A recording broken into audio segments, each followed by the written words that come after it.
friend.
Welcome to Stardust.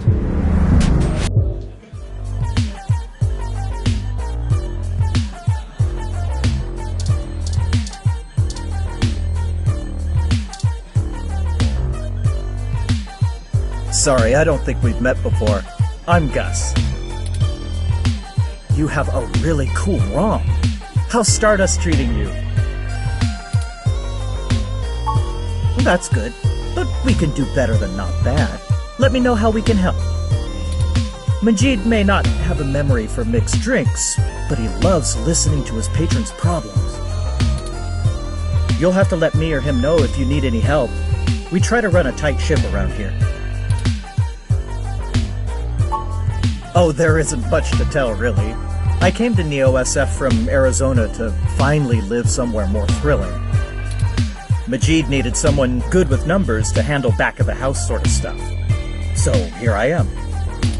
I didn't grow up in big cities like this, and I always loved listening to Majid's stories from the Bay.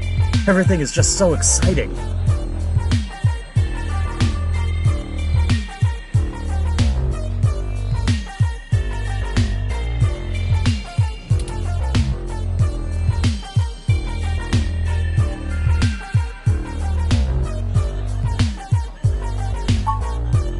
Hayden? Oh, you're who Majid mentioned before, huh?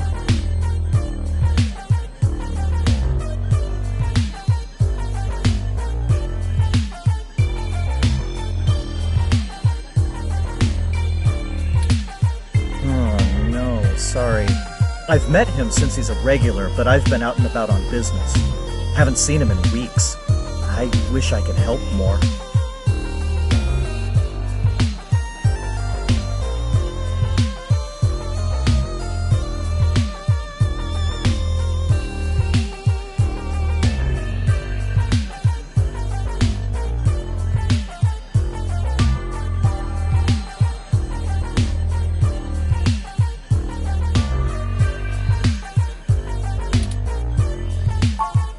Okay, I'm gonna get back to this, but don't feel bad if you need to interrupt me for something.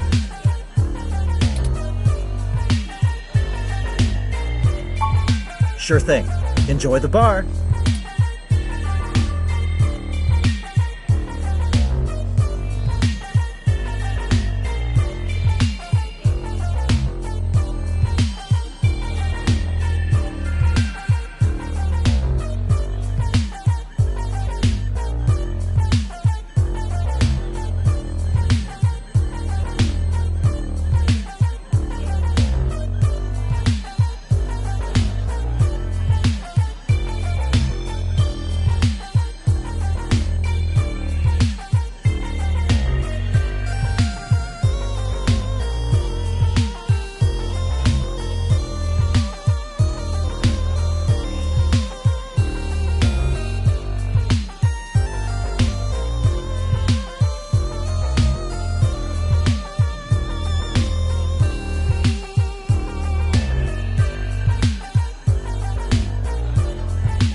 Hey, good to see you back. What can I do for you?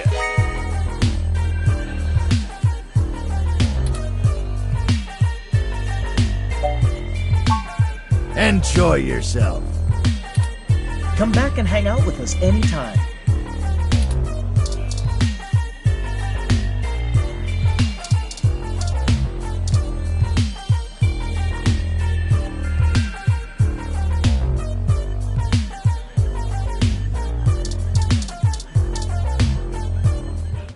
Hey, y'all. How goes the search? Shit. Well, I can't say I saw that one coming. I figured that they'd nab anything they needed the first time they hit the place. Huh. Any ideas who it could have been? The walls had been spray painted with many grotesque human revolution slogans. It is possible that Hayden was targeted by the organization for his work at Parallax. While my development may have been a secret, he is rather well known for his work on virtual intelligence data. A layman would not understand the critical differences between myself and a VI, nor do I think the average Human Revolution member would care to make the distinction. Equally likely, it is an effort to throw us off the trail of who's actually done this.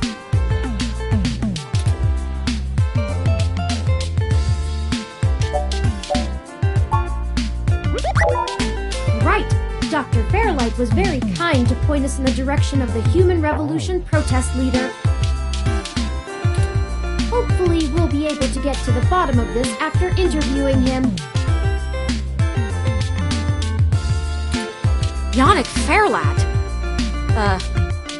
When'd you run into him?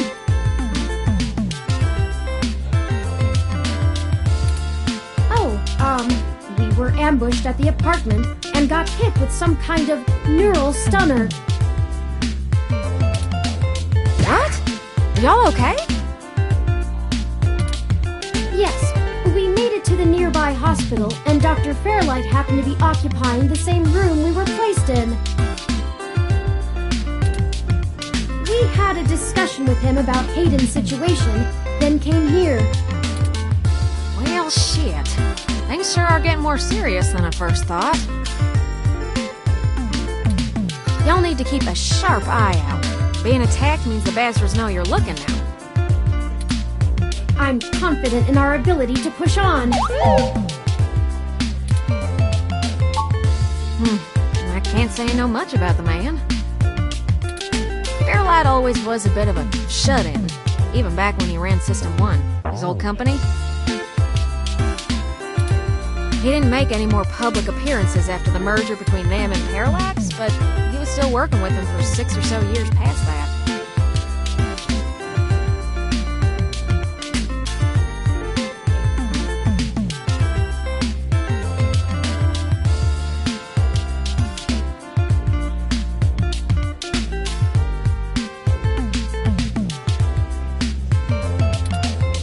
Nowadays, he shows up in the news once in a blue moon for some charity thing or another.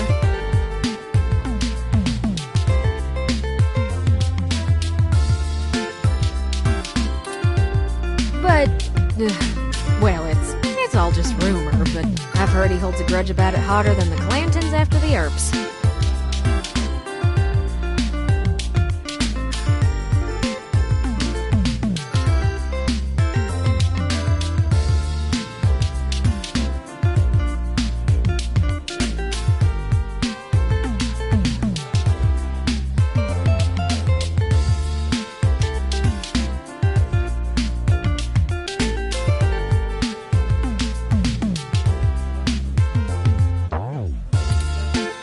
I'd take care to look this particular horse in the mouth real close if I was you.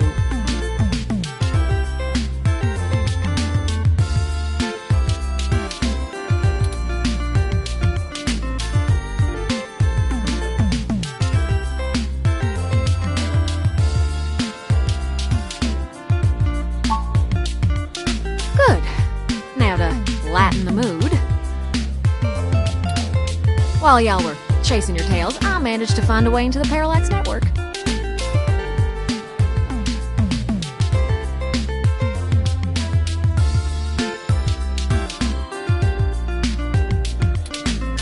Once I'm in, I should be able to dig out Hayden's personal info file easily enough, including anything related to him on all security clearance levels.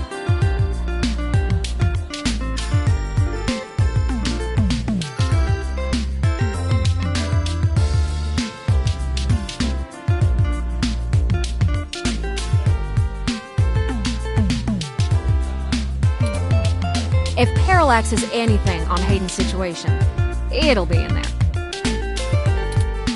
Fantastic, Tomcat. I knew Hayden's faith in you was not misplaced. How long do you think it will take you? Well, that's where the rubber meets the road. Parallax actually has considerably better net security than the last time I cracked in. I'm gonna need physical access. I've got a good idea where a node for us to slice into is, but it ain't exactly in a nice part of town.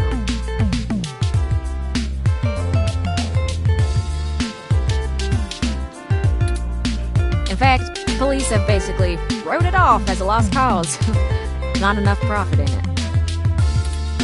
I know Jess has some contacts in that area. She's that girl that chewed you a new rear when y'all first came here. Yeah, it's a tough sell, but she might be able to help y'all get in and out of that part of the city without ending up in a parts bin at an organ shop.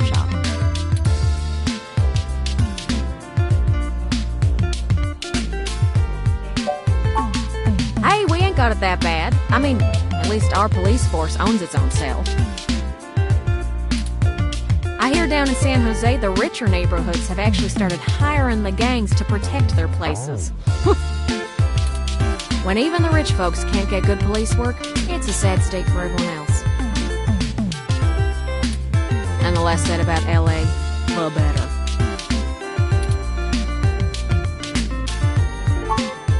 You might not be able to tell, considering her viper's tongue and penchant for hitting the clubs harder than she's got any right to, but Jess is actually an attorney. She specializes in defending people in violation of the Human Protection Act and does almost all of her work pro bono. That's earned her a whole gaggle of pals amongst the hybrid community around here, as you might imagine. Ain't no one gonna cross her in that part of town. Black market hybridization ain't exactly HPA compliant, if you catch my drift. And none of them ever know when they might need her to defend them in court.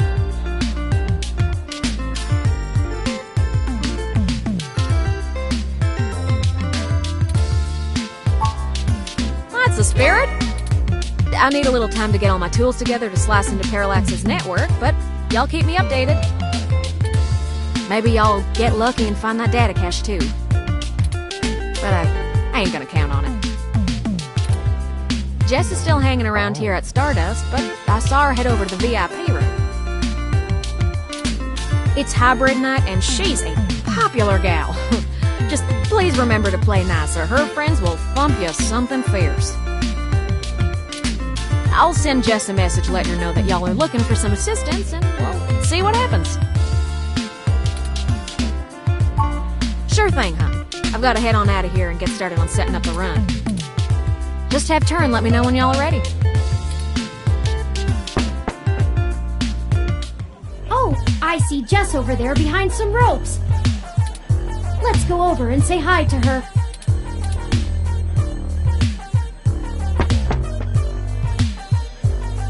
Oh, hell no.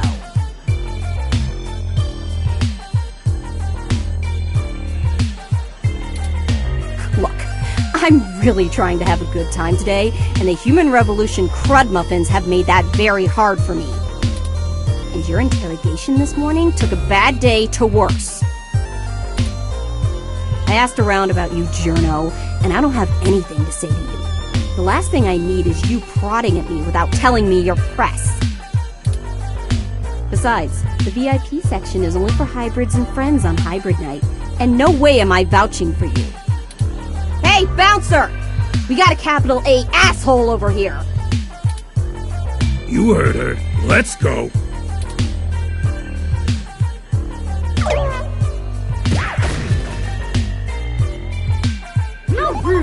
She didn't even give us a chance to explain ourselves. We have to get back in there and try to be reasonable. Surely she will see the importance of our task once we've explained everything. But that bouncer probably won't let us back in. Perhaps we should try befriending someone nearby and convince them to vouch for us? It's a statistical long shot, but the worst case scenario shouldn't leave an excessive amount of physical damage.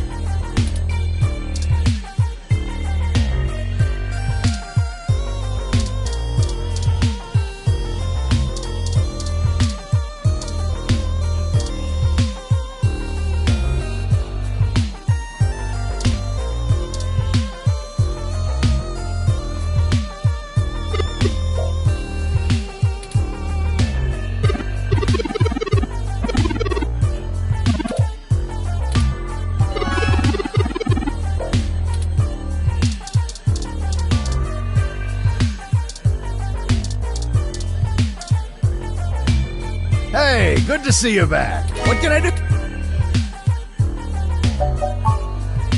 What are you having?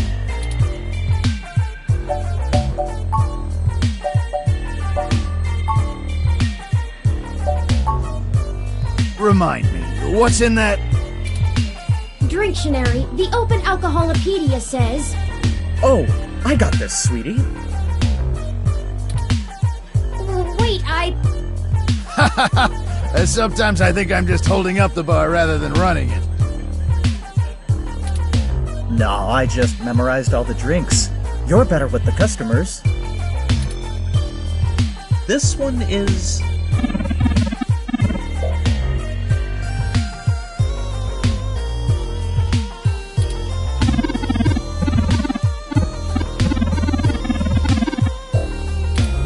Thanks, son. Here you go.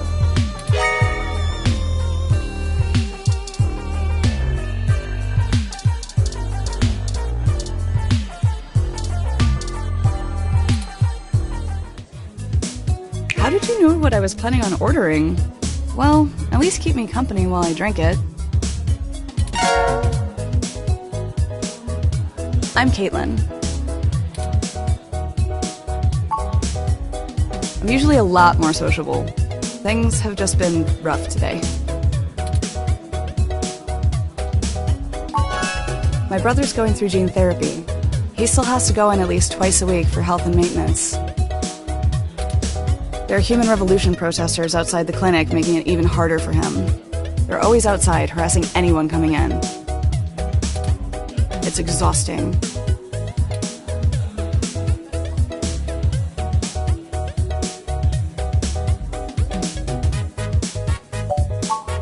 Oh, are you a journalist or something? That's really interesting. That group, they want to drag us all back to the Dark Ages, regardless of who it hurts. Sorry, I don't want to rant about it. So, what's your article about?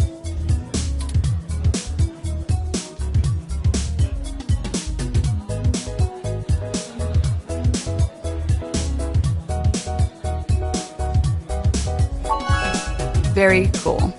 If you need an interview of someone on the street, I'd be willing to talk on the record. Would feel like I was doing something. So, there's plenty of people here. What made you want to talk with me?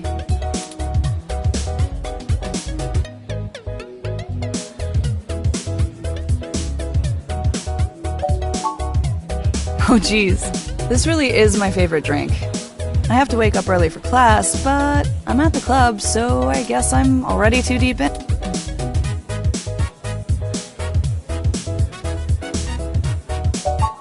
Graphic design with a focus on advertising. I even get to do some local stuff. Trying not to brag, but the Zone 3 ad on the bar is totally my doing. I have some really good client relationships locally, and there's so many interesting people too, like you. Hey, it's been really nice talking to you, but I kind of feel like dancing now. You want to come with me to the VIP area in the back? I have some friends who might be over there. We can hang out with them. They'll like you. Great, let's go.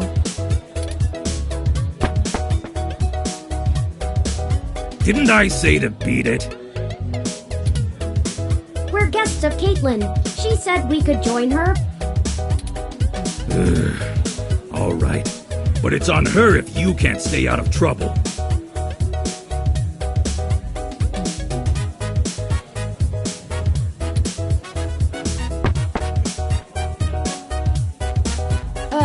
Hey! You have an incoming call, priority marked as urgent.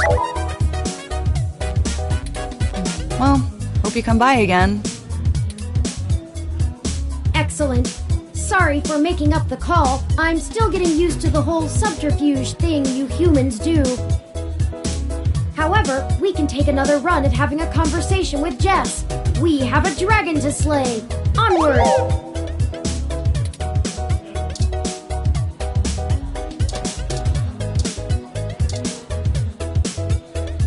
I'm ashamed to say I've gone on a few assy spike benders in my time.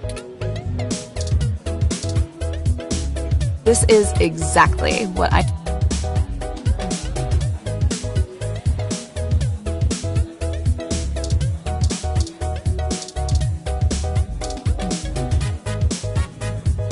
And you're back.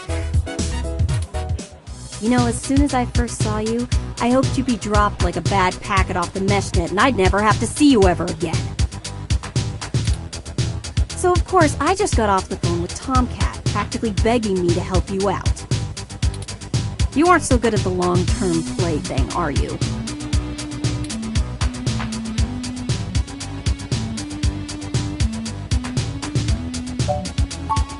Ever heard that first impressions are everything? I'm guessing not. Let's just get one thing straight here. I'm only willing to talk to you because I owe Tomcat. I don't owe you shit. So if you want my help, you gotta do something for me. If you got a problem with that, tough. My neighborhood, my help, my rules.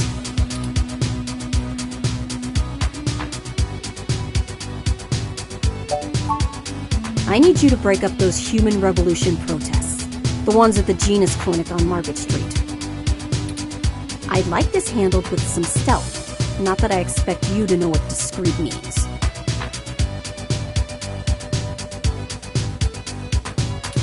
Either way, just get it done. I got clients in the middle of treatment cycles, and this media circus is making their lives difficult.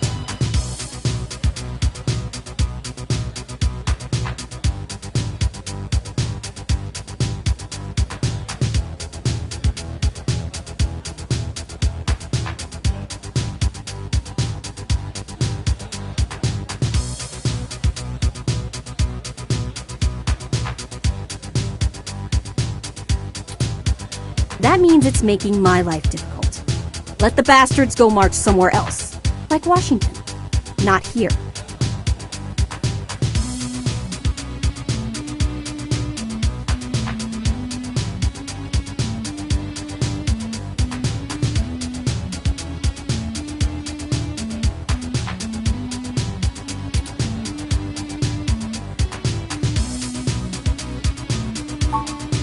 I'm just I'm peachy.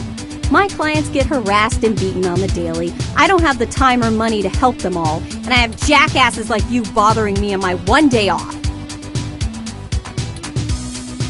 So, you gonna braid my fur, and we can talk about all our problems and boys we like?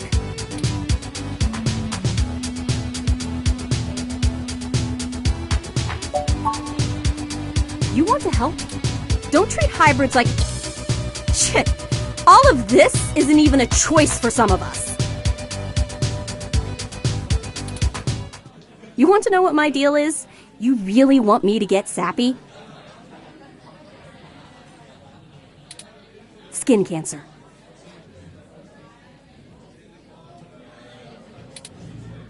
Stage 3. My prognosis was so advanced that the doc said my bones were already lost. So I had to do something drastic. Completely restart my biology from scratch. You ever seen someone with a severe gene splice? From something freaky, like an insect? That's where hybrid tech began, you know. where my therapy started.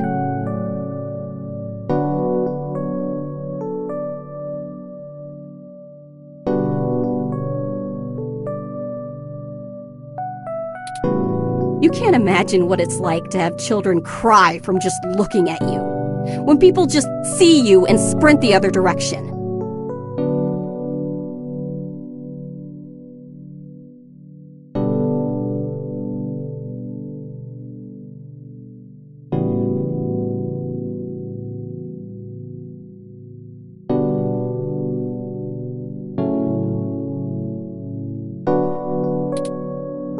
Police following me everywhere I went. I lost my apartment. I lost my dignity.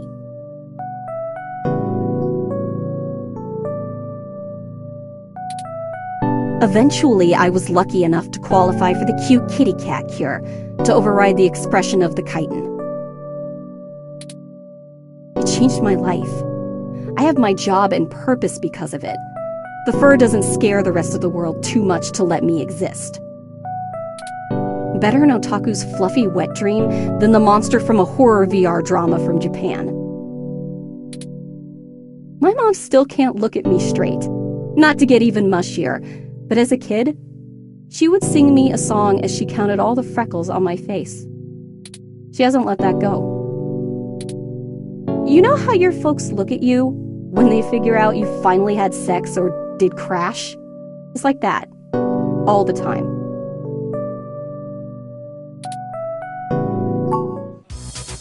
Oh, now you're sorry. You haven't even heard the worst part yet. The amount of gene therapy I underwent exceeded the limit that the Human Protection Act allows for procreation. So yeah, the government freaking spayed me, if it all wasn't hilariously dark enough. First I'm too ugly to look at, now I'm too screwed up to breathe. Saving my own life forfeited my right to be a person. The Human Protection Act. Ha! Apparently protecting humans doesn't include me. Only genotypicals could live in this city and truly think they're the ones who need some protection the most. In any case, I had some clean eggs frozen and we'll whip them out whenever I'm ready.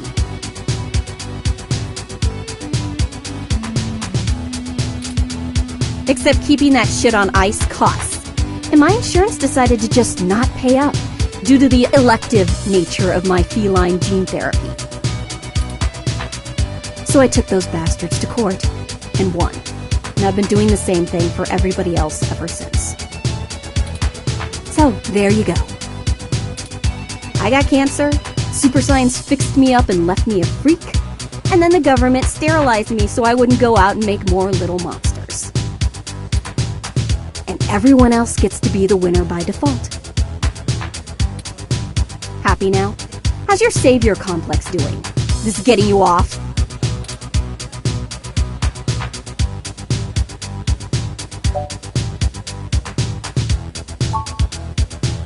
Yeah, I am. Now show me that you're on the right side. I'll be watching. Break up those protests, and then we'll talk.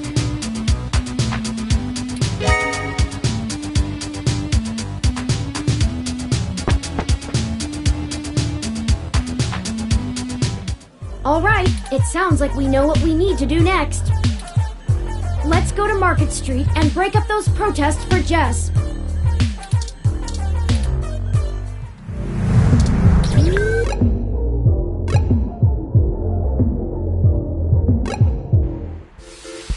Well, there are the protesters.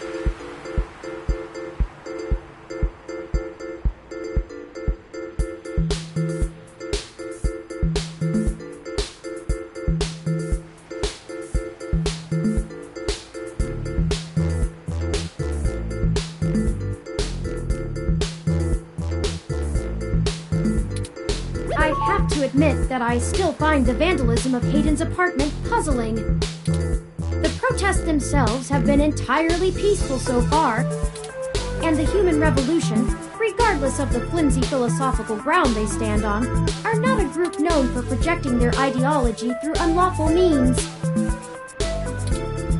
The more I research them, the more I have to admit to the statistical conclusion that we're either dealing with a deceptive covert operations scenario, or less likely, a radical splinter group. Still, I doubt it will hurt to ask around.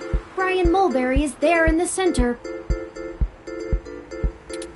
Fairlight said he was the one to talk to, and my mesh searches confirm that he is the leader of the local chapter of the Human Revolution organization.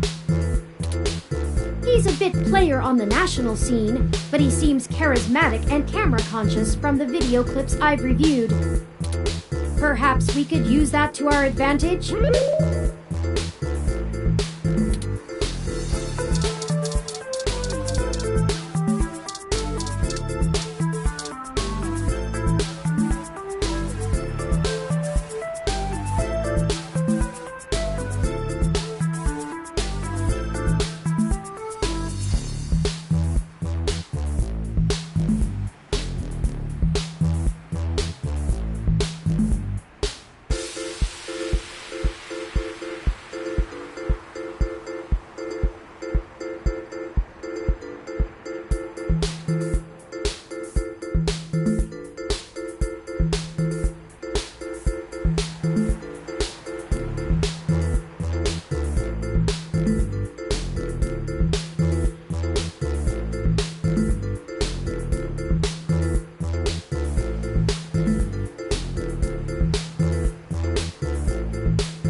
Hello there! Would you like to hear about the dangers of our country's unchecked use of genetic modification? I have pamphlets. Here, take one.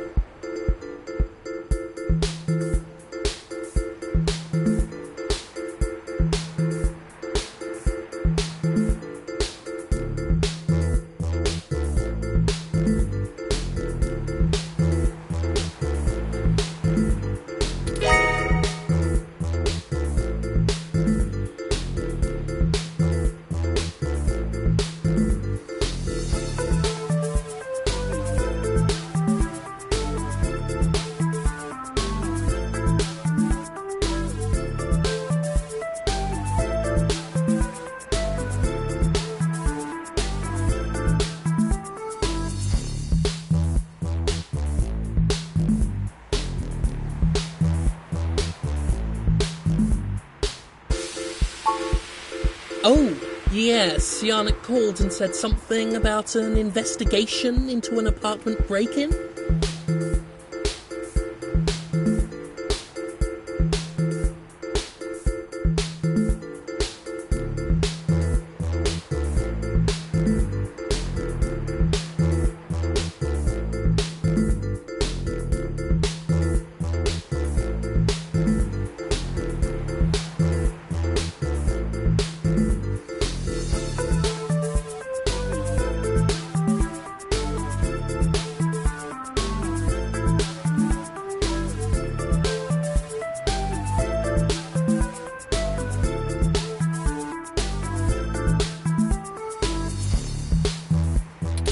He didn't elaborate, and I'm not sure how I might be able to assist with this.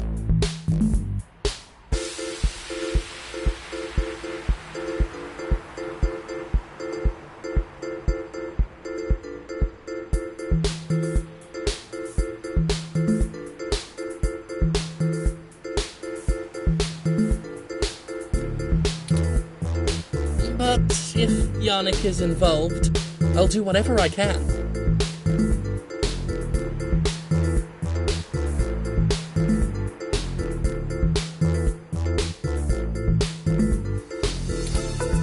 How can I help? We found Human Revolution graffiti spray painted all over the apartment, and some things were stolen. I was hoping you might be able to point us in the direction of whoever did it.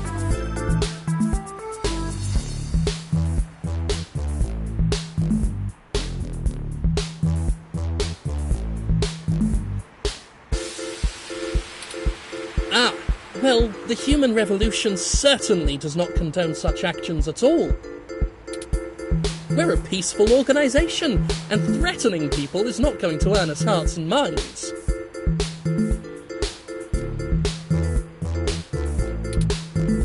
But off the record, some of our younger members can be a bit overzealous, as any hot-headed teenager tends to be. I'll look into this matter personally, and if I discover that any of our younger members were involved, they'll be turned in to the proper authorities. I'll also let Yannick know anything I find out.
Is there some...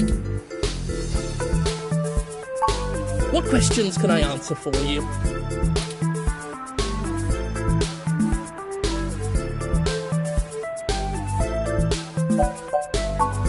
At our core, we are a peaceful movement and seek only to convince people to vote according to the truths we reveal to them.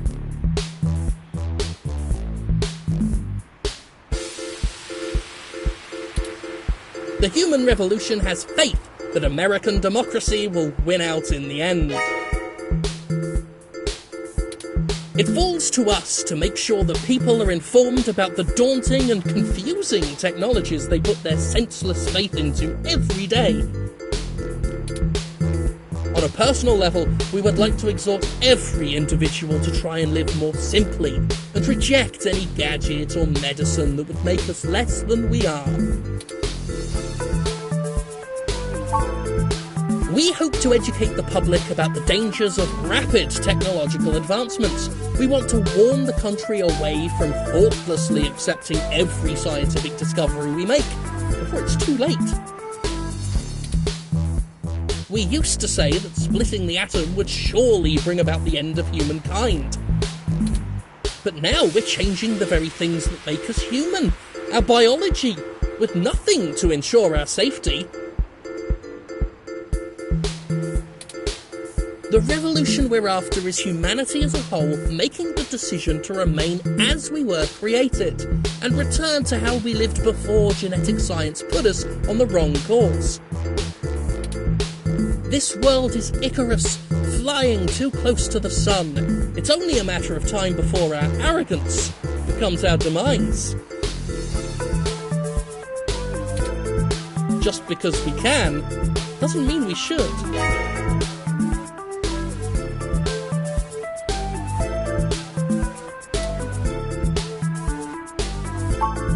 Genetic modification is one of the most dangerous sciences we've ever fooled around with. It's playing God on the highest order and threatens to unseat what humanity is altogether.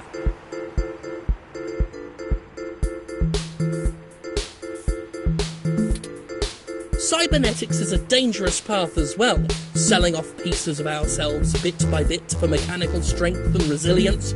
But at least a brain-controlled android is still a human brain, even if in a metal box. There is a reason Congress enacted laws prohibiting highly modified hybrids from breeding. Now, I do not fault the individuals who come here for treatment, many of whom are disabled and deathly ill. If you ask me, Genus isn't the kind of therapy they all need. However, we must take a stand against the medical research industry that would have us cast aside our humanity for their miracles. Is there something else I can help you with?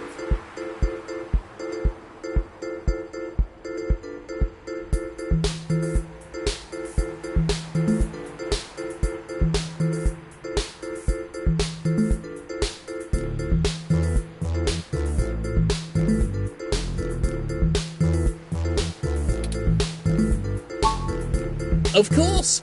If you have any other questions, feel free to come back. I always have time for the press.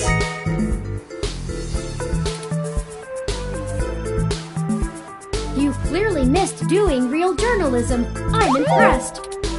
I think you're starting to get back into the hard-boiled investigative journalist thing.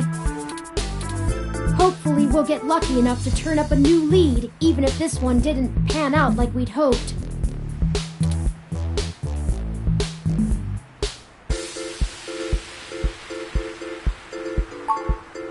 I think he was considerably less deluded than my searches on the meshnet had led me to believe. Don't forget, we're still here to actually break up these protests. Let's see if we can. Make sure to look around and think carefully. I'm sure we'll find something.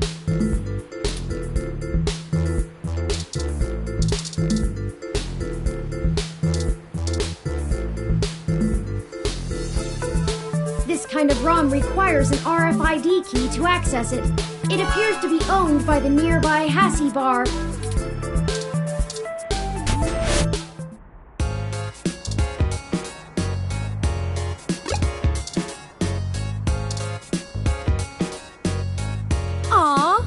is the most adorable little ROM.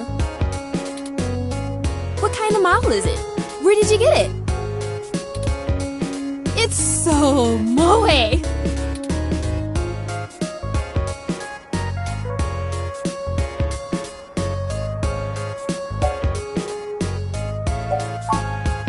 Oh wow, you don't see a whole lot of those around. Must have taken ages to get that case looking that good, with the home printer too. I'm impressed. Anyway, what can I get you? A drink I can do, and I guess I have some time to talk. The protesters outside the clinic are driving off a lot of my regular customers. Filling up my bathroom too, jerks! So, what do you want to know?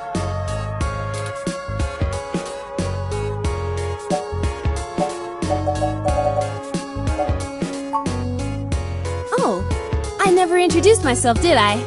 I'm Ramona. I guess there isn't much to tell. I went to college, got a degree, took out a loan, and bought this place.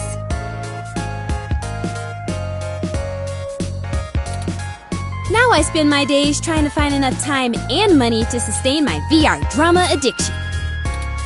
My priorities are justice, cute stuff, and magical girls, in that order. What else? I pretty much don't leave the store. Look, they've got the right to protest, but I don't have to like it. Once they're done with the hybrids, I know they'll be coming for me next. So I'll be voting appropriately. And if I have to unclog one more toilet because of an entitled, bigoted jerkface, I will lose my goddamn mind! Oh, you can't tell? I've got a cybernetic arm and leg, thanks to an AutoCAD crash when I was a kid. I also got Neuralinks for VR interfacing. If it was up to those dinosaurs, I'd be stuck in a wheelchair right now. Or worse, depending on how far back they want to push our medical technology. It's already illegal for me to have a rocket-powered fist. What more do they want? It does a good job, huh? Yeah, that's mine. Well, technically, it's property of Hassie Holdings. We spent some mints on it, but the rest of the block helps pitch in for maintenance costs since I usually set it to patrol the whole area. You should check it out when we do Christmas in July. It can cover the whole street in snow, as long as it's cloudy enough to keep the sun off. Sort of like today. Sorry, but that thing cost me way too many credits to let just anyone poke at it. I would need to see some serious credentials before I let you mess with it. You know, enough to make sure you can afford to replace it if you break it. Otherwise, no touching.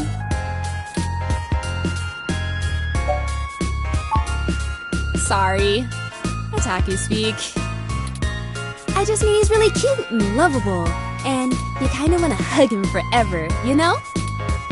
A lot of otaku come around here, probably because I own the place.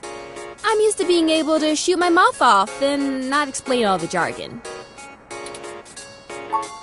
Yeah, I know it's a bit out of fashion, but I'm a history buff. The past really gives context to stories of the present. You know what I mean? I've been to Tokyo twice already. The old otaku resist the new culture of the saishi in the same way their parents refused to give up cassette tapes. Oh, sorry. The Saiba Shibito. Cyber dead. In the early 21st century, Japan had an epidemic of chronic shut-ins, and the rise of direct link virtual reality only made that worse. Suddenly, people weren't just refusing to leave their rooms, they were refusing to leave their heads. But as the technology got better, The Saishi were the first to figure out how to use their own brains to sculpt cyberspace.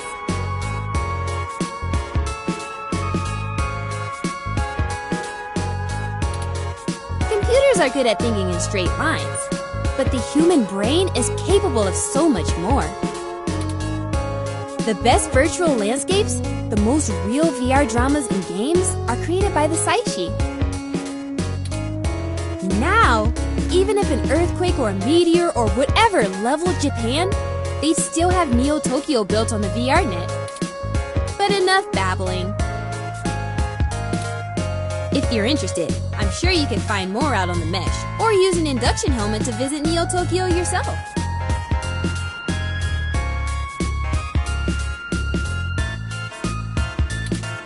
It's a trip, especially for newbies. Okay, enjoy your drink and let me know if you need anything else.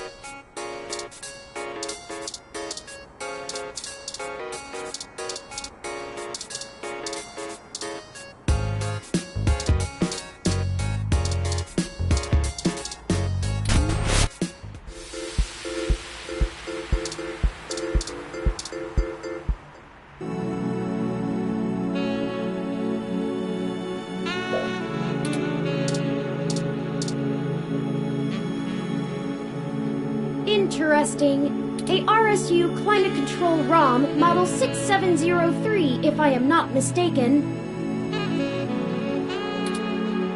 Apparently it is owned by the Hassie Bar, based on this identification marker.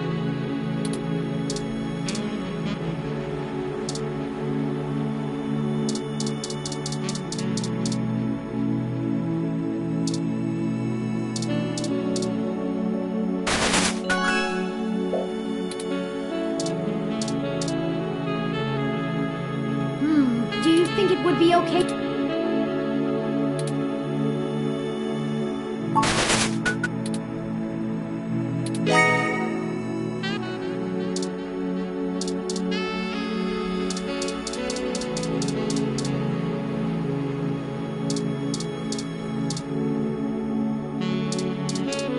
If you break that glass top, I have no idea.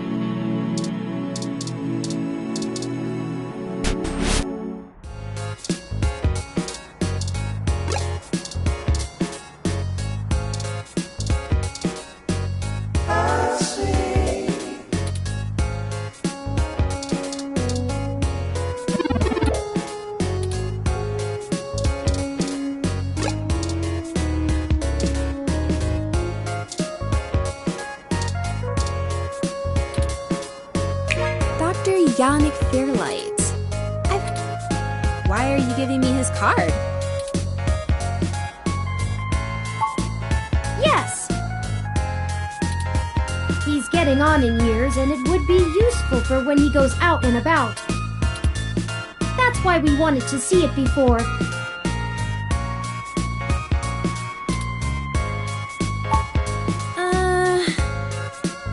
Yeah, okay.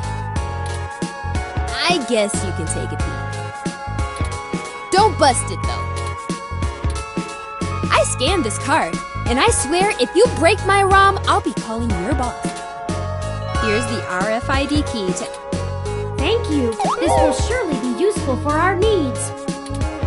Shall we go check it out?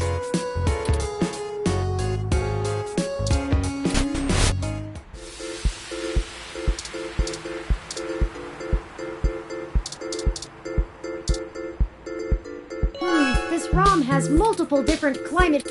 Maybe we could make things a little more festive. Christmas is my favorite season. Should I switch it to snow mode?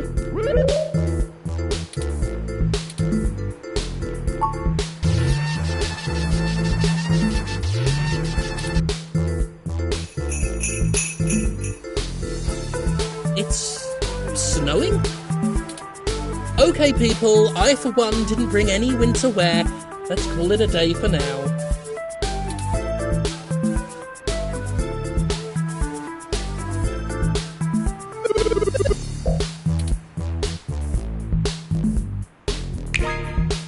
Excellent work! While I still have doubts about the moral superiority of using subterfuge to disperse a protest, we at least accomplished our goal peacefully. And to be frank, considering how the human revolution is clearly working against my personal interests, I won't waste many clock cycles puzzling that ethical quandary out. Might I draw your attention to those youths over yonder? Counterculture clothing, obvious bad attitudes, and graffiti paraphernalia. Those could be our suspects who damaged my home in the name of revolution.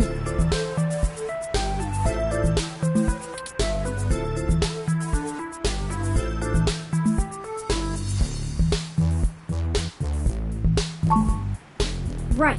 We should approach them cautiously as to not start a confrontation with the wrong individuals. They may even point us to the true culprits.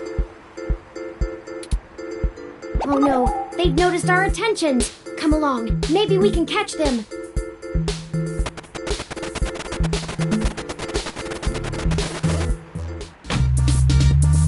We'll never catch them on foot. Hold on, I'm calling for an auto cab of our own. I know it seems a great deal of trouble for such a tenuous lead, but I have a hunch about them. The wicked flee when no man pursueth. The auto cab is estimated to take 5 minutes to arrive. We'll never be able to engage in pursuit fast enough to catch up to them. Perhaps we should call Tomcat. Maybe they can do some bit of techno-wizardry and stop that cab. Excellent!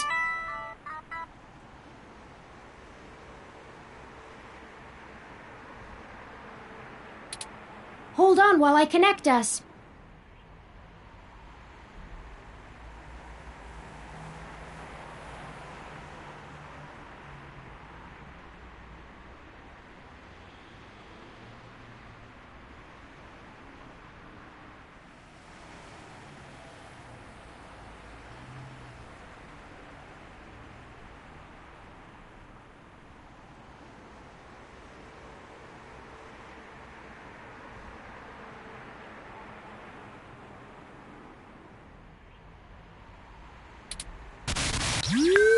Howdy, folks!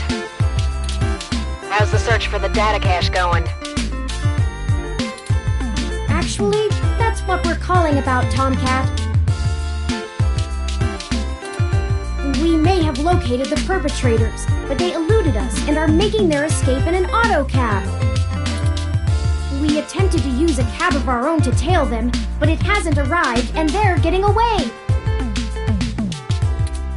Can you hack the cab and stop it?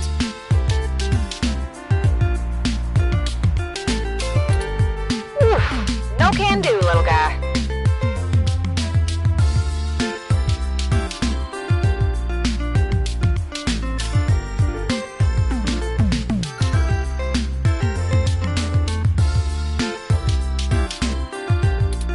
Security on those cabs is tight, and the dang thing will shut down its external net connection long before I get in.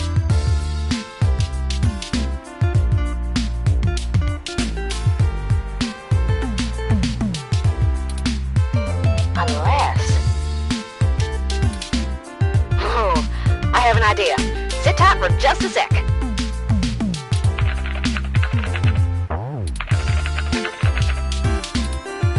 Alright, that went faster than spit on a skillet. I did a job a few years back and had to break into the city's central traffic network. Do me a favor and don't ask why. The back door I drilled into that long ago is still wide open. I'm logging into the traffic management system now. Wait. Oh, shit. They may not have fixed that back door, but they did install a new counter-intrusion VI. Oh, the damn thing is hot on my tail.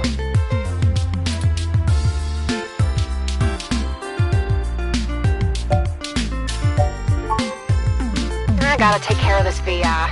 I'm gonna need the two of you to handle the traffic system. Turin, I'm passing control to you. Hold tight. I'm gonna be doing some 2 sets of hands on 1 keyboard kind of hacking. Just push on the map and load it up on Turin's face. Sorry, Turin.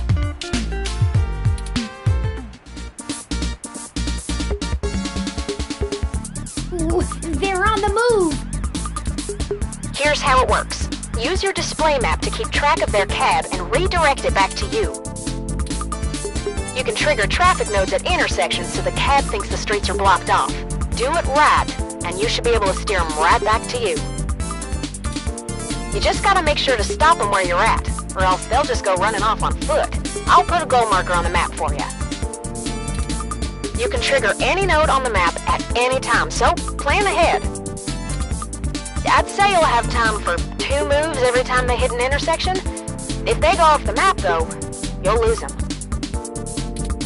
Block every road that leads out of our grid, and watch the places with 3 exits you can't all cover in one go-around.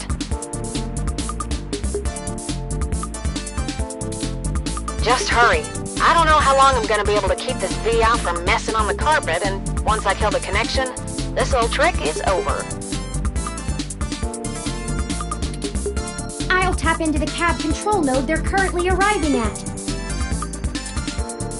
Our top priority is to ensure they cannot leave the area Tomcat's given us access to. I'll mark the southern exit as closed first. We only have time to block off 2 routes before the autocab will make a decision and move. We shouldn't block the route back here. We have to stop them where we can catch them. Once you get them back here, press the big button on top of the map to shortwire the autocab. Be careful. If you stop their ride anywhere else, they'll just run off. What do you think our next move should be?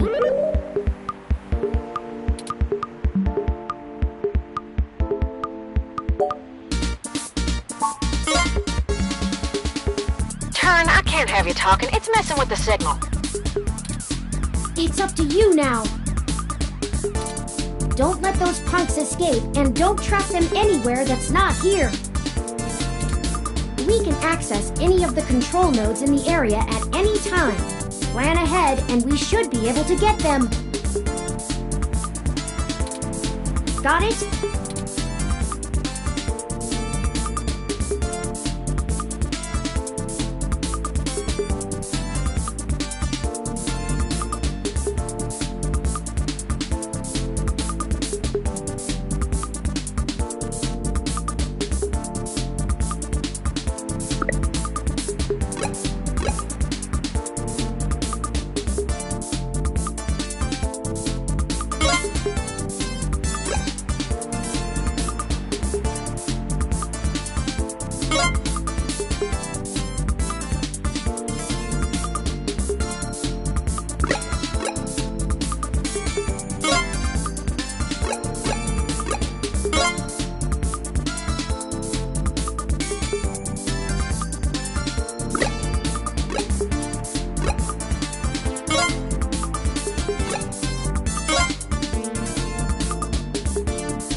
Now, let's go!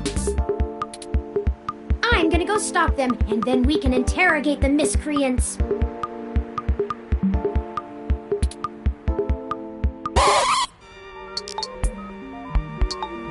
What the hell do you want?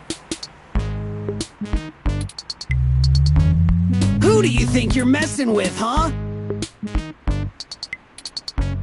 You ain't got nothing on us, and if you don't get out of my way, I'll mess you up!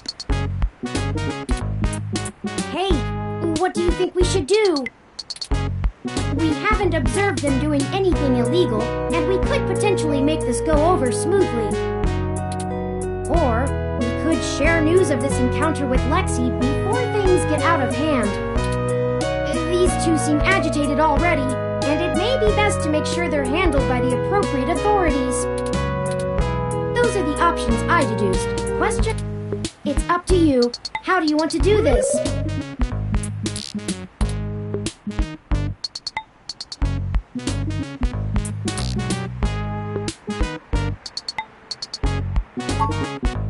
just have a few questions for you, sirs, if you'd be so kind as to give us a few minutes of your time. Did you not hear what I... Maybe we should just answer their questions. I mean, we didn't do anything wrong, right? Right! We ain't got nothing to hide!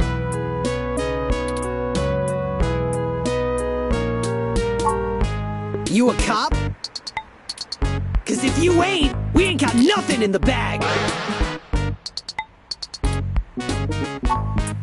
We're newbie street artists.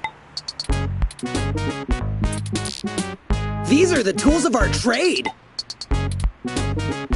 These are all above board and legal.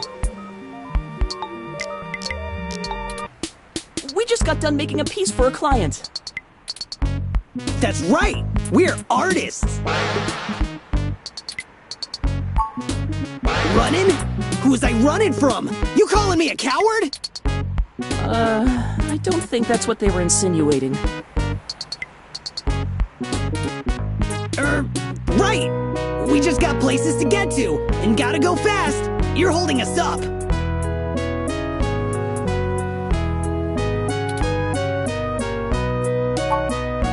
Enough! Stop assuming you can misdirect us with blustery words and feigned ignorance! I've matched the hues of those paints and the patterns of the bottom of your shoes with 95% accuracy to the scene of Hayden Weber's apartment. Now tell us what you were doing there and why you stole Hayden's data cache. Now you're accusing us of stealing? Why, I oughta... Chad, I think they're onto us. Maybe we just answer their questions so they don't go to the cops? Damn it, Oliver! I told you I'm Starfucker now! I only went along with this because you said we would go to a movie afterwards.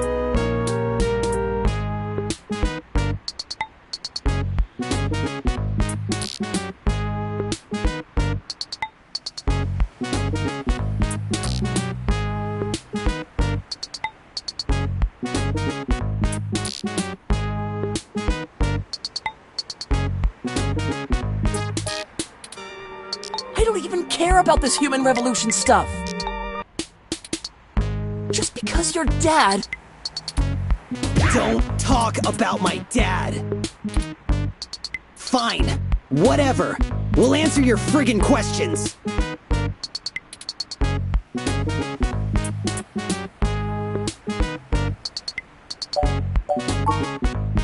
I told you we didn't steal nothing! Be quiet, Chad. I don't want to go to juvie. Here, you can have it. Okay, well, thanks for giving it back.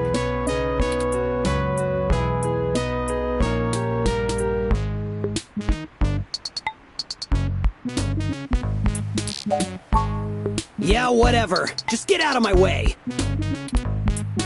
We hope you find that Hayden guy. And we're real sorry. We weren't trying to hurt anyone. Alright, let's go catch that movie. Great! Can we get dinner first?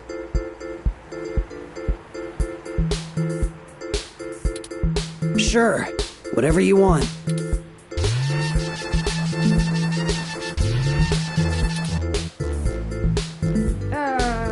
That's not right. I'm certain I deactivated snow mode. Incoming call from Tomcat. Hey, folks! Jess just called and told me she has a clear way to the access node. She'll get you inside, and I'll walk you through connecting me so I can access the Parallax network. That should help our hunt.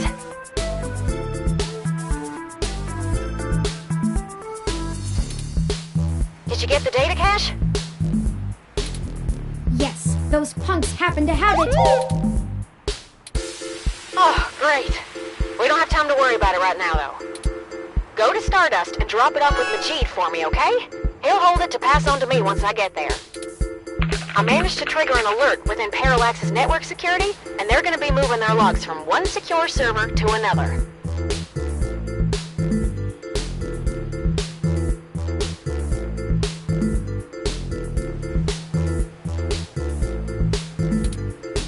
I need y'all in place of that access node before they do. No time for lollygagging.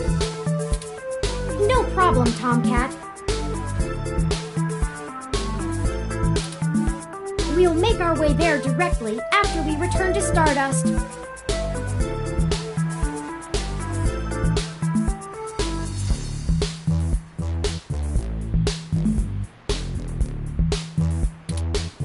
We can worry about the weather ROM's malfunction later.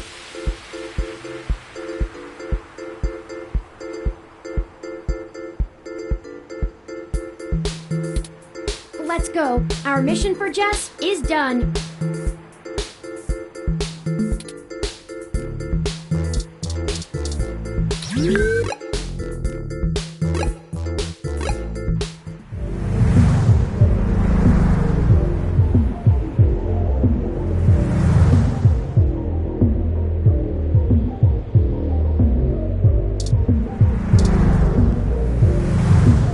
Welcome to Stardust. There's Majid. We should leave this data cache.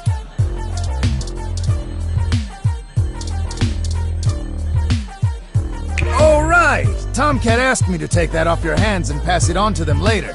Thanks for getting it to me.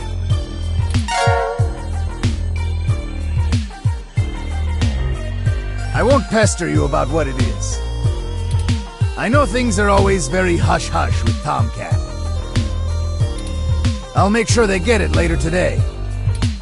Excellent. Thank you.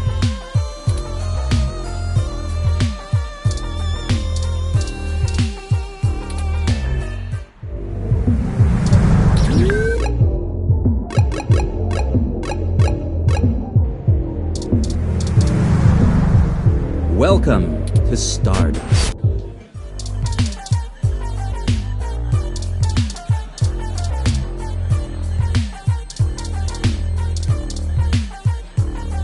You again? Oh.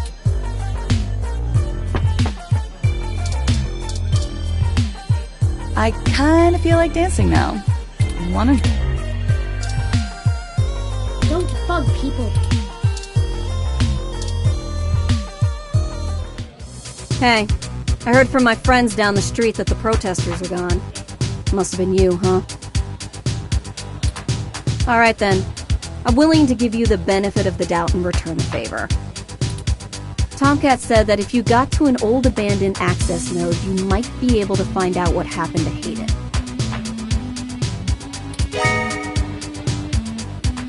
I called up a buddy who's on night shift for Parallax tonight. He can buzz you in. But if anything happens, you broke in.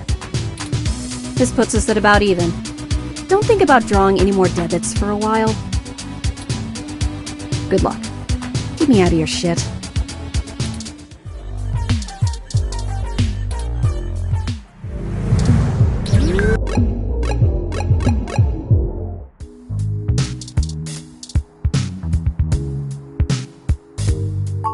I think Wilty will survive just...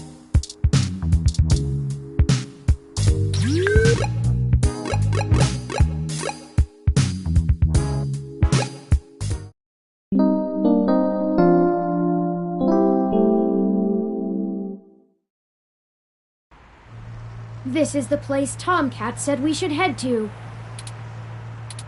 Unassuming and quiet.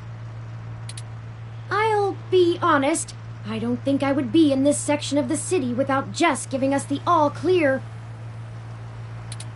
The crime statistics are quite alarming, so let us get done with our errand here and move on to safer ground.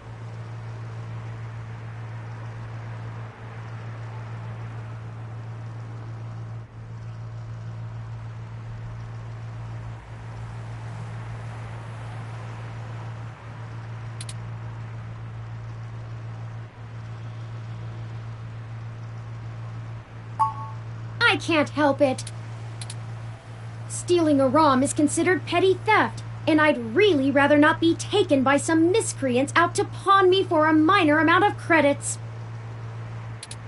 Our hypothetical kidnapper wouldn't even be punished worse than a slap on the wrist if it were a first offense.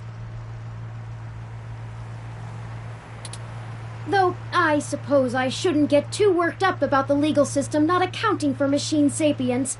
I am the first. That I know of, anyway.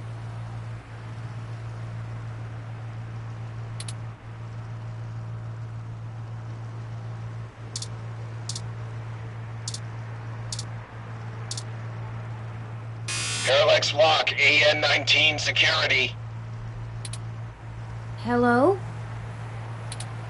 Yes, can I help you?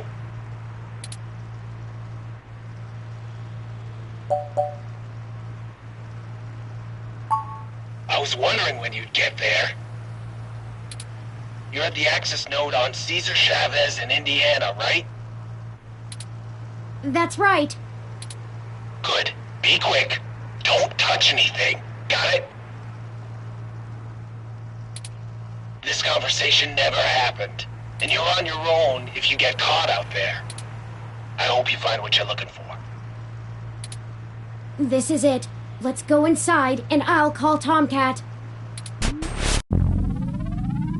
This place doesn't look like it's had any maintenance in years. I hope the systems are still functional.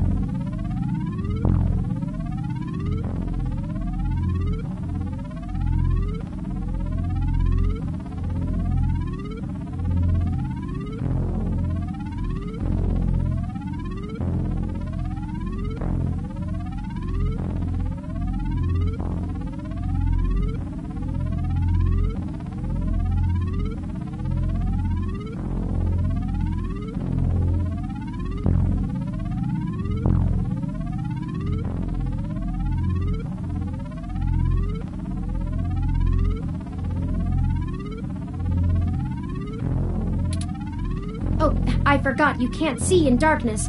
Maybe that switch over there adjusts the lighting.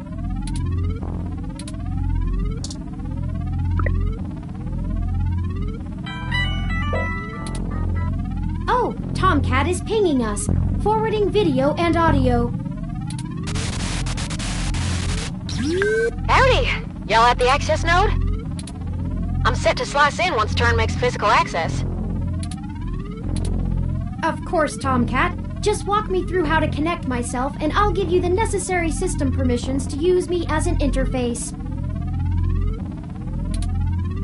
Just patch yourself into the links terminal down there, and I should be able to get started.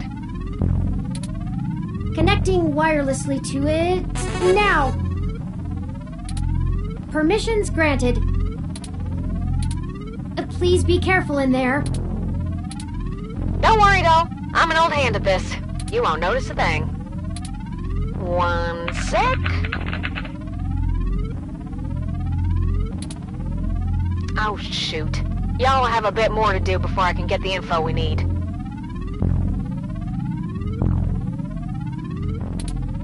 This system's still running on old cassettes, and the recall slot is empty.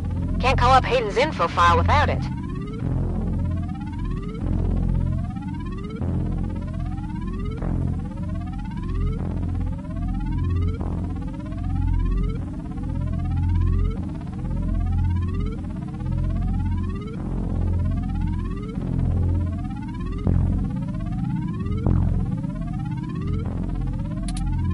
There should be a cassette on the opposite side of the wall we can overwrite with the recall program.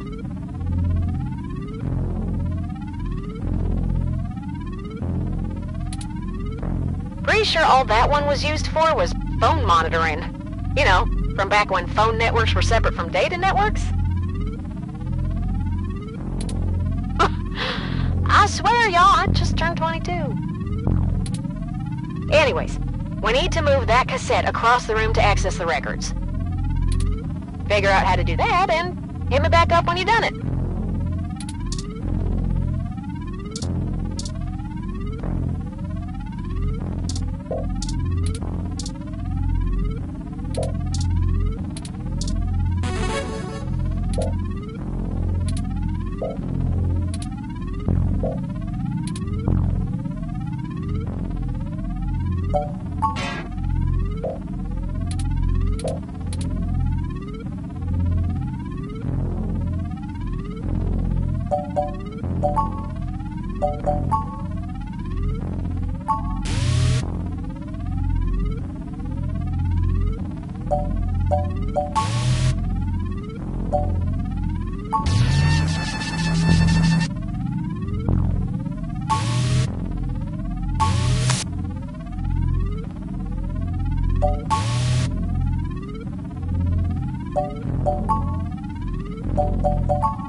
Loose wires, be careful!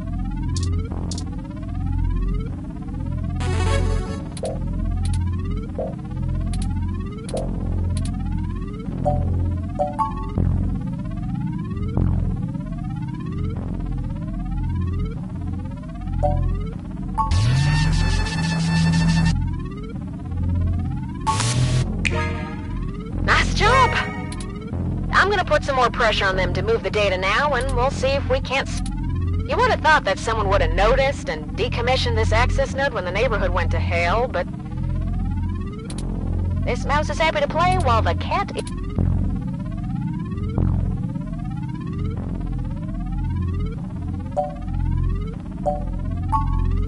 Way back when I was a youngin', when I first hacked into Parallax, they were just about to launch the MeshNet system, and I wanted to show the whole darned world that their security had more holes in it than Swiss cheese.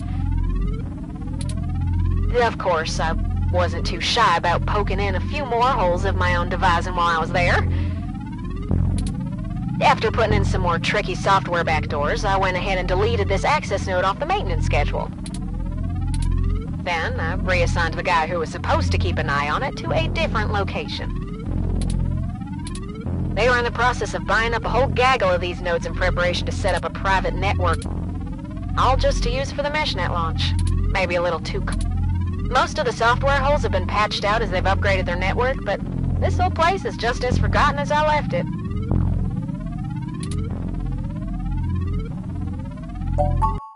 Now y'all just hold tight. I'll be done with this lickety-split. Surveillance camera footage.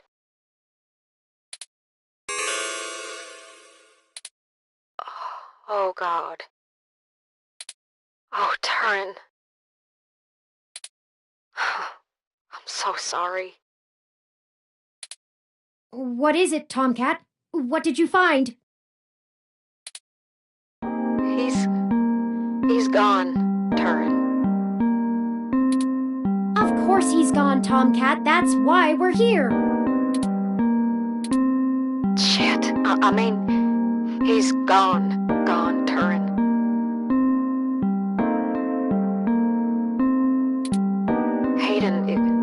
Hayden is dead.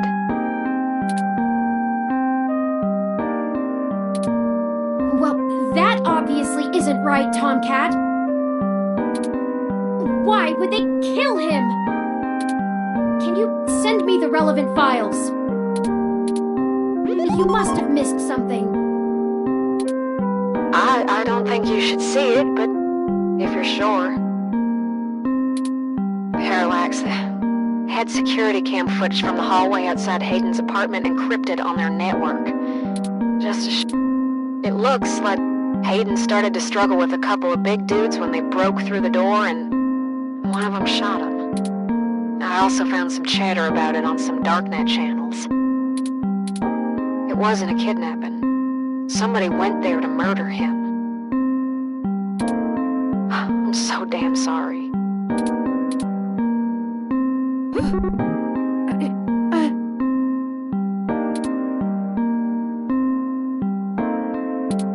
Thank you for your assistance in this matter, Tomcat. I think I'll walk back to the apartment.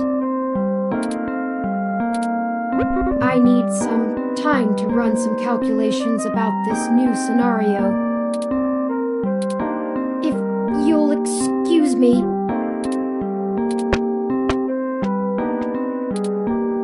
Should you follow them?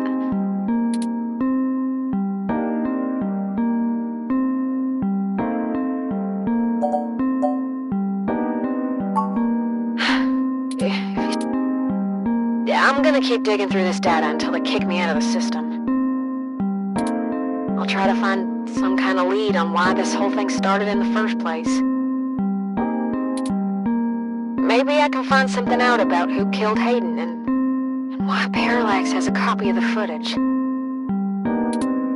It ain't much of a silver lining, but we have the answer on Hayden's fate. Maybe it's time to call it quits. Anyway, I'll talk to you later.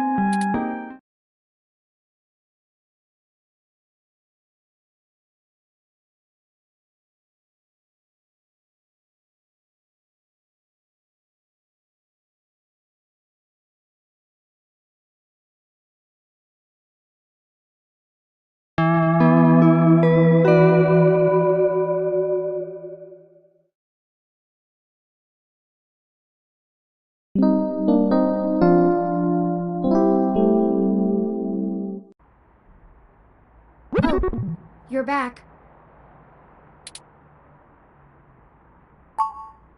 You know, Hayden was a brilliant programmer, far ahead of his time.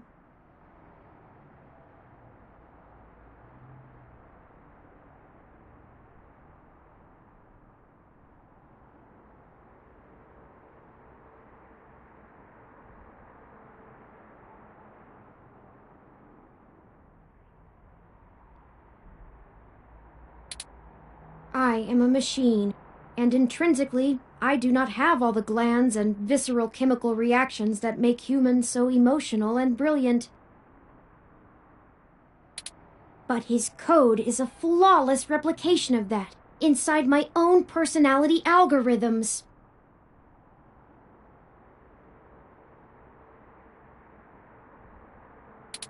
I don't think I've ever felt this anger. It fouls my processors and fills my RAM with frustrating, half-finished plans of revenge.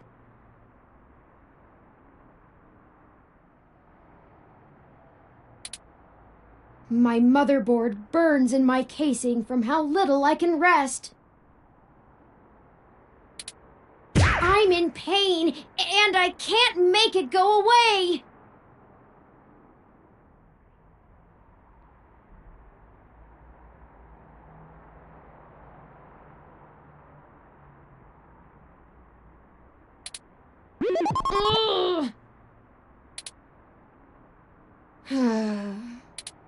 I do not like the thoughts I'm having about the people who did this to him.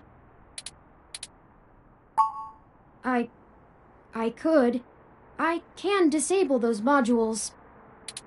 But if I turn off every emotion I don't want to feel, what does that make me? Would I still be me? If I were human, turning off my emotions would be seen as extremely unhealthy.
There is a wealth of information on the MeshNet about human psychology. I just don't know how much of it applies to myself.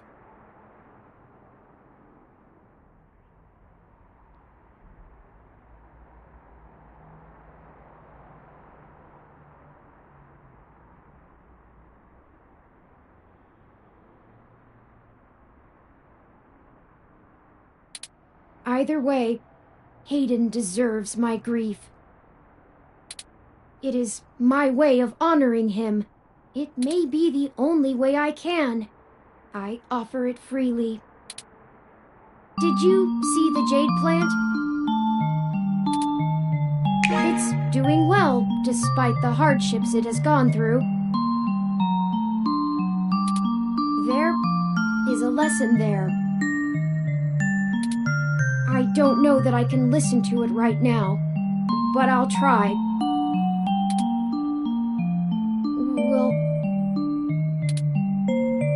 Will you keep helping me?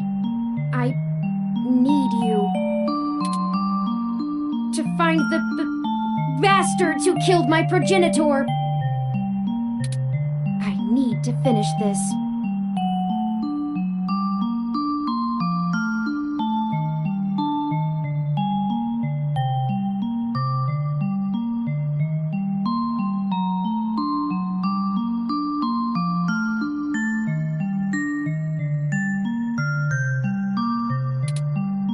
Don't know what I'll do afterwards, but I need to see this through.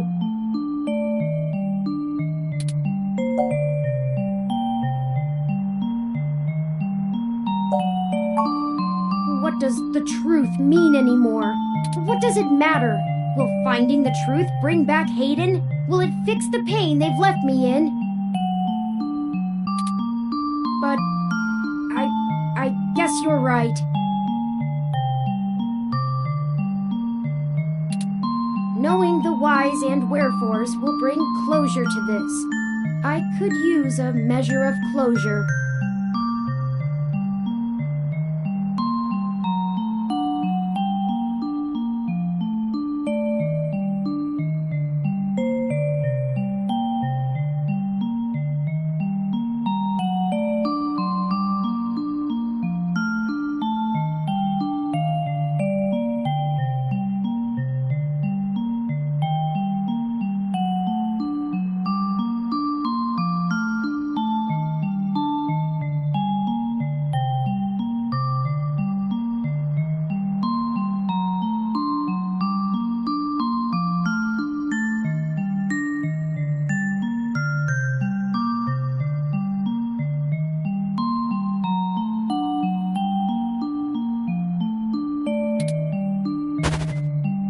I think for now we should keep knowledge of Hayden's death between you, Tomcat, and I. It may give us an edge if the people we seek don't know how much we've already discovered. We'll talk after you've had some time to rest. You likely need sleep, and I need some time to... I need some time.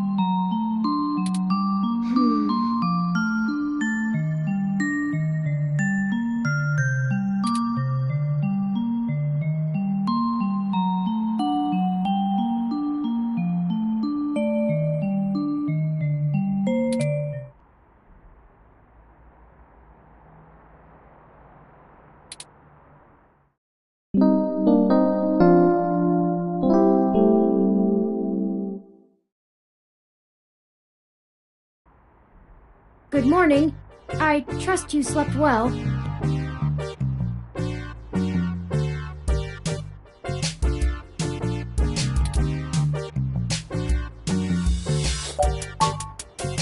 Now that we are both refreshed, I feel it wouldn't hurt to recap our progress and determine if any changes should be made based on our successes and failures.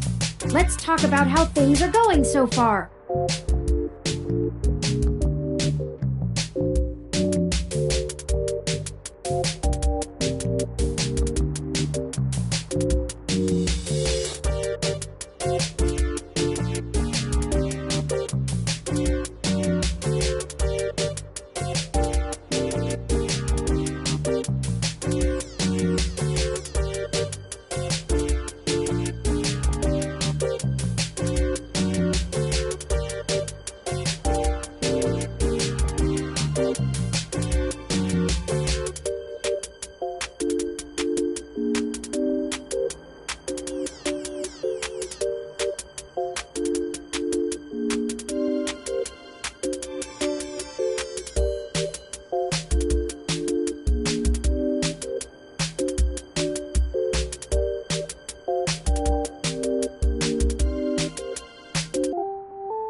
journalistic efforts are a big part of why I originally recruited you, we can start there.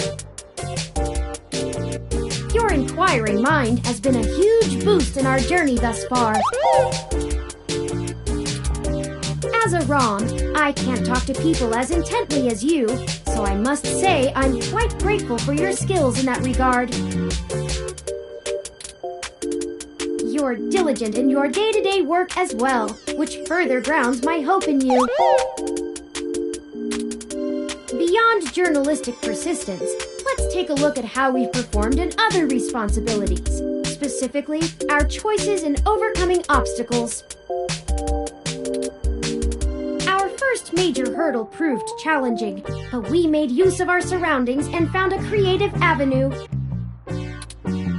Furthermore, I am pleased with your utilization of non-violent methods. Eliminating any excessive risk should allow us to move swiftly. Finally, I was quite impressed by your ability to adapt on the fly, as they say, and perform so well when thrust into a sudden situation. Lastly, I'd like to discuss how we're getting along with our companions and allies along the way. It's important.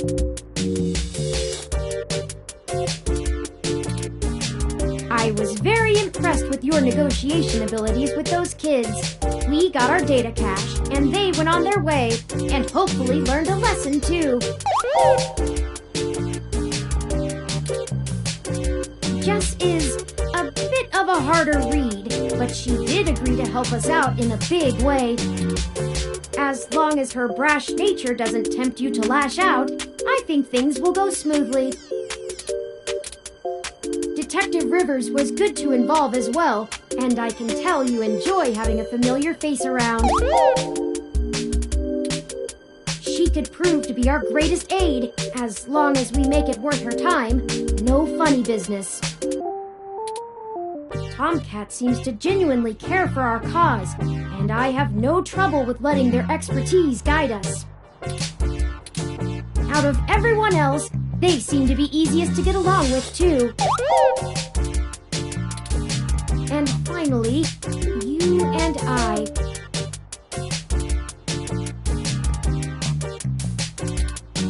I must say, we have worked together better than I ever expected. I hope you feel the same.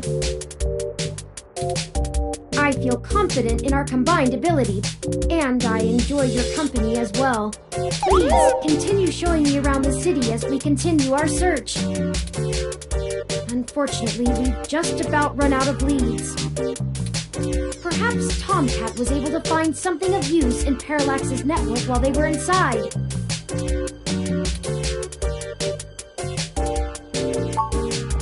I hope so, but I feel a little bad for relying on them as much as we do. Always going so far for Hayden. They must have been close. Oh, speaking of them, incoming call from Tomcat. Forwarding video and audio.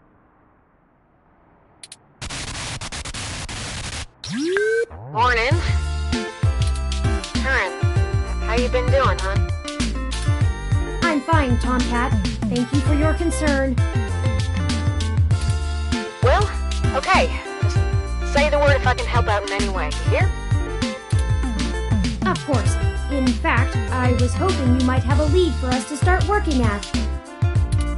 Otherwise, we're down to canvassing Hayden's address book and seeing if any of his contacts have an idea about who might have had a desire to target him. But that's just fishing in the dark. Well, I pulled a fair amount of data from the Parallax servers before they managed to kick me out, but it'll take me a while to go through it. A lot of it's unrelated. TPS reports, maintenance logs, juicy meat for other corporations, but about as useful as dirt to us. It'll take me a while to decrypt all of Hayden's files, but maybe we'll find something there. So, no, I don't have as much as a whiff of a trail on who's behind this. Though, I recently got a strange request from a friend of a friend. Someone's been messing with the articles of a news organization named Augmented Eye. like the network security head there's asking around for cybercrackers to help figure out how their reports are getting changed. The original files on their servers are untouched. In their system, everything looks peachy keen. But when you view the site from the outside of the network, things have changed up. A word here, phrase there.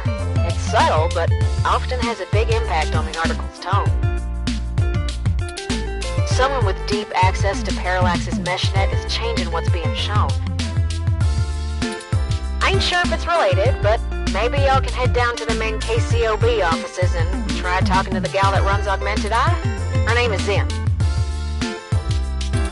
I ain't got the time or the desire to stick my nose that far out for a stranger, but it seems like your kind of deal. It does seem to be a bit of a stretch. But if we have to wait for you to work on the data we've collected anyway...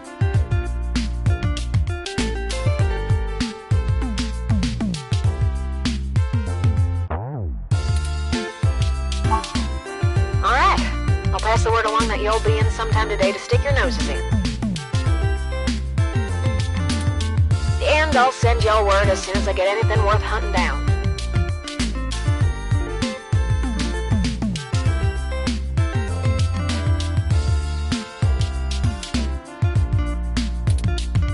Excellent. Thank you, Tomcat.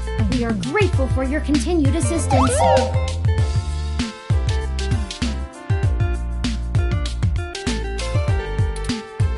No problem, Turin. Are you sure you're gonna be okay? Maybe you should take a little more time. You've been through some shit in the past few days. I said I was fine. Thank you for your concern, but I am fine. I have already handled the reality of Hayden's death. It's time to move on with the investigation. I'm sorry, I didn't mean to step on you. I'm just worried. So, I'm here if you need anything. Understood. I apologize for my tone, Tomcat. Alright, later, Turin. Okay, we have a lead, however tenuous. I've highlighted the COS IO Corp office building on your map. Also, while we were talking to Tomcat, I received an email from Dr. Fairlight.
Greetings. I hope you'll forgive me for a voice-only message, but I'm undergoing my treatments and would not call myself presentable for a video call.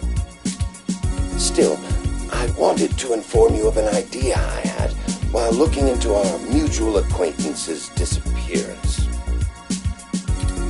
I haven't had any luck with my contacts inside Parallax, but I was reminded of an old friend by the name of Melody Flores, who may know more about the nature of Hayden's research. She's the owner of Flower Cybernetics, and Hayden has been known to work closely with them on projects involving the intersection of Parallax's systems and the implants that Flower designs. Melody and I are no longer on speaking terms, so I'm afraid I can't introduce you. But perhaps the intrigue of Hayden's little robot will get you entry into her home. I hope this lead serves you well. If you need anything else from me, I will be in and out of the hospital room where we met for the next few days. I will send word if I have any other insights or discoveries. Yours, Dr. Yannick Fairlight. Interesting. I had no knowledge of Hayden ever working with Flower Cybernetics, but now I'm starting to understand just how little I really knew about his research. Maybe this Melody can reveal more about the purposes of my construction. Hayden must have kept my development secret for a reason. Hopefully we can talk our way in.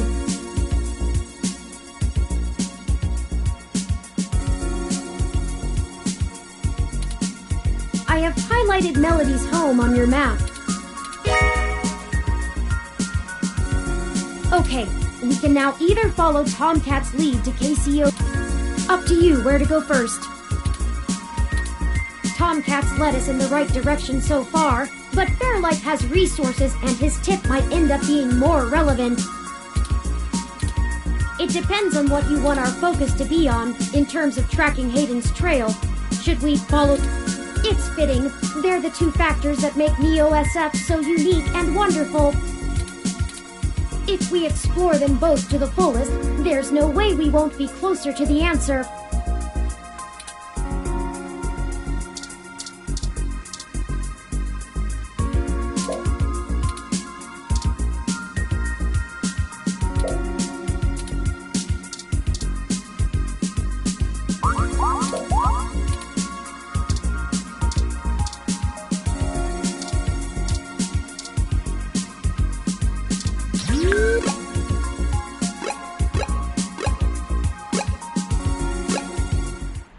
Here we are. The COS.io Corporation office building. It looks like most of the businesses on this block are a part of the same corporate coalition under COS.io. Well, perhaps.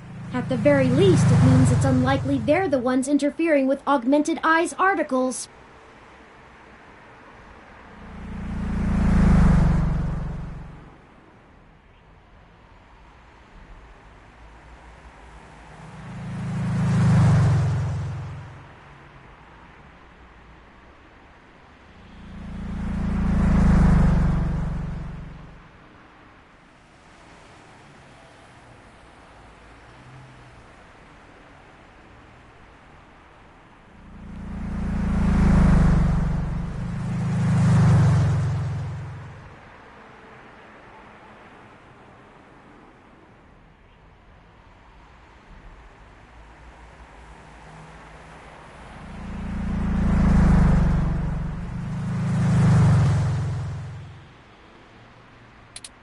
Not impossible, but unlikely.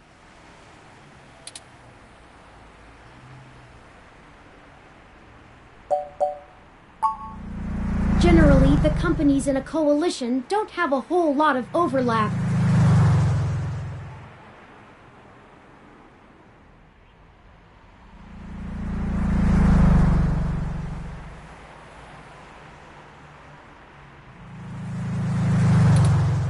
Augmented Eye is a news app focused on local tech and culture stories, with an emphasis on hybrids' rights and cybernetics issues.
None of the other companies in the coalition cover news, so they aren't related at all, which is very much standard practice for these groups.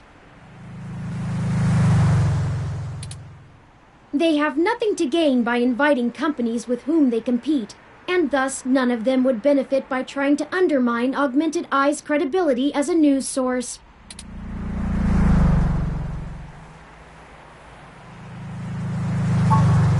In the early 2020s, the California government was pretty much going bankrupt. A poor national economy and repeated voter initiatives meant the state didn't have the tax revenue to continue running municipal services.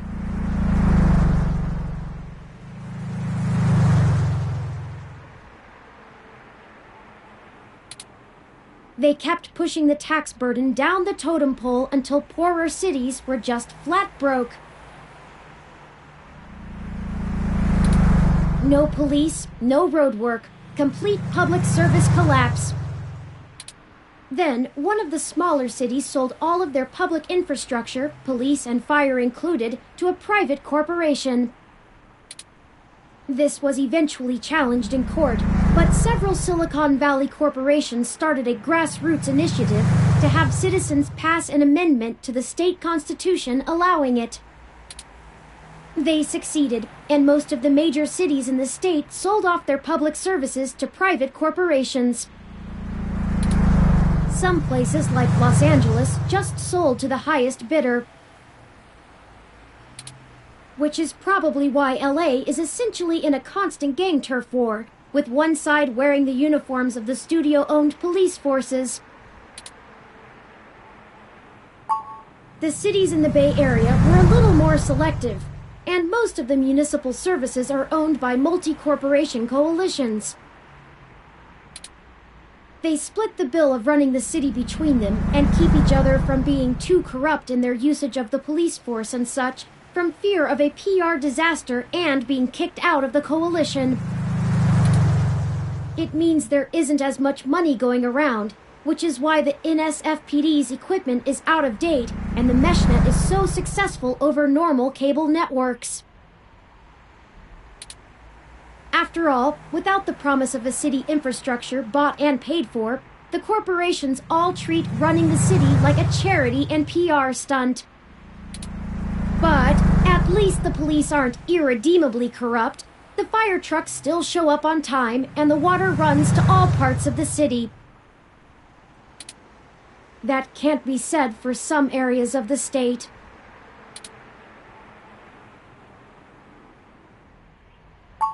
I haven't spent enough time learning about the subject, or politics in general, to give you an educated answer. If I go by the posts people make on the meshnet, I'd say a combination of having bigger fish to fry and caving to corporate pressure. People seem certain that the larger multinational companies would love to be able to buy their own towns on a national scale, and are pumping money into Congress to try and make that happen. They hold up NEO-SF as an example of their success, while trying to bury the problems in LA as an anomaly.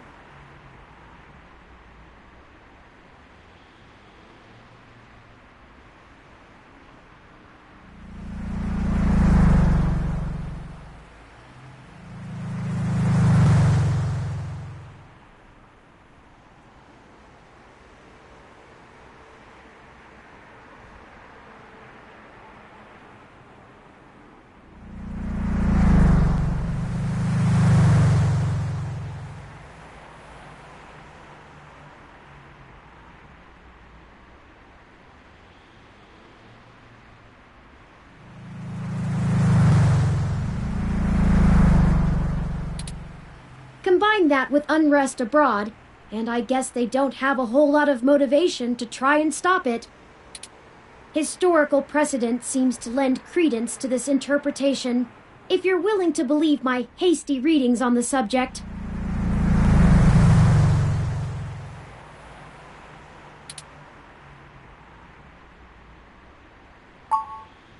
You're welcome. I am happy to assist.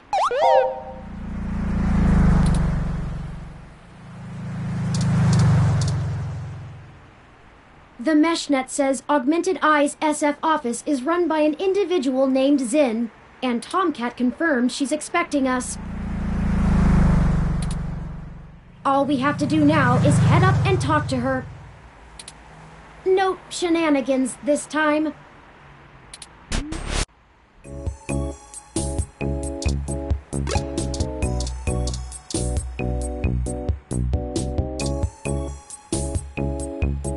Oh, hello. Welcome to Augmented Eye. You must be the journalist my network admin said would be showing up. Have a seat. Would you like a drink?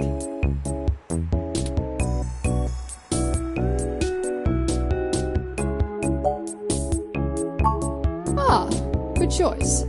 My assistant will bring it right away.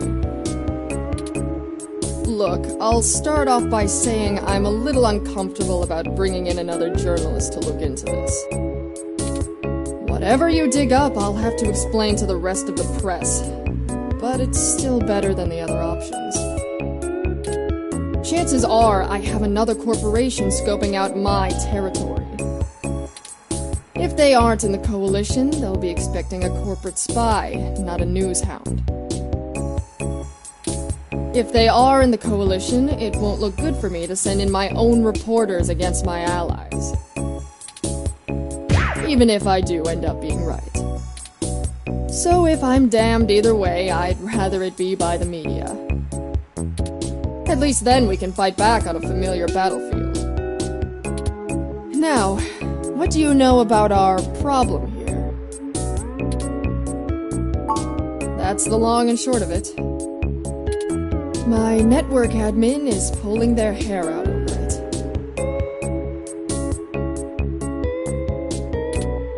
I'm not going to pretend I understand everything they say, but from what I understand, the changes to our articles aren't being made from inside our network. The versions on our servers are still the originals, but at some point after they hit the mesh, they get changed.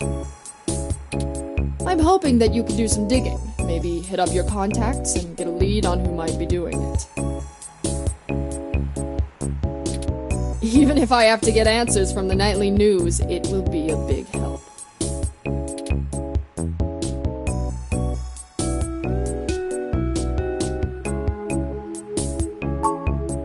Mostly little things. Word choice, tone of the writing, things that make the writer appear more or less extreme on a topic.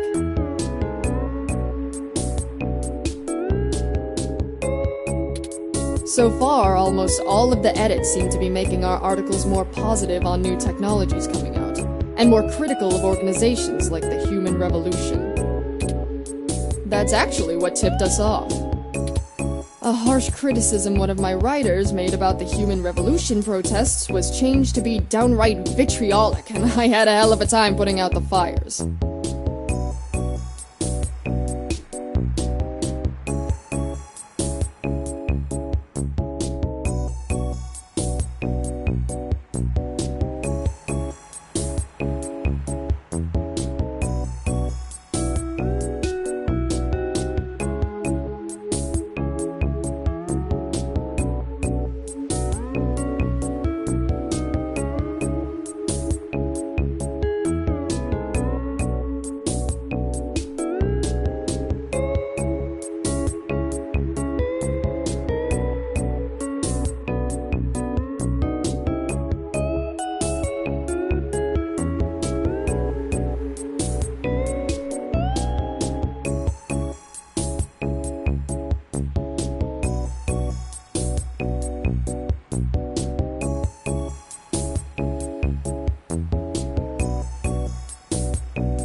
My writers and readers aren't exactly fans of them, but I'd rather not pick fights with the Human Revolution if I don't have to.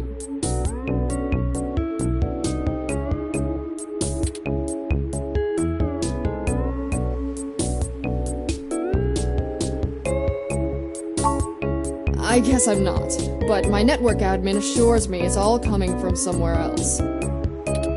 They told me that they tore out all of the routers that broadcast to the mesh and replaced them with fresh ones.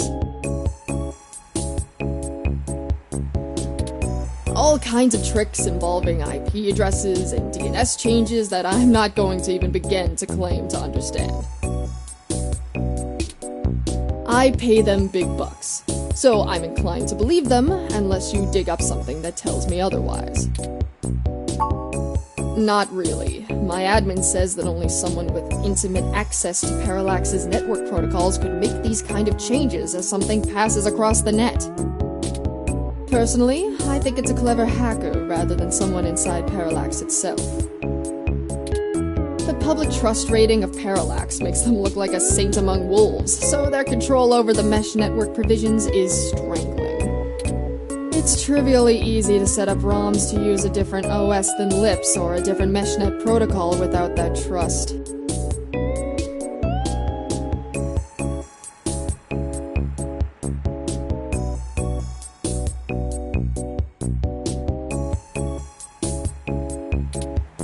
Or, you know, Parallax is abusing its power to spread pro-tech propaganda. Doubtful they need to.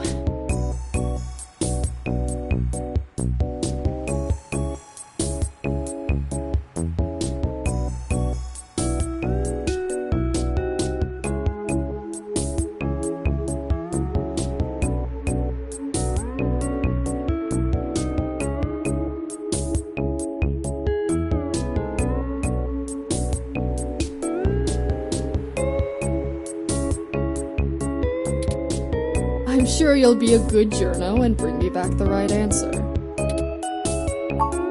I know tin hat conspiracies aren't an ideal start, but it's the best we can do. Anything else I can tell you, off the record? If you want it on the record, it'll cost you your firstborn and a really good cigar.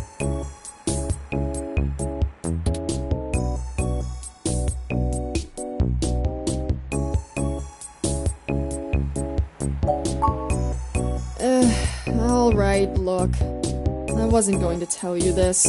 If it gets out, I'd have to answer some really hard questions.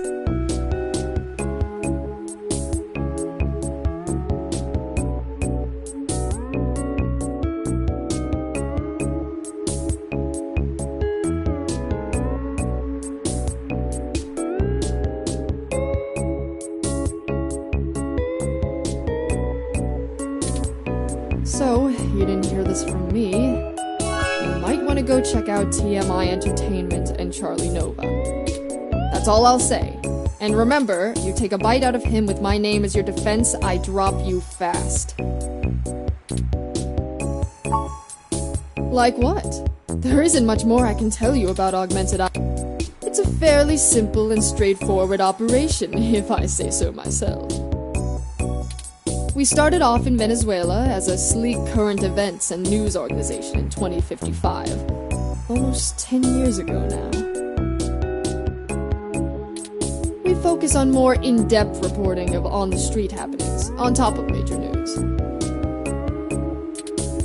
We are one of the few good ones left. Once folks in other cities saw the type of reporting we do, they all clamored for it.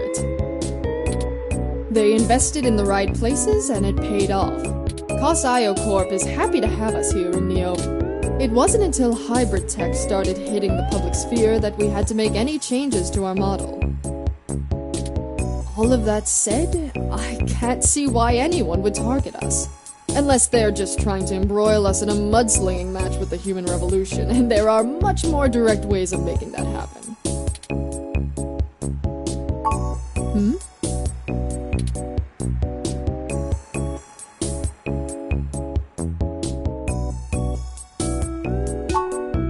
What? Not wanting to answer prying questions from my coalition board isn't a good enough reason?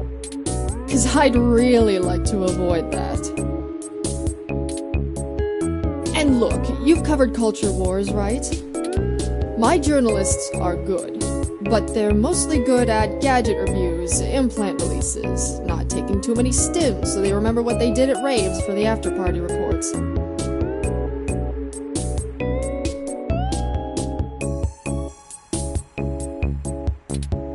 This needs an investigative journalist with serious contacts, not tech personalities.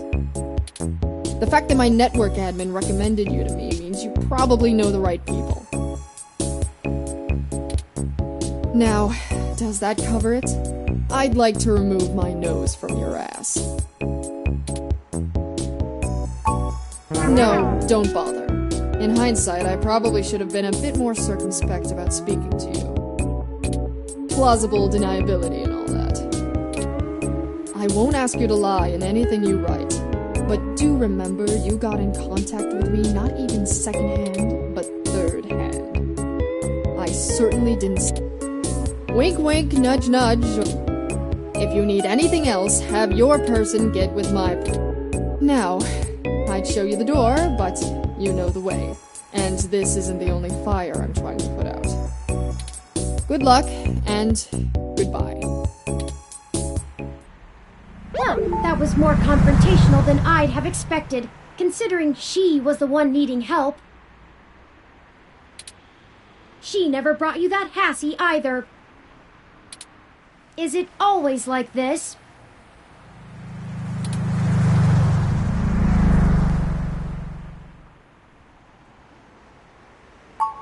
Very true. I will admit that I am interested in the possibility of a link back to Parallax. If all of this really is due to somebody manipulating the meshnet on the inside, it may give us the leverage we need to find out what happened to Hayden once and for all. That said, I will take care not to get my hopes up.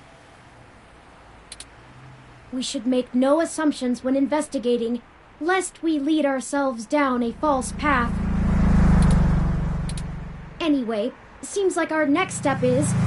What the...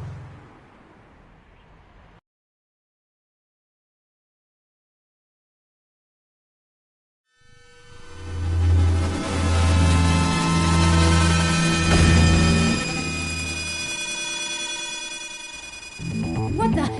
That's Sin!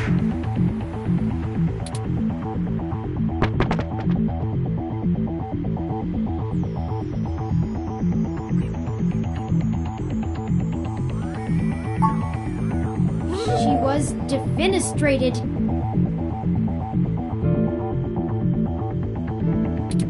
Emergency services are already on the way, and we are severely ill-equipped to help her.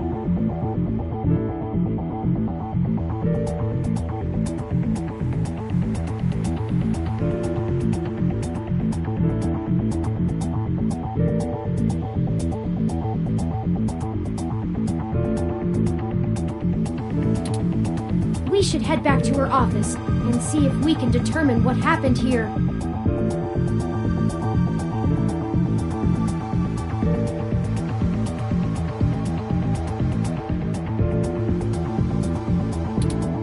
Perhaps we can still dispense justice.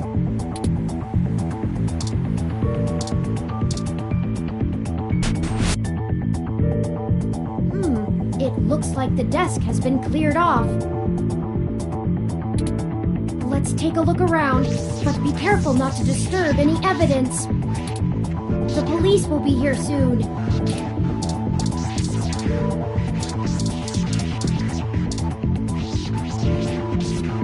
Even a ROM like that doesn't deserve an end like this.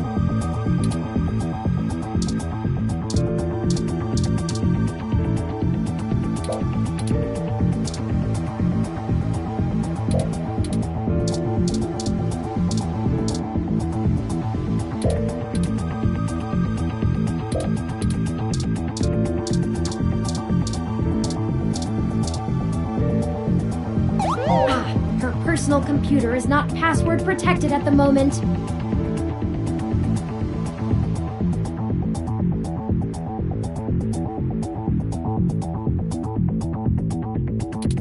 Give me a moment to look through her files. Best to keep your fingerprints off of the keyboard.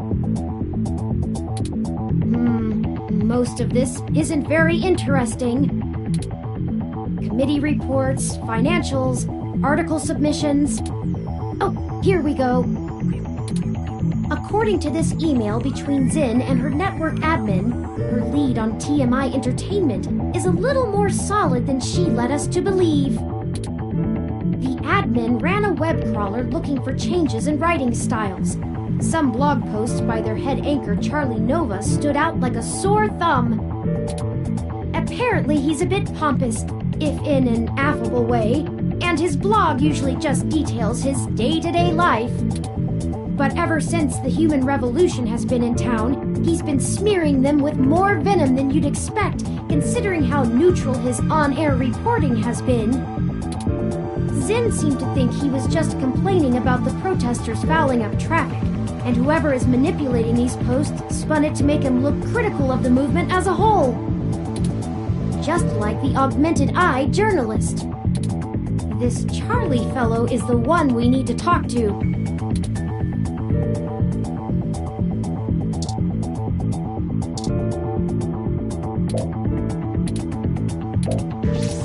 This game gives me the urge to start quacking uncontrollably. Is something wrong with me?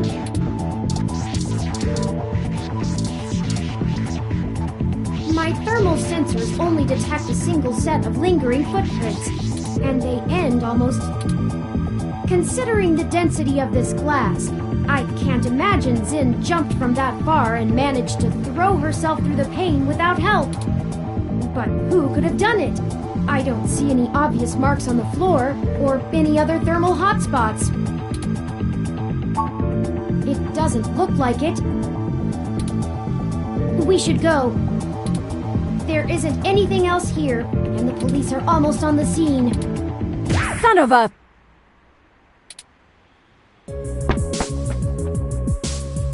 I should have figured the two of you would be here.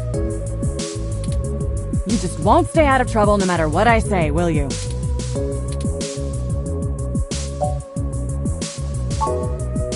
I assure you, Detective Rivers, we are merely in the wrong place at the wrong time.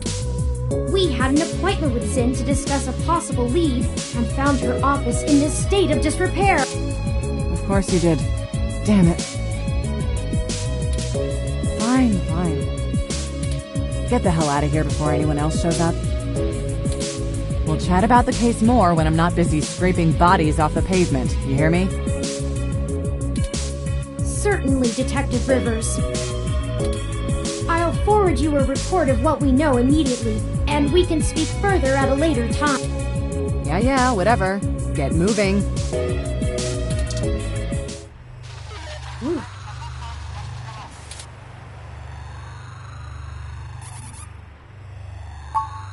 Because it's better this way. We are chasing smoke trails.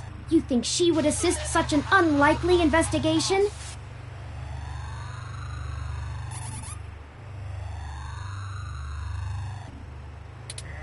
I do not need you to infer upon my motivations or highlight my duplicity.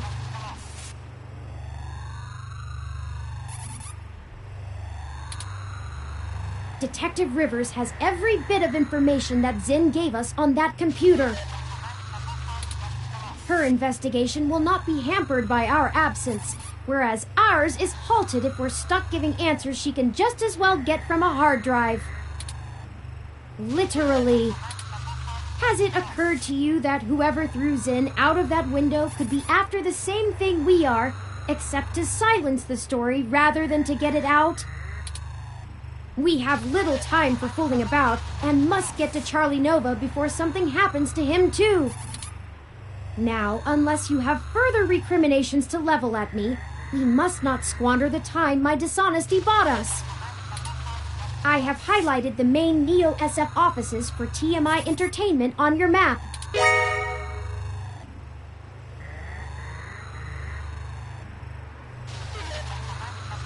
Let's go!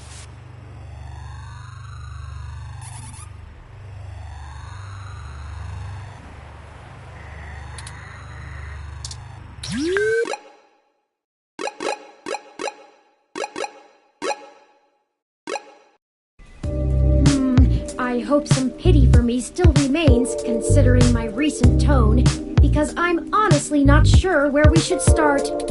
I suppose we should just ask the receptionist to point us to somebody who can answer our questions.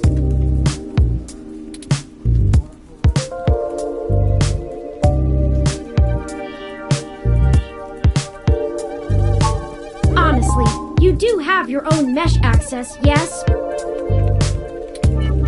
I'm quite certain you can handle all the casual searches you might feel like making.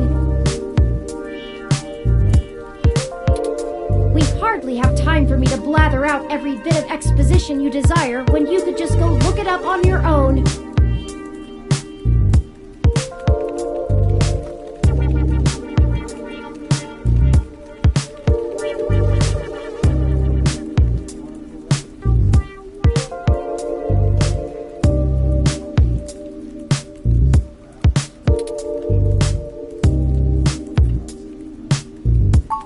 Fair enough. If you think it will save time, I can continue to rattle off these facts when you I just ask that you keep your queries to a minimum. We don't have a whole lot of time. Let me pull up the information you requested.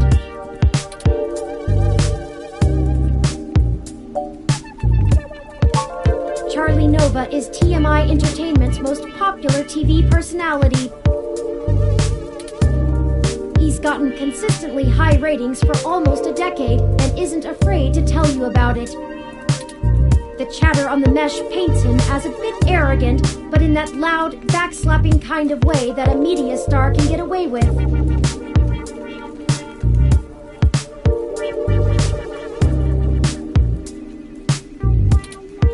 He's best known for hosting Star in the Stratosphere. It's one of those talent-seeking reality programs. Apparently, when TMI can't organically discover enough celebrities, they just manufacture them. Oh, and also, according to this blog, Charlie's hair is flawless.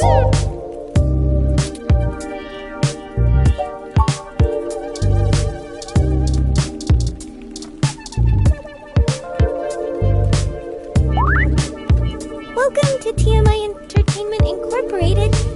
Do you have an appointment?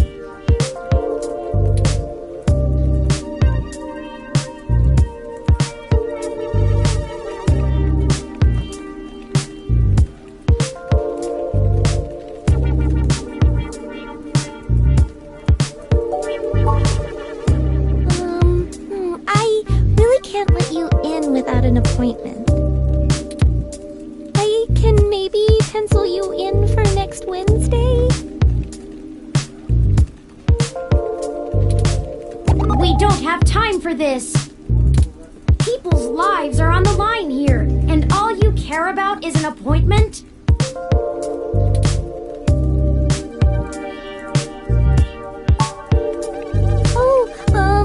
Look, if it's that important, I can buzz you through to sympathy.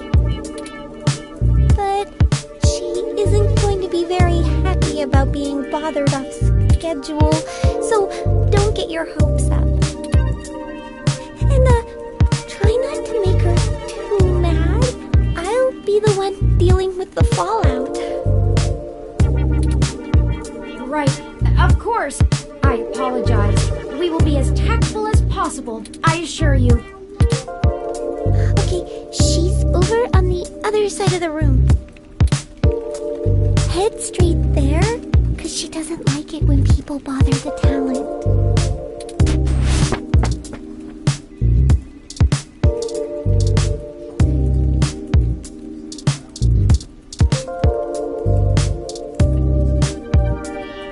Thought I told Nina to cancel all my appointments for the day. I swear that girl couldn't find her ears if I taped them over her eyes. At least she makes a decent cup of coffee. Yes, I am. And if you don't mind, I keep the show running here, so I'll be brief. What are you doing in my building? We've been given a lead on a story that involves one of your personalities, Charlie Nova. Someone has been manipulating his articles on the Meshnet and turning them into scathing attacks against the human revolution. We are trying to track the culprit, and we need to talk to Mr. Nova to hunt down further leads. You let your ROM do all the talking for you? Must be one of those new interrogation modules all the fresh meat rave about. Of course I know someone's been modifying Charlie's articles. I'm tracking them down myself. What I want to know is why I should help you snatch the scoop out from underneath me. Super hacker twists Meshnet news for personal political vendetta? The cliques basically farm themselves.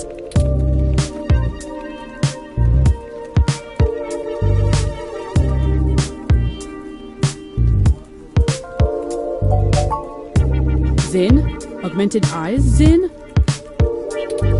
What does Zin have to do with this? She's the one who gave us the lead to begin with. Then, someone threw her out of her office window. We figured Mr. Nova might be next, and we wanted to get to him first. Holy shit. Fine, I'll let you talk to Charlie. If someone is trying to kill people over this, I'd rather it be out and done with as fast as possible. I mean, shit. We're an entertainment scene. Nobody should die for that. But hey, watch yourself with Charlie. He's a pompous clown, but he's my pompous clown. Keep it civil, or I'll throw your ass out and figure this out on my own. Now get on it. I need to make some calls.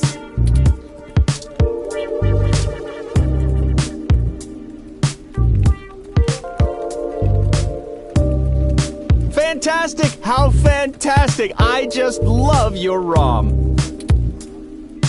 Not quite as stunning as mine, but still pretty grand.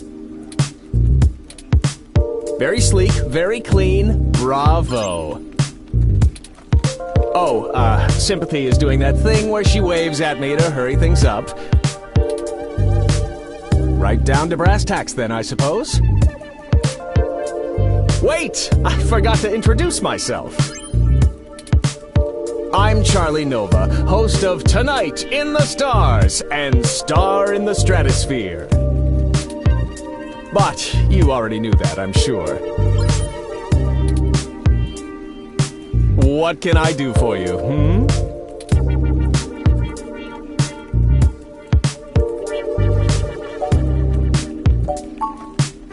Oh, you flatter me. Yes, you do.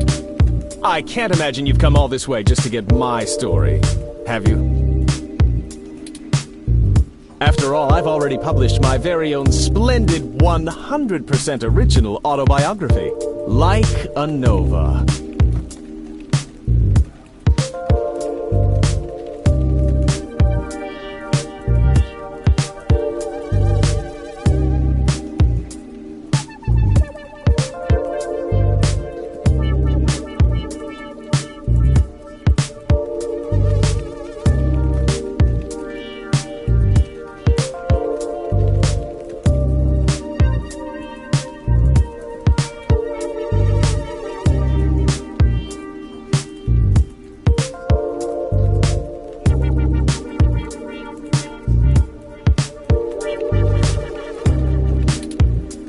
But I suppose I can give you a quick rundown, even if Sympathy is giving me the stink eye. I grew up here on the mean streets of Neo-SF, but my jocular nature and striking countenance got me scouted for a few small product advertisements. And the rest is not so ancient history. Now I'm the host of the largest celebrity news show on the Mesh, and I couldn't be happier. It's all thanks to my swarms of fans, though. They're the ones who count. Yes, any additional information on your state? Well, it's the best damn network on the planet, I can tell you that.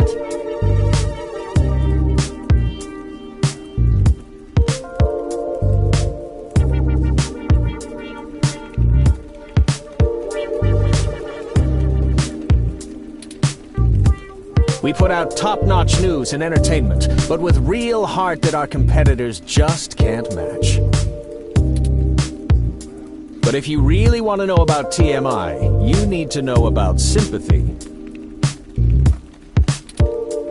It's her pride and joy, after all.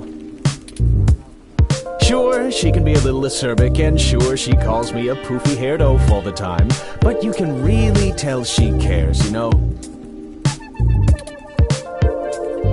Deep down.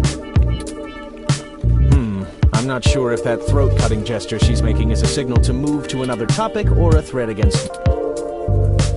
So, let's move on. What next?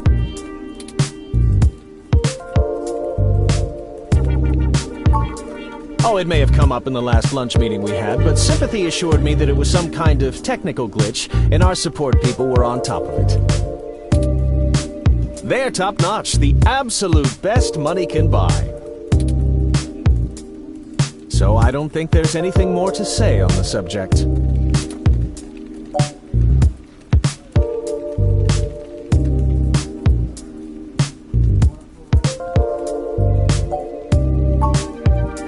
That's very upsetting. I hope you've passed along that information to Sympathy. I'm certain our tech people will be able to find the culprit in short order once they know enough about it. I really don't know what I have to do with it, though.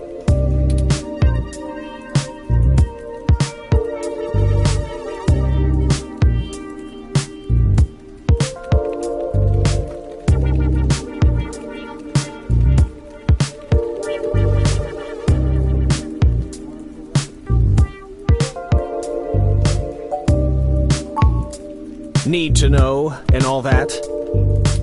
I keep on top of the things that need my attention, and leave Sympathy to handle all the things that don't.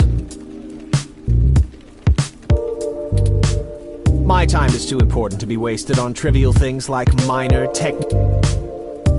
All right, that's enough. Charlie has a show to get ready for. He's told you everything he's going to. So get the hell out of here. If you find anything more interesting than what you got directly. Remember, I'm the victim in all this.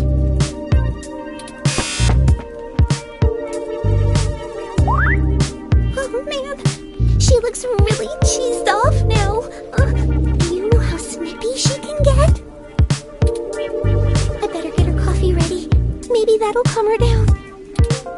We're very sorry if we made your day more difficult. Perhaps I could take the coffee over to Sympathy and we could try to smooth her rumpled feathers. Yeah, okay, sure. I mean, what's the worst that can happen? You make her even madder? Oh no. On second thought.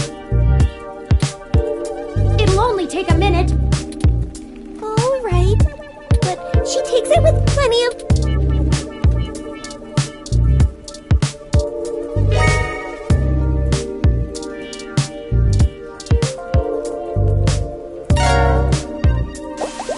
Okay, let's deliver this and make amends. I thought I told you to beat it. Or do your ears just not work? Ha! Ah, that's cute. I promise I don't bite. I just have a job to do. Sometimes I think Charlie's hair gel seeps into his brain, but he brings in most of our revenue, so his happiness is our top priority. Now, Scram, you know how to get in touch with me if you need me. That did not go well at all. We need some kind of leverage to get Mr. Nova to give us the information we want. I'm certain he knows something. Don't you agree?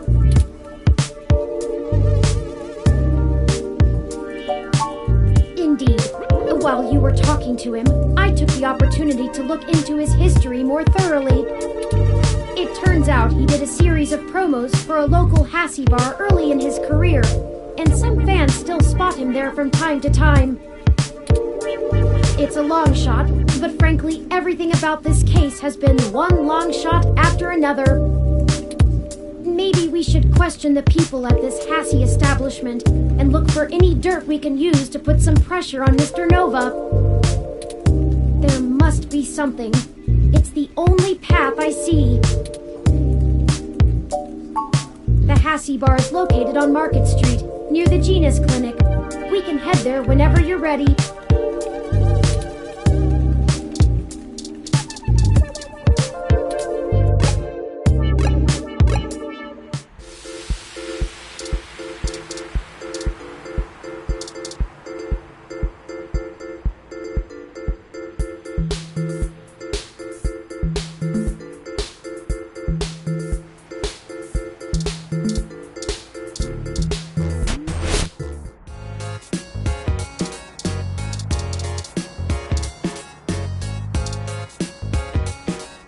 Oh, hey, it's you! Wow, long time.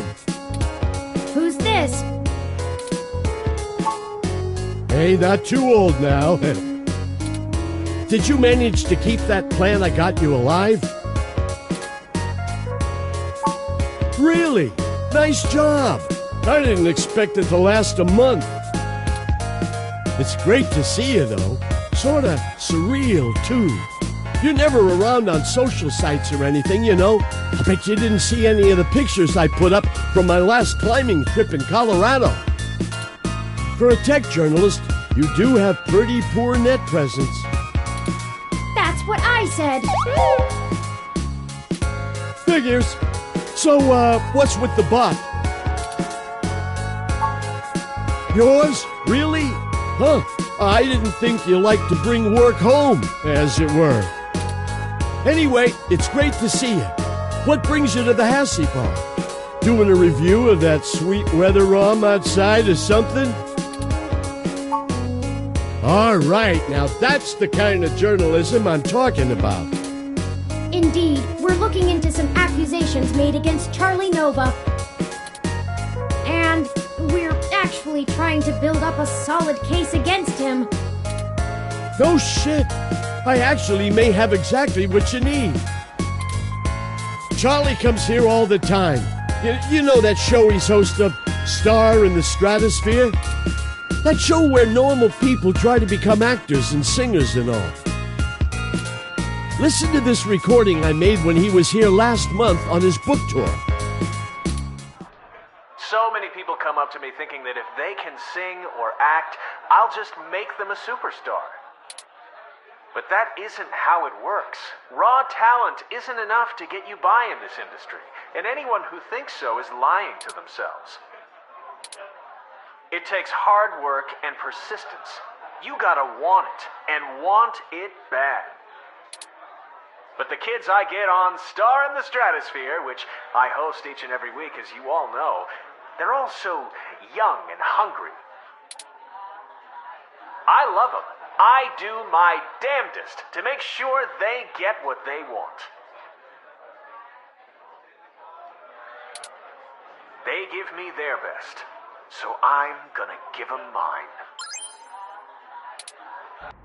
It's not much, and it might help you build a case if you chop it up right. Just keep my name off it. I post hiking pictures, not scandals. Well, if nothing else, the threat of this dropping on the mess should get them talking. Here, I just made a copy for you. Anyway, I'd love to catch up soon. For now, I'll let you keep at it. You can usually find me here if you want to chat again.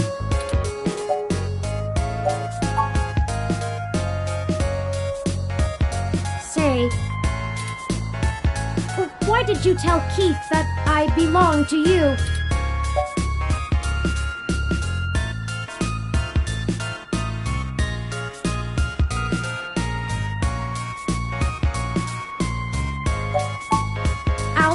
To remember that I am not the same as any ordinary ROM that exists to be subservient.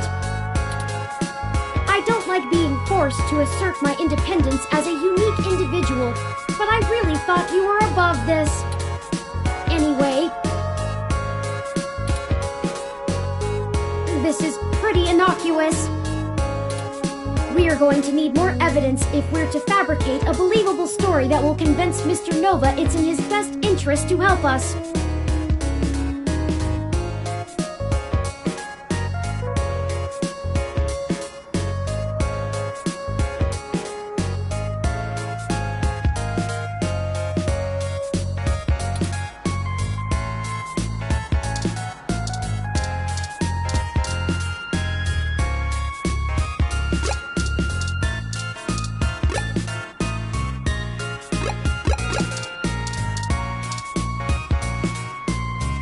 if it isn't the luckiest jerk I've ever seen.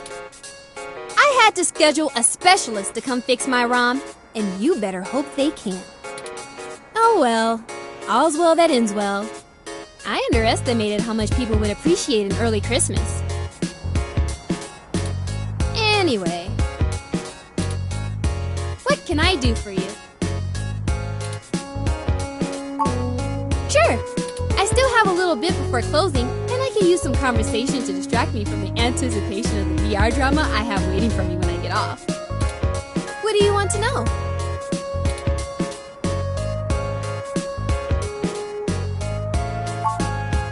Charlie is a complete trip.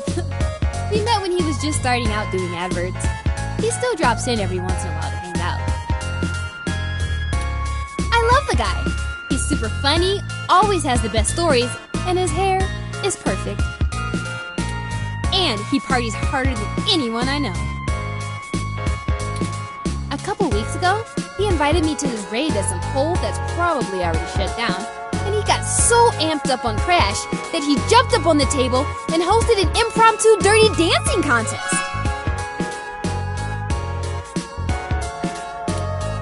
I swear, if he was in Charlie Nova, we would have gotten chucked out on our asses, but it was a lot of fun. If you want to meet him, just hang around here long enough. He loves mingling with his fans. Not that it helps his ego any.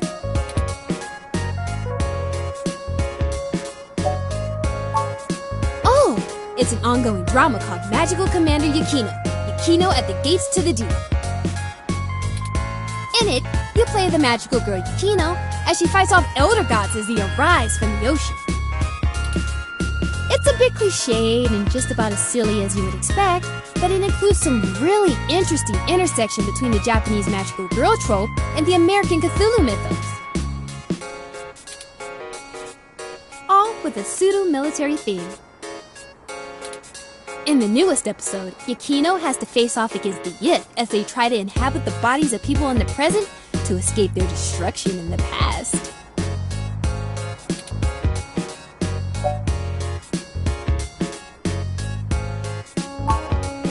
It's the best! Super awesome! If you need any other suggestions, just let me know. I played through a little bit of everything. I'm sure I could find something you'd like. Maybe a detective drama. Anyway. Sure! Just let me know if you need anything. I'm always happy to help.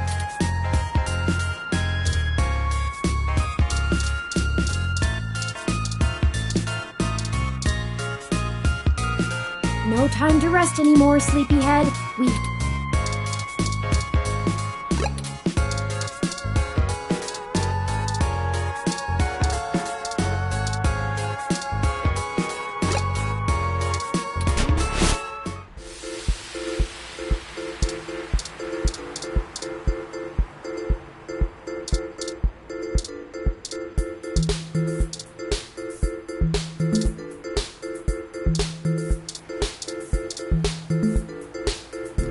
Welcome back, But of course, I'd be happy to help any way I can.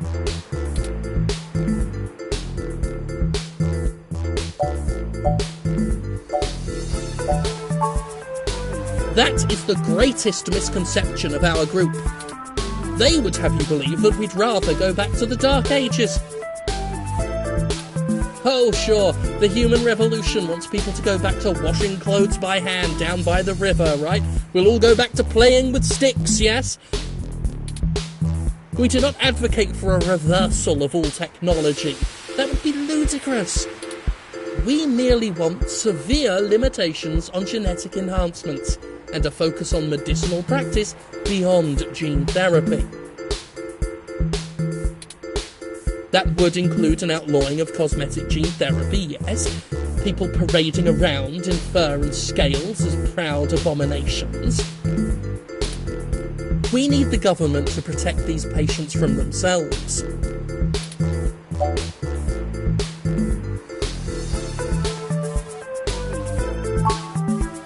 I feel it's rather simple.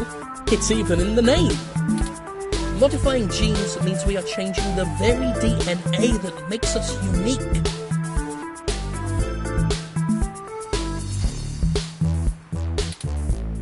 We're giving doctors, among other people with a severe lack of understanding of the human condition, the right to make us into entirely new species. We are the byproduct of tens of thousands of years of natural selection and evolution, and now these people want that progress to just be reduced to a formula, to be injected into your skin at your convenience? And why? To fulfill some sick fantasy. We have VR dramas. Leave your imagination at home.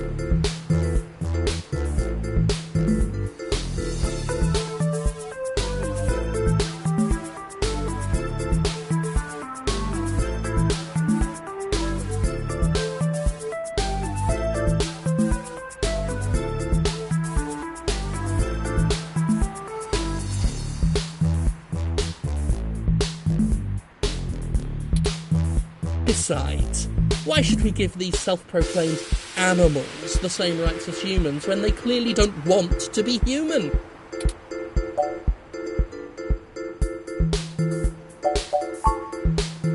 That's a leading question.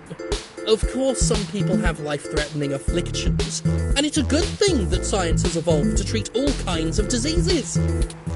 Simply wanting cat ears and furry tails does not constitute a disease. A disease of the mind, perhaps. If the government strictly limits genetic alteration surgeries to only life-threatening emergencies, well, that would be a start towards undoing the damage.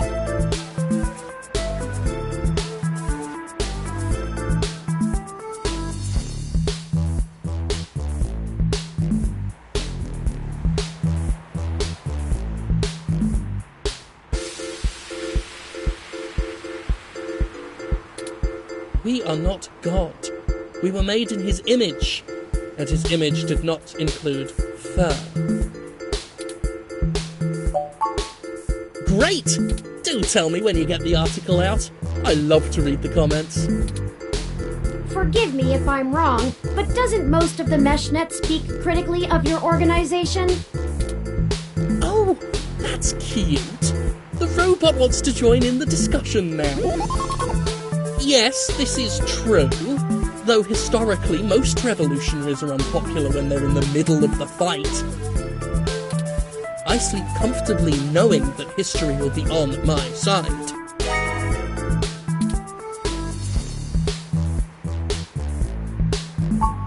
Why, thank you. I appreciate bold integrity from good journalists like yourself.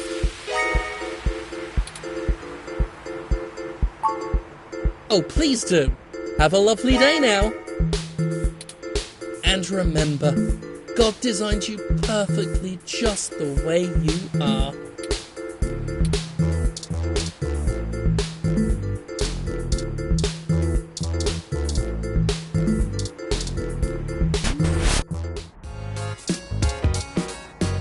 I haven't seen you around here before. Is there something I can help you with? Another one of his fans, huh? Yeah, he comes here sometimes. I don't really get why everyone likes him so much.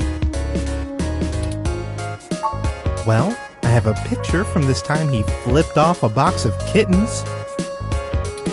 Somebody brought them to try to give away, and one of them scratched him up. He ended up taking it home, but he really hammed it up about getting scratched. I think he ended up calling him, I think it was Captain Snuggles? It was pretty funny, actually. I'll send your Rom a picture.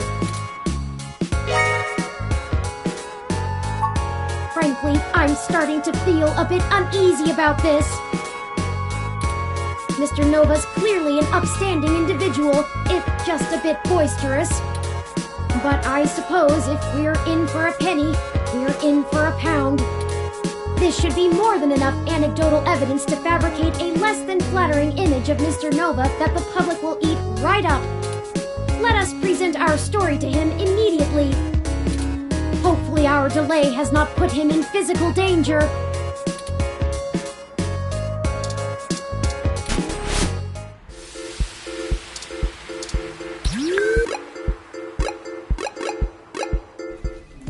Hey, you two! I think I'm gonna have to let security know that you're not allowed back in the building. Doubtful. But let's never let it be said I didn't give someone a chance to dig their own grave.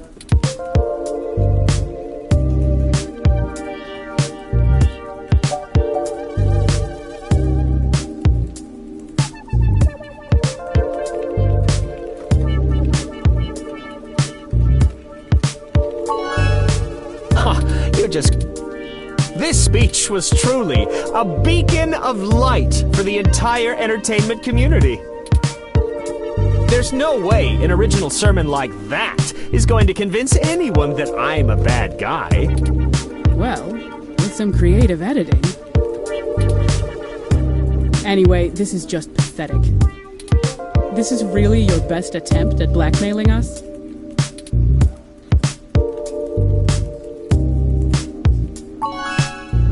So what? I like to show people a good time.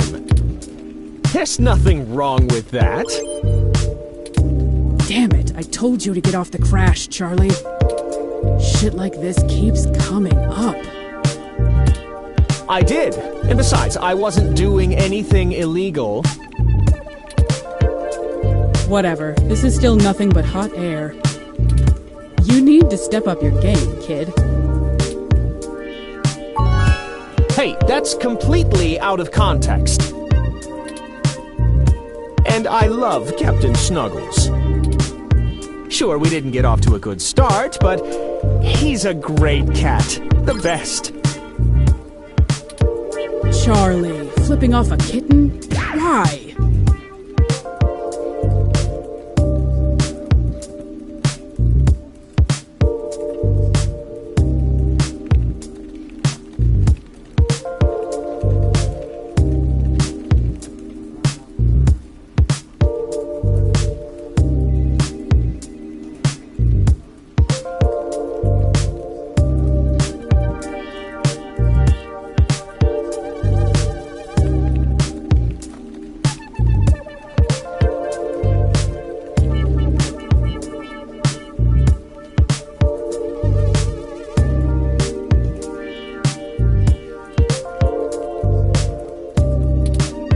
You go public with this flimsy smear piece, I'm gonna tear you apart.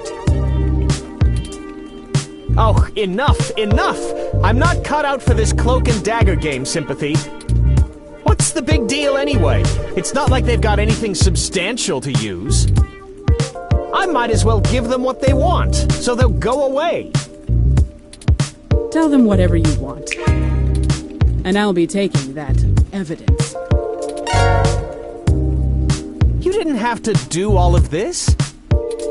I would have helped if you had just asked.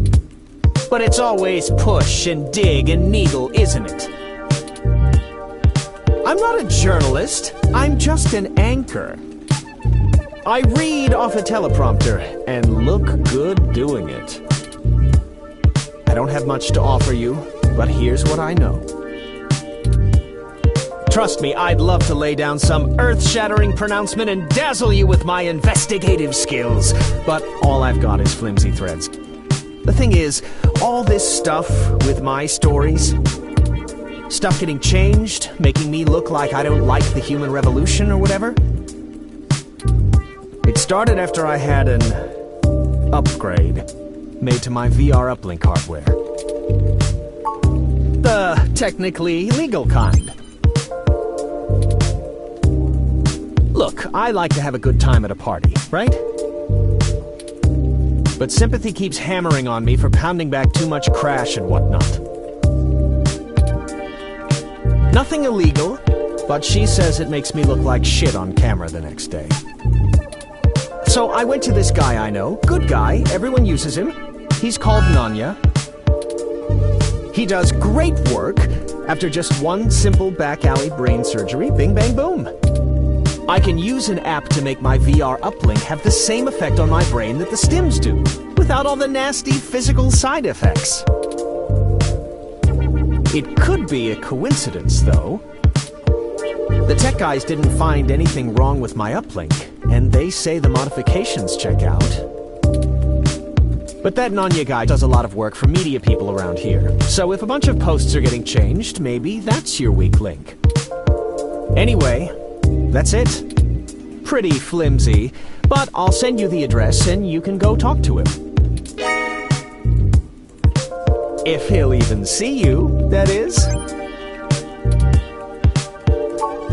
Well, we took far too long to get to it, but I'm quite happy to assist in any way that I can. Just make sure you source me in your article, right? Maybe run a rough draft past me and I'll give you some quotes. I'm certain that'll help signal boost the story all the way to the stratosphere. Give it the old Charlie Nova bump. Maybe we can smooth out all this silliness between us. Anyhow, I really have to get back to work. Let me know how it goes with the murderous hacker thing. My ROM will call your ROM.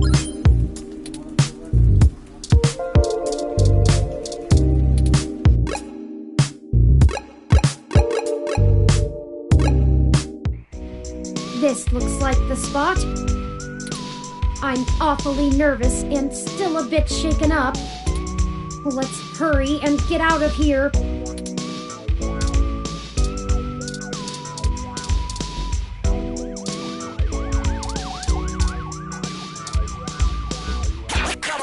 Hold up there, Speedy.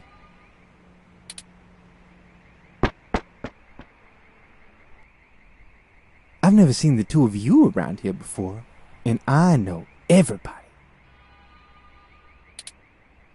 Why don't you let me know what's going on here first before you start barging through people's doors, feel me?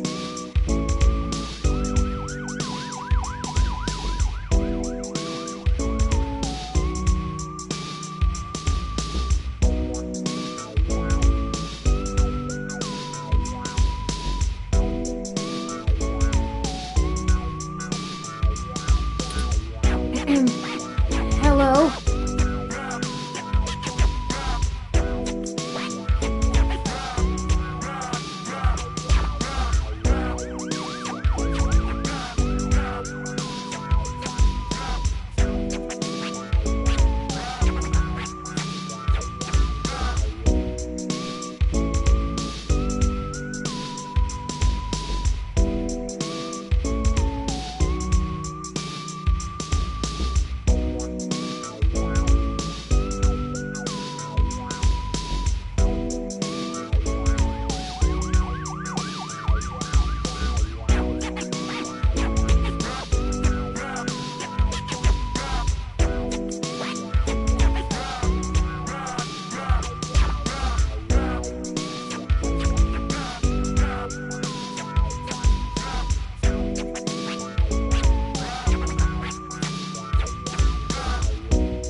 here to speak to Nanya about something.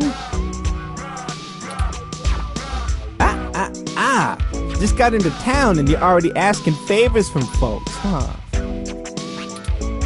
Tisk, tisk, tisk, my little blue friend. What? No, it's not like that. Listen, we don't want any trouble, but we're kind of in a hurry. Trouble? There's no trouble here.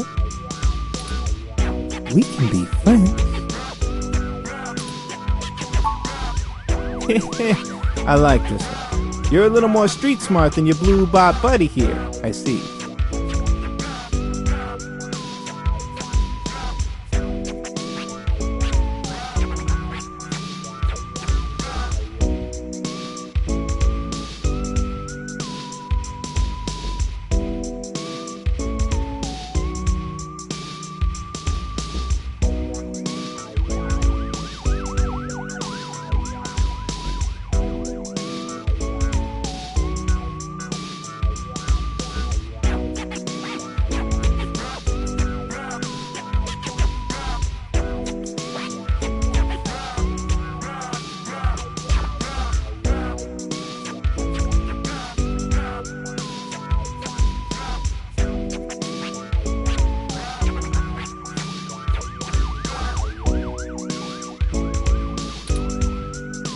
I like you two. You're cool in my book.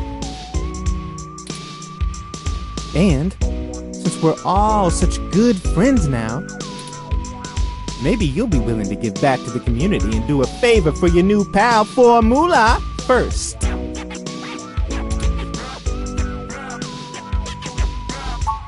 You see, I'm a budding street musician,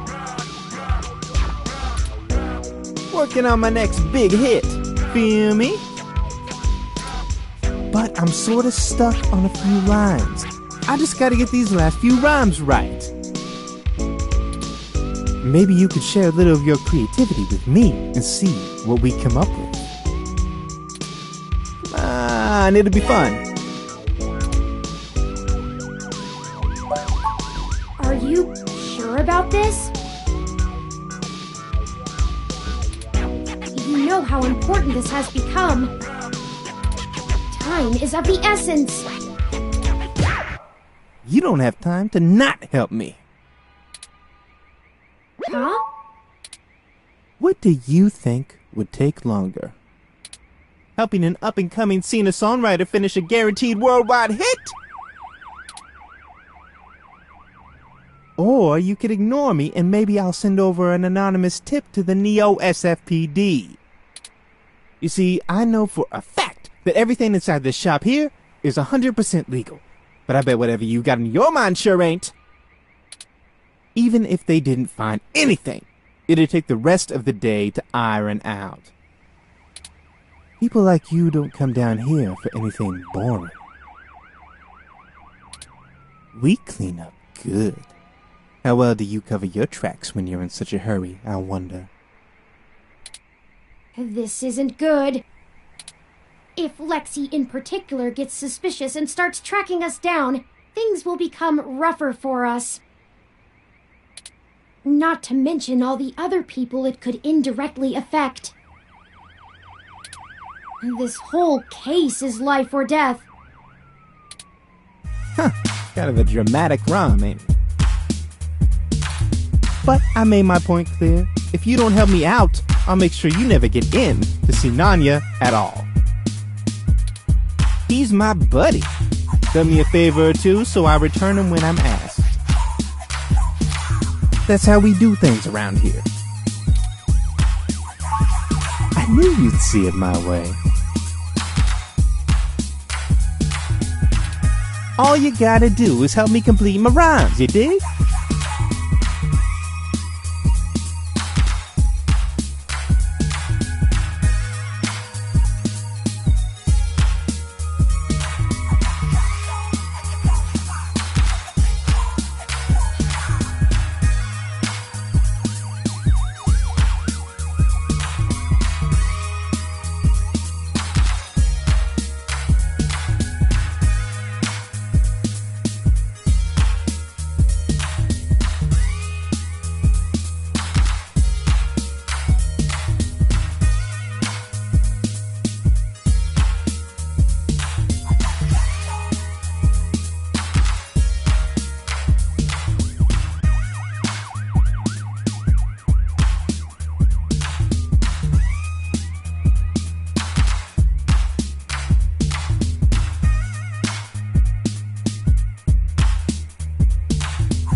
couple of them are just missing a word or two, but if I really want to make this song fantastic, I'm gonna need some killer inspiration. It's gonna be super cred. Anyway, you ready for this?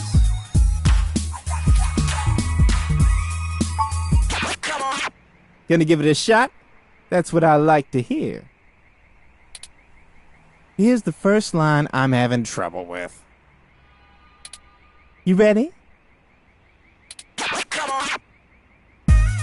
It's my favorite season, only comes once a year. I'll show you the true meaning of, hang on a second.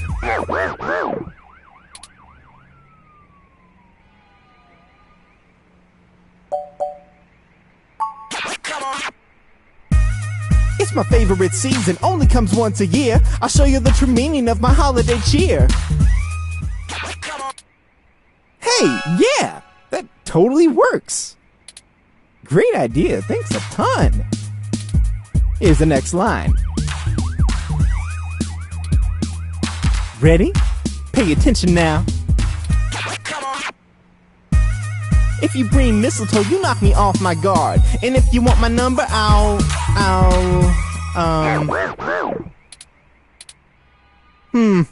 You know, for this one, I don't think words are gonna be enough. I'm gonna need some inspiration to make it come together. If you've got anything to show me that you think will help me out, let me know.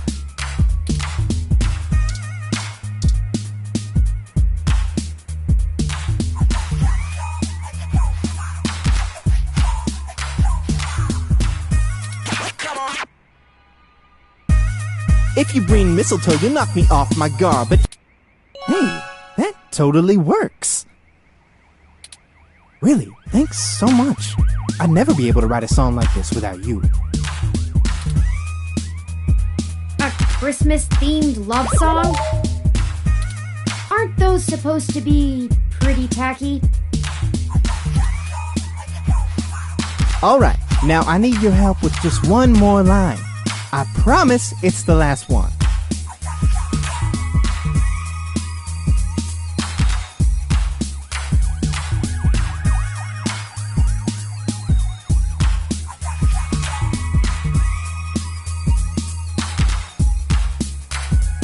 This one's been driving me up a wall. I hope you can tackle it as well as you did the others.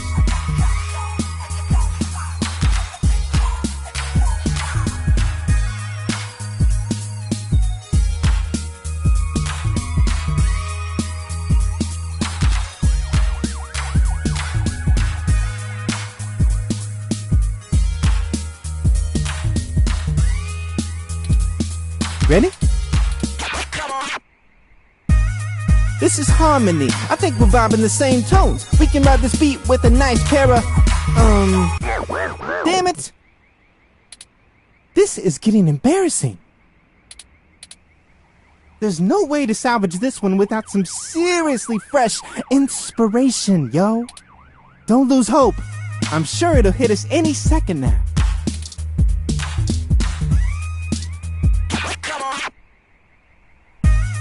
This is harmony. I think we're vibing the same tones. We can ride this beat with a pair of GX Ultra beats. That doesn't rhyme. Oh man, you totally threw off my... You might need to find some more inspiration around before you can really help me. I'm gonna keep thinking, but let me know. Haven't you ever rapped before?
Alright, now I need your help with just one more. This one's been driving me up a wall. I hope you can tackle it as well as you did the others. Ready?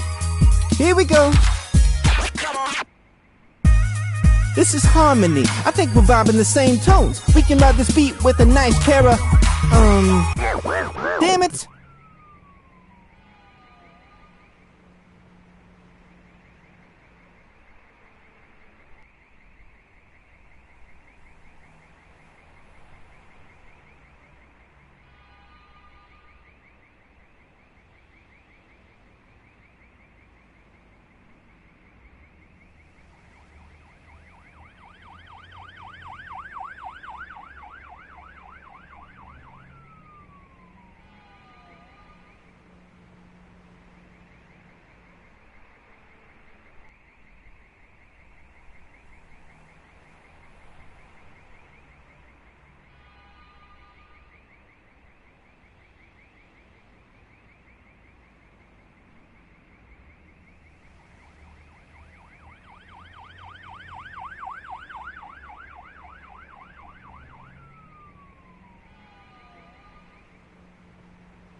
This is getting embarrassing. There's no way to salvage this one without some seriously fresh inspiration, yo. Don't lose hope. I'm sure it'll hit us any second now.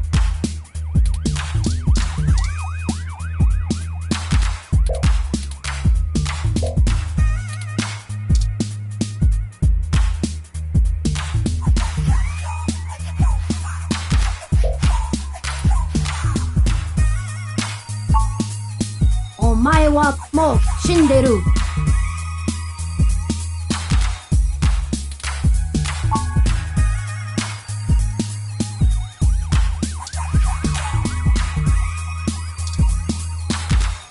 Hey there, I go by Night Witch.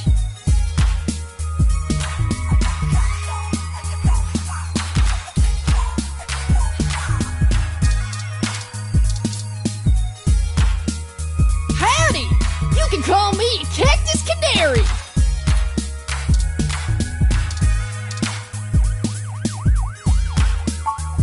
Wait, those are... sure, why not?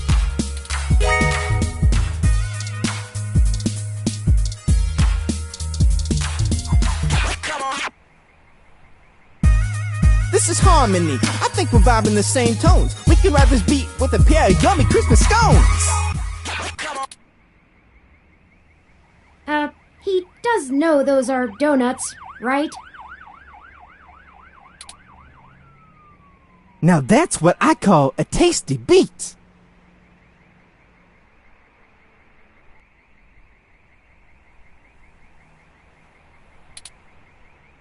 That was amazing! I can't believe you pulled it off. Whatever you do for work now, it doesn't matter. You should become a musician.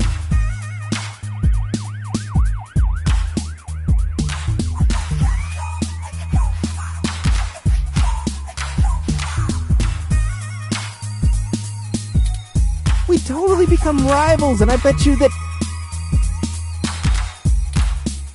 On second thought, you keep your day job. This is my territory. You feel me? But you did help out in a huge way, so I guess you're cool. Go on in and see Nanya whenever you want. I'll just be chilling out here, soaking up the inspiration of my surroundings, baby. Here, you can keep the scones.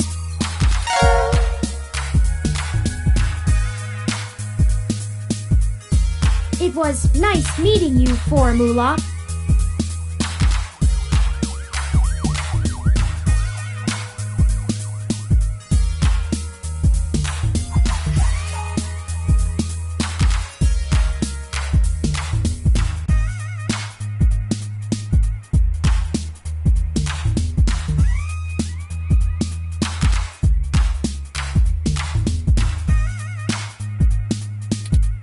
Hey, you too, little Bob Blue. Hey, that kinda rhymes. Let's go. This lacks the anger and passion I usually find in this type of street art. No layering, no grand design, nothing inspired or imaginative.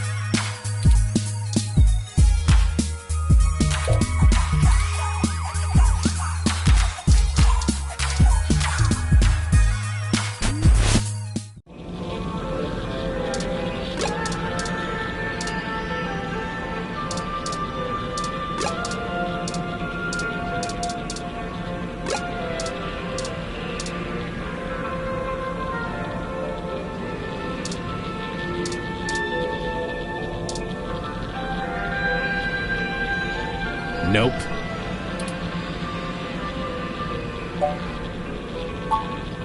Nope, I don't know you. You got someone willing to vouch for you? If not, get out of my shop.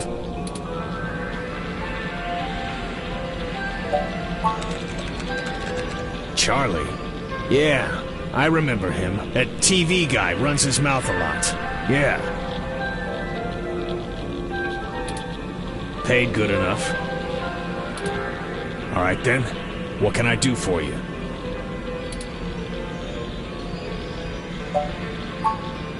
You are Nanya, correct? Sure, if that's what you want to call me. If your credit's clear, you can call me whatever you want. Enough foreplay. What can I do for you? A fresh install, custom firmware, maybe an upgrade? I can pretty much do it all. But most people come in here for VR implants. Turns out brain surgery is expensive, yeah?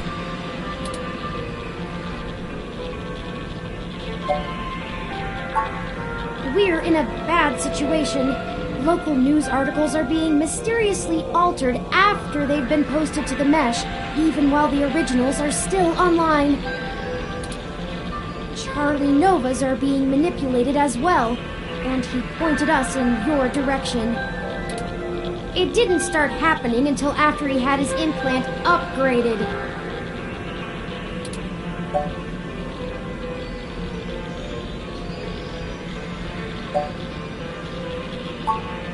What are you, cops?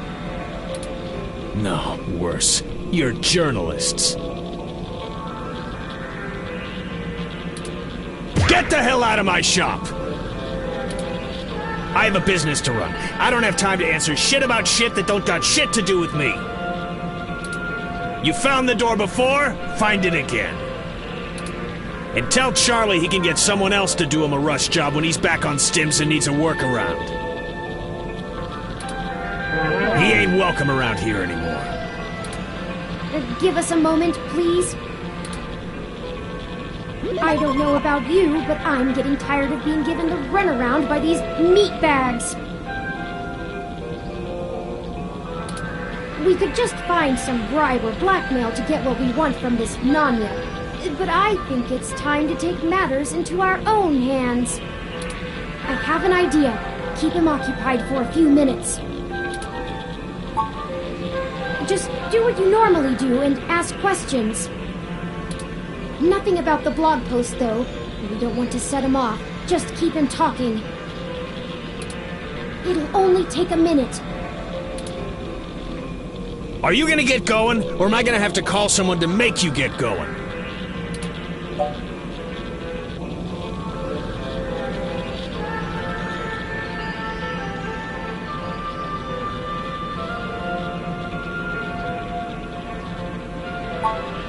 I didn't.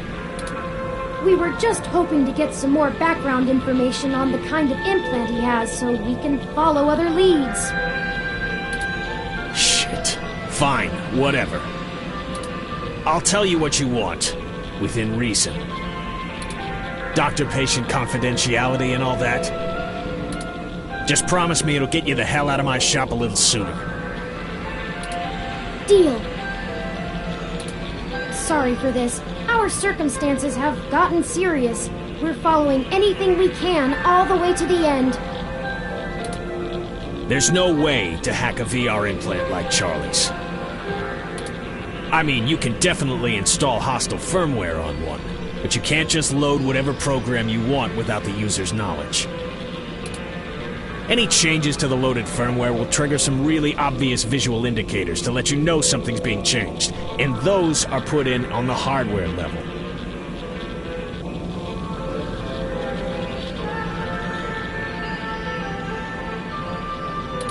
I've never heard of anyone being able to circumvent them. The only person who could have loaded hostile firmware on there is me. And don't try and go there. I get paid too much to risk my reputation over changing a few blog posts. What about using the mesh to mess with the implant? Is there some way to change the input remotely?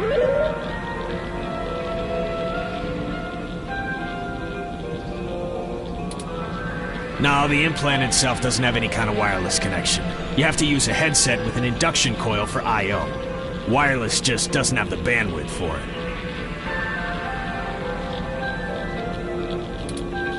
You might be able to try infecting a ROM with some virus that screws with the I/O, but you only use a connection to a ROM for AR HUDs. They can't handle full simulation. You'd need a full rig and a hardline connection to the NEC to do that. So, I'd give it a big maybe. If that's actually how it all happened, they probably would have found whatever infected his ROM way before you showed up here to bother me. Could it have just been faulty parts? Not to be too blunt about it, but this field of expertise is a little disreputable. Maybe your supplier sent you an implant with something fishy preloaded. Damn it. Look, I get it. I'm working out of an old auto garage on the bad side of town. But I'm a fully licensed cyber surgery tech. This entire business is legitimate. It isn't illegal to install custom parts or firmware in any current generation implants. It just breaks the warranty. My business keeps a low profile so we don't run into bogus patent infringement lawsuits from Flower Cybernetics or whatever shell company they decide to come after you with.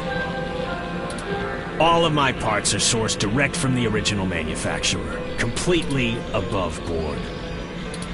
So if they're bad, they were built bad by the factory.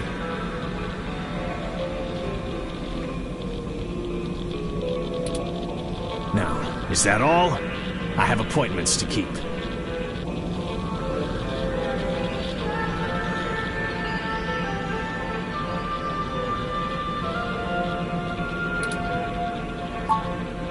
Yeah, whatever.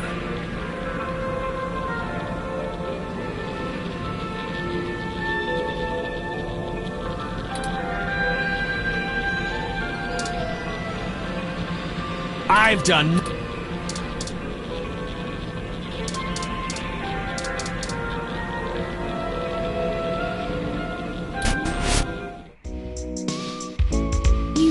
Know this, but I have a finely tuned sense of electromagnetic fields. All ROMs do.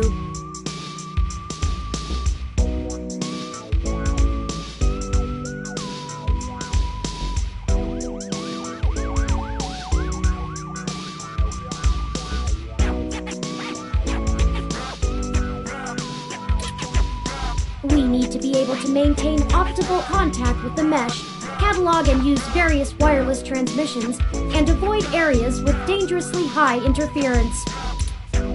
Your stock off-the-shelf ROM has very little command over the frequencies available to be scanned.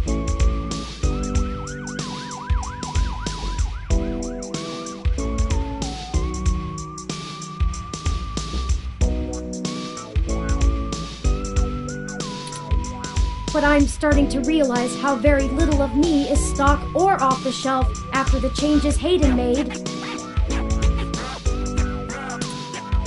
That means when the humidity is low, the air fairly sings for me, amongst other things.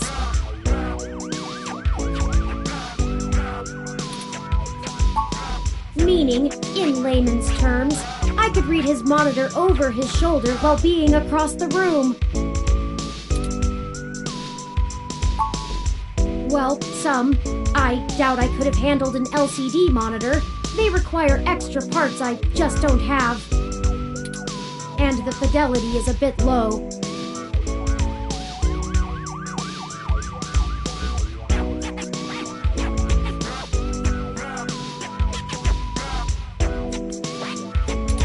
Anyways, Nanya looked up his client records on Charlie, and I got some of the names of his other customers off of the spreadsheet. One in particular stands out, Shotaro Otsuka.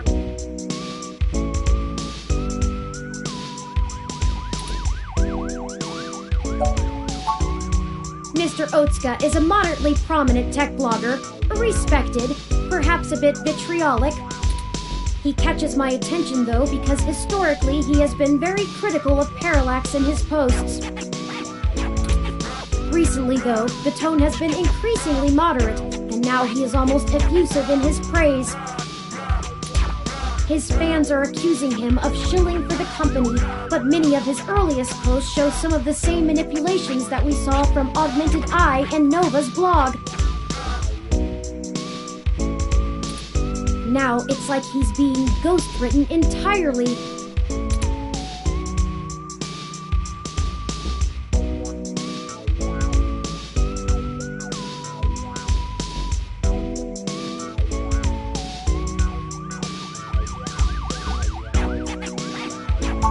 I've marked the location of Shotaro Otsuka's apartment on your map.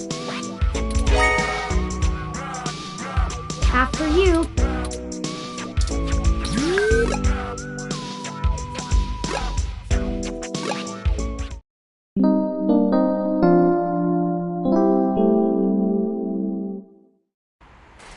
This is the building.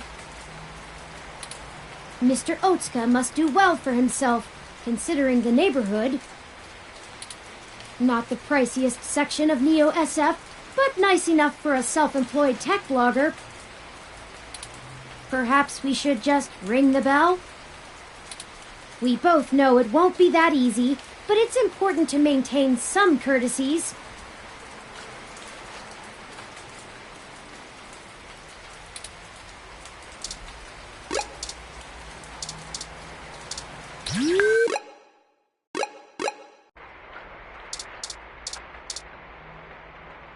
You really pulled it off. I'm in...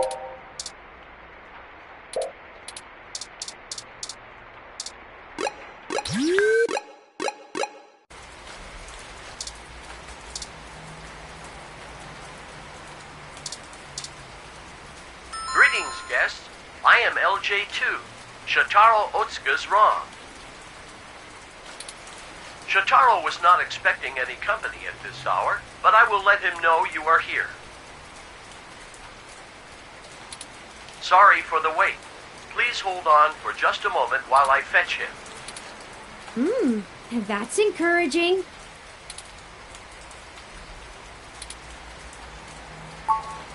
That was odd. Maybe try the bell again. Greetings, guests. I am LJ2, Shotaro Otsuka's ROM.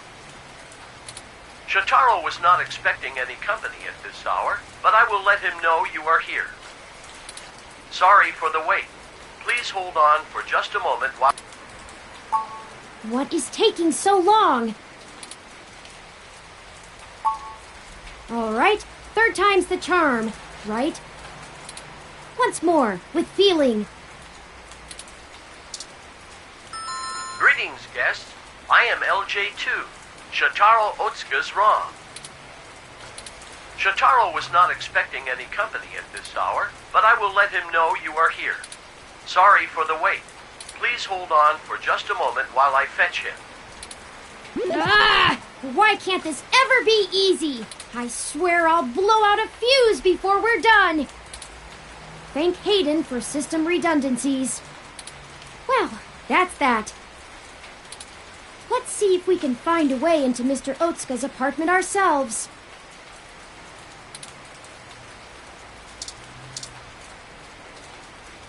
Mr. Otsuka's apartment is on the second floor. The fire escape should give us access to his window. We just need something to let us reach it. I'm sure there's some piece of detritus or loose end lying around we could use. Oh, that's how these things always work.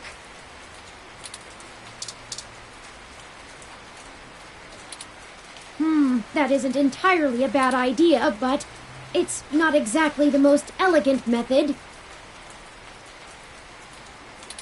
Don't you think an investigative journalist like you can avoid heedless, brutish flap and find another way?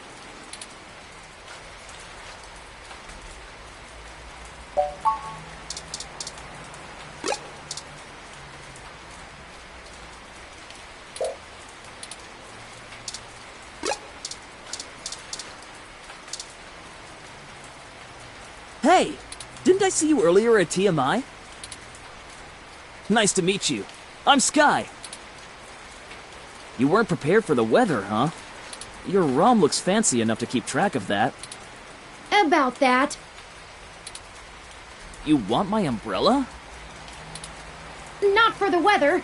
We need to use the hook handle to reach the fire escape ladder, so we... Oh, you live here and lost your keycard, huh? I totally understand. I do that all the time. But look, as much as I'd love to give you this umbrella, I'm kinda using it right now. Where I come from, see, we're all about equal trades. It's part of our culture. Gym culture? Sorry, but unless you've got anything interesting to exchange for it, I'm gonna hold on to this. Don't want to get wet.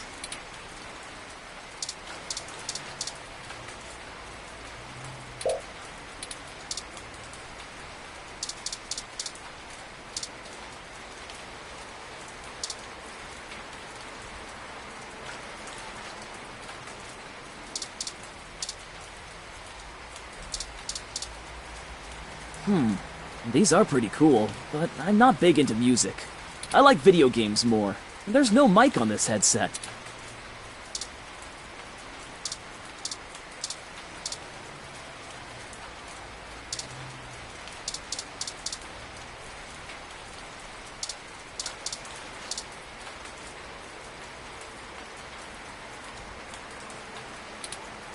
Hey, is this real? The real Yannick Fairlight? You know him?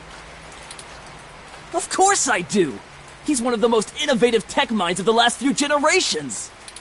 Can I please have this? I'll give you the umbrella. Yours to keep if you want. I think it's a fair trade. Thanks! Here you go. This is so exciting! I'm gonna go call him right now!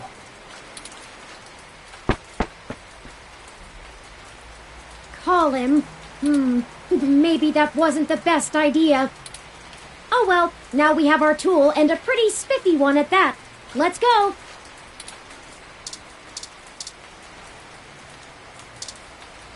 Excellent work!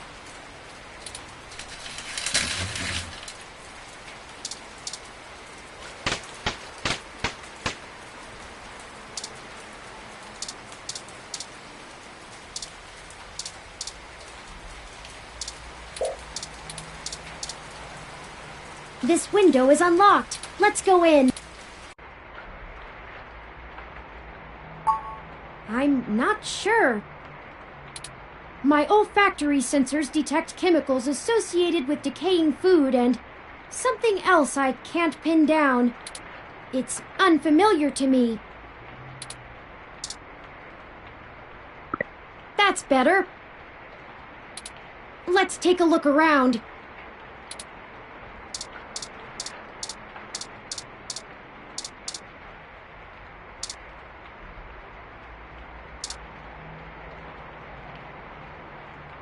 Mr. Otsuka?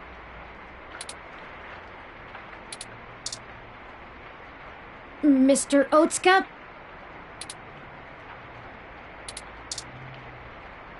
Mr. Otsuka? Shotaro must be plugged into the mesh. He hasn't even noticed us. I feel like I could scream without him knowing. Ah! Hi! Mr. Otsuka! Nothing. Hello, guest. Shotaro has been a bit under the weather recently, so he has not been receiving anyone. He is trying very hard to keep up with his deadlines, but I will check and see if he has a moment to speak with you. We just checked, and he seems busy.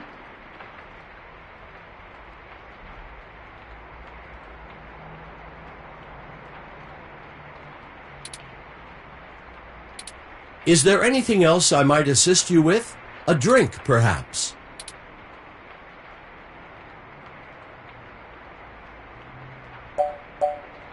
I run regular self-checks and have noticed no irregularities in either my hardware or software. I appreciate your concern. If you think I am behaving erratically, perhaps you could mention it to Shotaro. He is skilled at maintenance. Very well.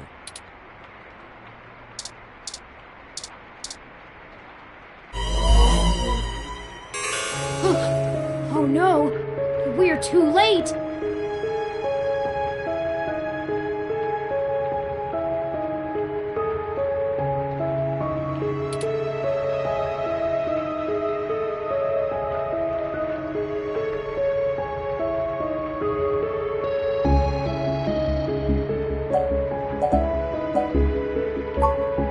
Looks like he's been here for a couple of days, maybe a little longer. That means whoever did this did it before we even found out about all of this. Stabbed in the chest, right through the back of the chair. Looks like it severed his carotid artery. I don't want to make any assumptions, but I can't help but wonder if this was done by the same person who assaulted Zin.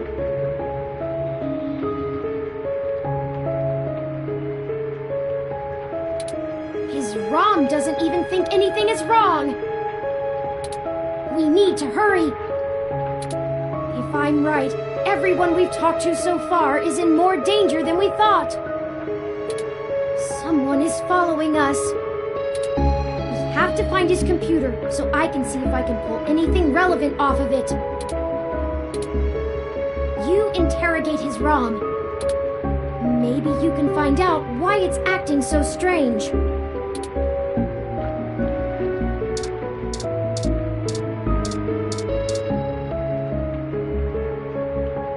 Shotaro has been a bit under the weather recently, so he has not been receiving anyone. He is trying very hard to keep up with his deadlines, but I will check and see if he has a moment to speak with you. That's okay. We'll wait. Is there anything else I might assist you with? Shotaro has been under the weather for some time, but I could not tell you precisely when. He rarely has visitors or goes on outings, so this is only slightly abnormal behavior for him. In fact, you are the first visitor he has had in a while. Several days, in fact. Perhaps you could ask him about it yourself. I will check and see if he has a moment to speak with you. He is. Shotaro is a diligent man, even in the face of such adversity. If you are a reader of his work, His next significant piece will be going online tomorrow. I will not spoil it for you.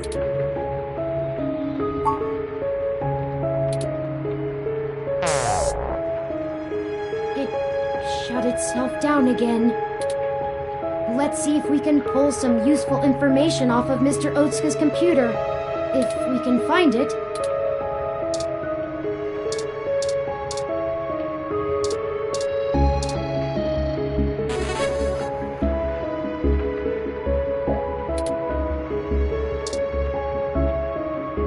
I'll start downloading these files. I finished my examination of Mr. Otsuka's computer. I didn't find anything particularly interesting, but I copied some files to be examined later.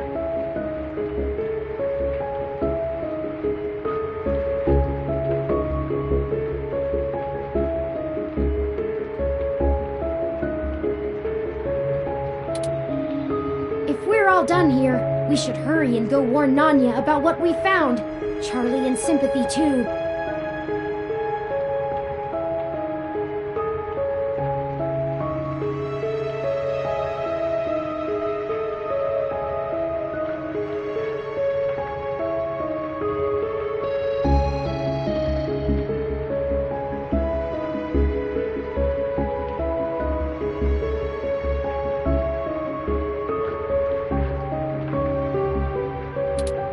They might be in immediate danger, so we must act fast.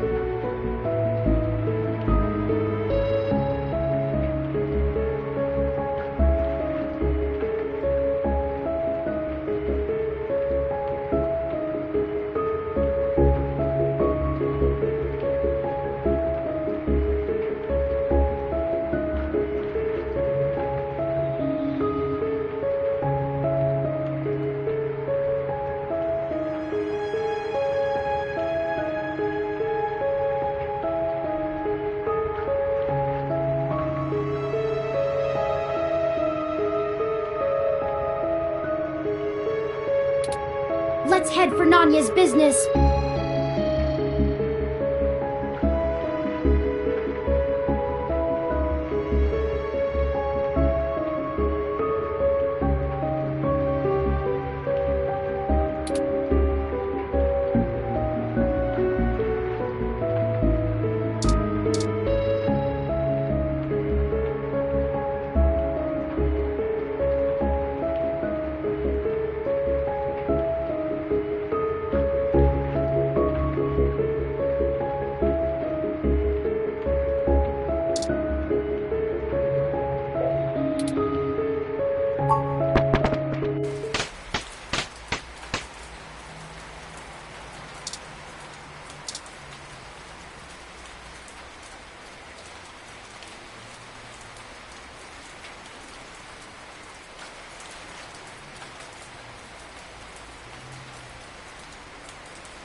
Shit!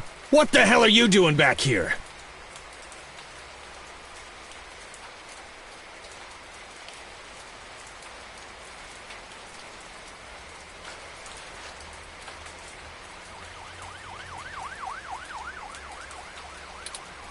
Wait, let me guess.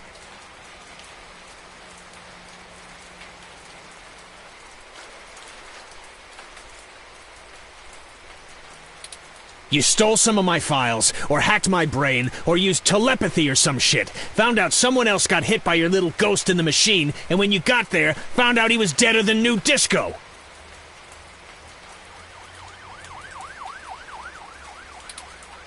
That close enough? That is distressingly accurate. Well, it wasn't much of a damned guess. Charlie Nova is dead.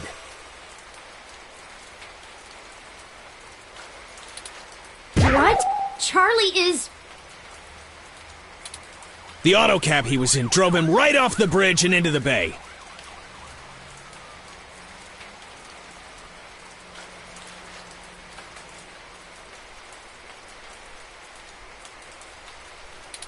It's been all over the news for the last 10 minutes, and I'm not looking to be next. I'm getting the hell out of Neo-SF, and I'm gonna forget that I ever saw you, ever knew Charlie, ever gave a shit about any of this. Hell, maybe I'll pick up a new career. I'm less likely to get murdered for being a fry cook, that's for damn sure. Have a good life!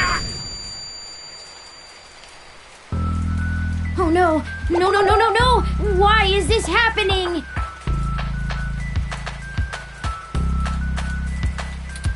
There was no one in that car! No heat signatures, no wireless emissions, nothing!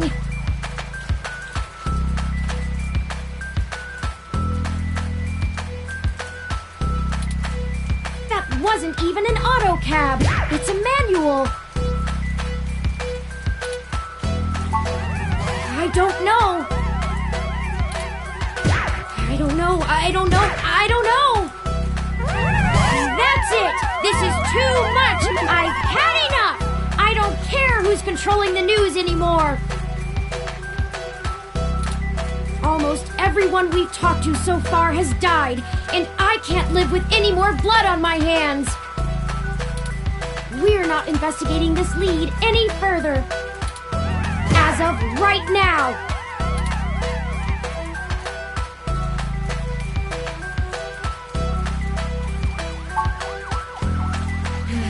Logically, I know that. We haven't set out to harm anyone. But someone is using us as a stalking horse, hiding behind our investigation to clean up whatever this is. If they want to keep taking out people involved in this, they're going to have to dig them up without our help. We don't have any other leads anyway. Thank you for sticking with me, though. We have more pressing avenues of inquiry to make. Let's move on.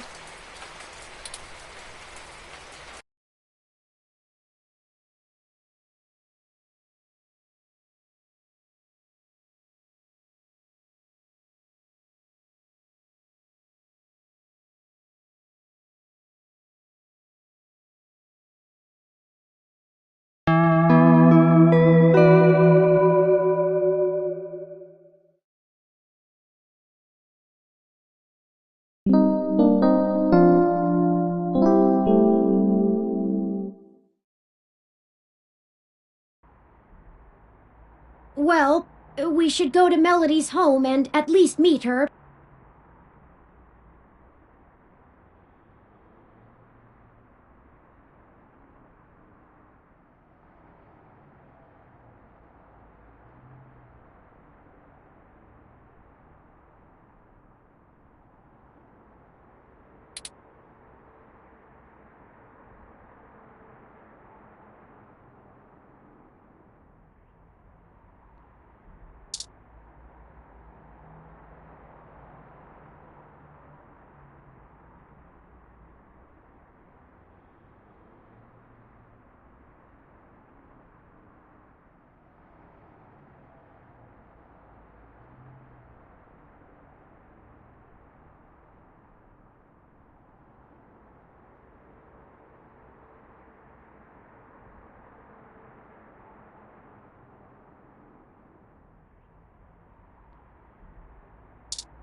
You really pulled it off. I'm impressed.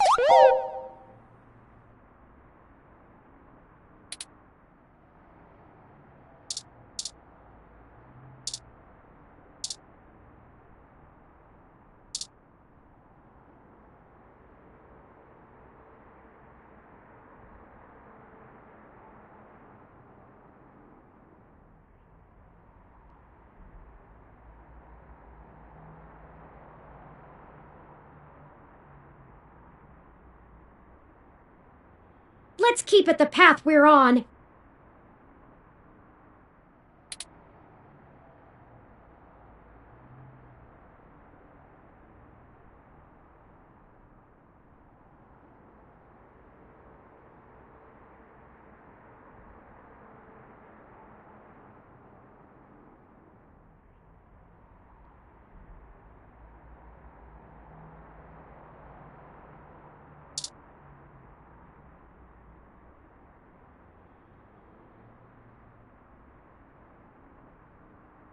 Today is December 22nd. Just 3 more days until Christmas.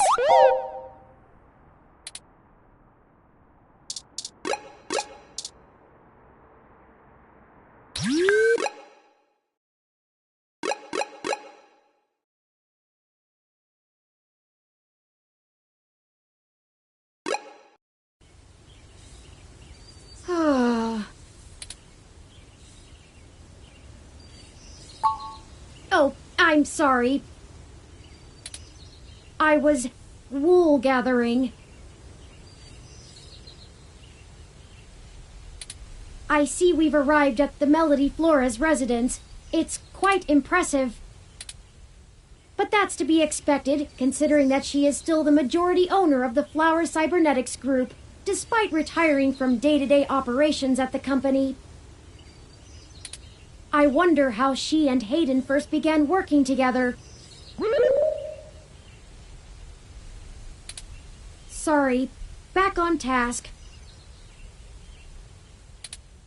Is there anything you'd like to know before we head inside? He did, and I can't shine much light on that. I know that System 1 worked with Flower to help develop the first operating systems for the Direct Link virtual reality implants, so perhaps it happened during that time. Also, Flower eventually went with a different company for future models of the implant, but there was never any public talk of a personal falling out between the heads of the companies. I'll scrape the mesh for more rumors, but they'll only be that, rumors. I can do my best to parse fact from fiction, but it blurs too much for me to be sure what's real.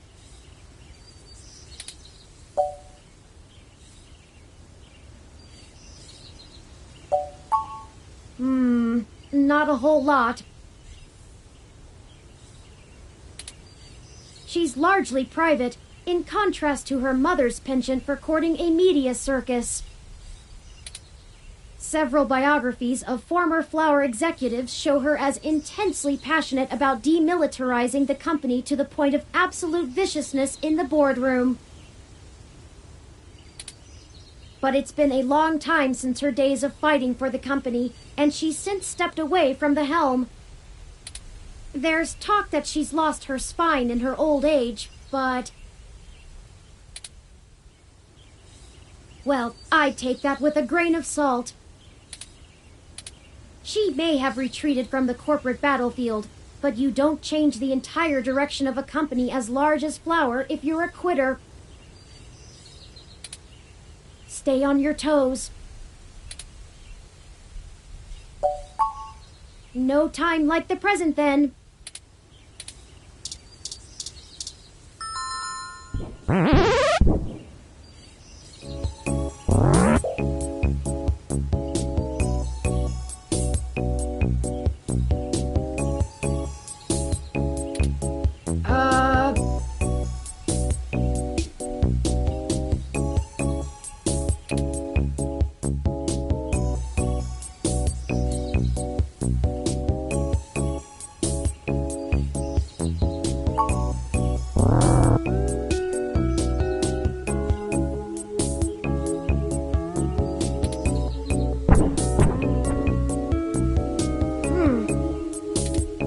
Your guess is as good as mine.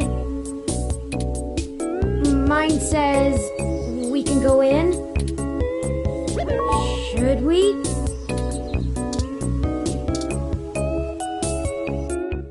Oh, wow! Swanky!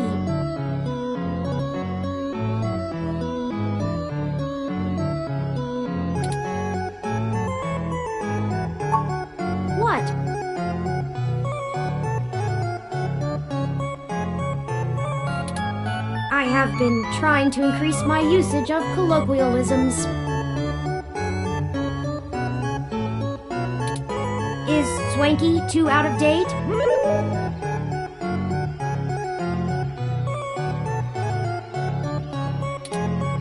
It's certainly before my time.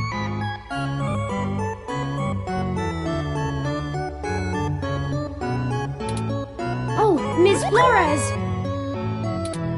Excuse us for the intrusion. My name is Turing, and... Oh, I know who you are. Hey, I can explain. I know you don't like Dr. Fairlight very much, but I assure you there's a situation. Fairlight? I didn't realize Hayden's research had become a charity case.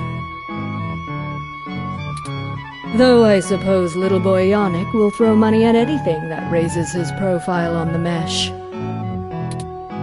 Wait, you know Hayden? Also, we actually only just met Dr. Fairlight yesterday. Oh, that's too bad. Now Pat won't have to eat you.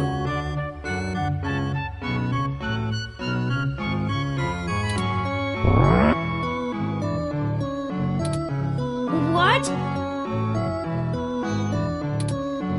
Though I'm not sure your gears would have been good for his digestion. Actually, madam, I'm not comprised of gears. Well, either way, he's on a diet.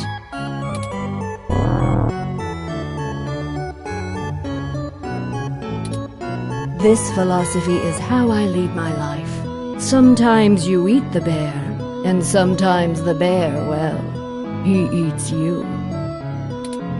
Do you understand? Not really. No, I don't have all day to entertain you, Turing, nor your new friend. Not even for Hayden. You don't have time to waste if you're going to find him, either. Right.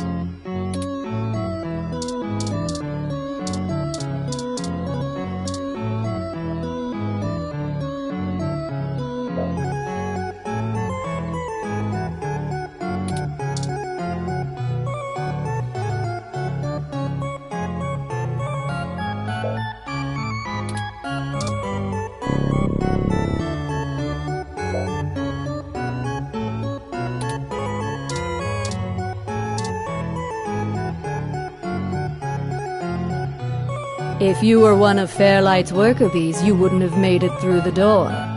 So why are you here to badger me about poor Hayden? You have me at a disadvantage, Ms. Flores. You seem far ahead of us on this matter. Just call me Melody, darling. And of course. But I'll share a secret or two with you. I have so many questions. Do you know what's happened to Hayden? I wish I didn't. Maybe you don't want to either. Please, Melody, any information you might have. We haven't had access to any of his research notes, and couldn't track down any collaborators he may have been working with. Perhaps if we know more, we might be able to nail down a solid motive. Well, I don't know if I can speculate on that, beyond the usual corporate infighting.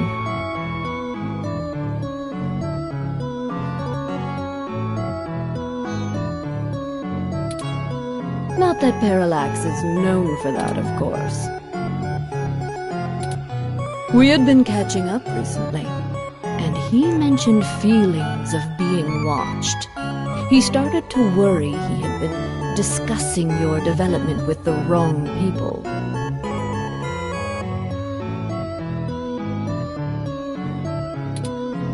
When he stopped returning my calls, and now that you've shown up with a total stranger, it becomes clear what happened. I see. Can you tell us anything else about his disappearance? Oh, I'm afraid not, dear. I've been around long enough to know what's coincidence and what isn't. and we were hoping you might be able to shine some light on my origins. Fairlight mentioned that you had worked with Hayden in the past. I see Hayden didn't neglect curiosity in your personality makeup. Well, you and I haven't properly met, but considering how often Hayden badgered me for design schematics of Flower's latest neural implants, I might as well be your aunt?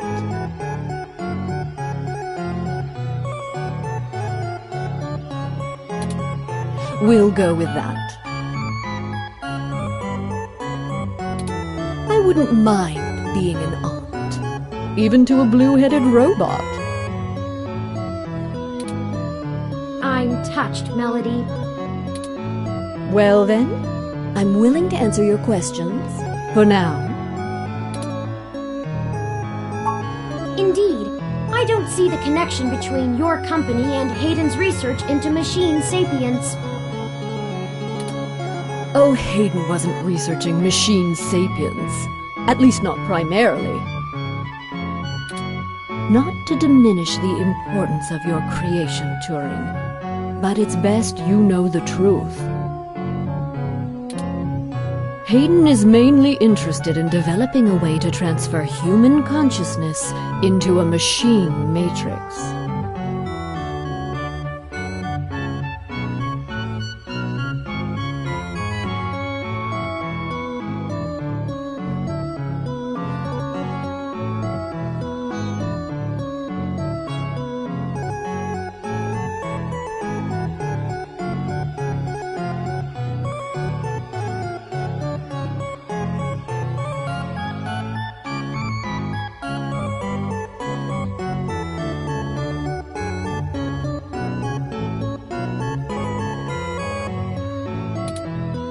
You can see why neural implants would obviously be an integral part of that.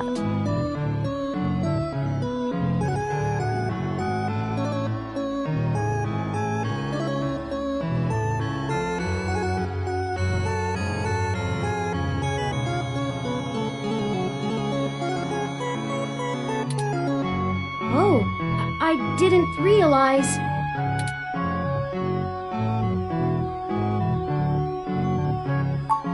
The concept of transferring the human mind into a computer has been an attractive goal for decades. Functional immortality is a powerful lure. The brain is an immensely complicated machine, and even though we know the right buttons to push to make pictures show up, we still can't replicate the entire thing as a technological construct. Even with the virtual reality implants, we're really just relying on the brain's ability to make sense of nonsensical signals. So Hayden decided the best way to make a machine more like the human brain would be to work in the opposite direction. Instead of mimicking how the human brain worked, he started writing code that mimicked the functioning of the human mind.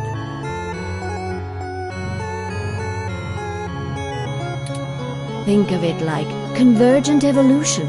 Two species adapt in similar ways, but on completely different continents.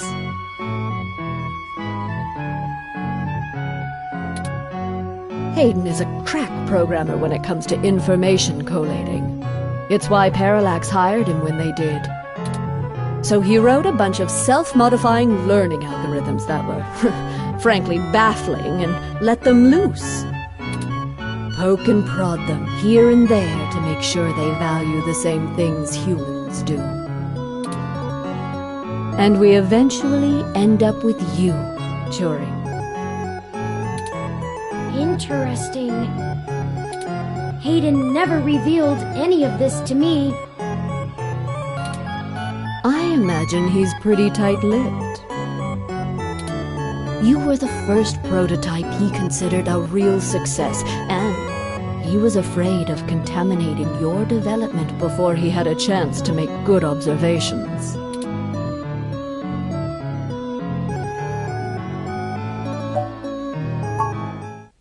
I didn't say that.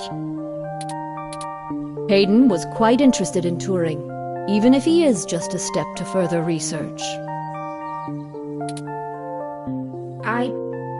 In fact, he was preparing to publish his findings involving Turing, and I know it's going to make one heck of a splash in the scientific community.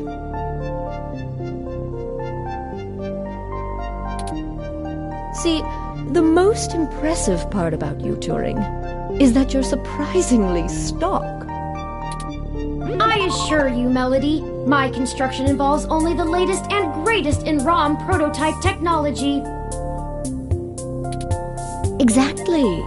You're not off the shelf, but you're still just a souped-up ROM, more or less like every other one out there.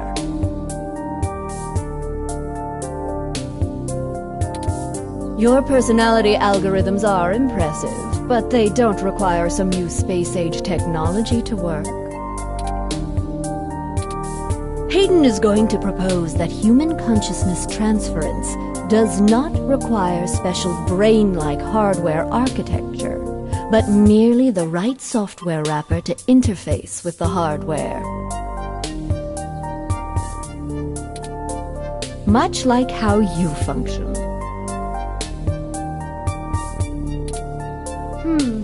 I suppose that is correct.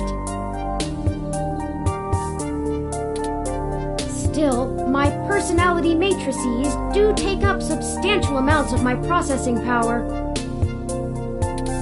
Wouldn't custom hardware have capabilities that better serve such a demanding specialized task?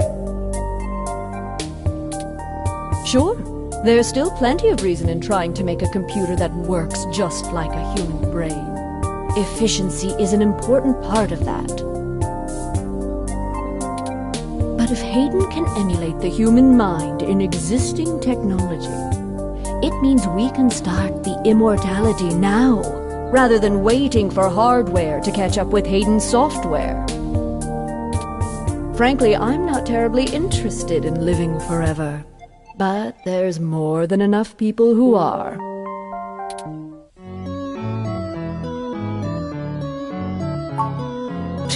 If you can even call it involvement.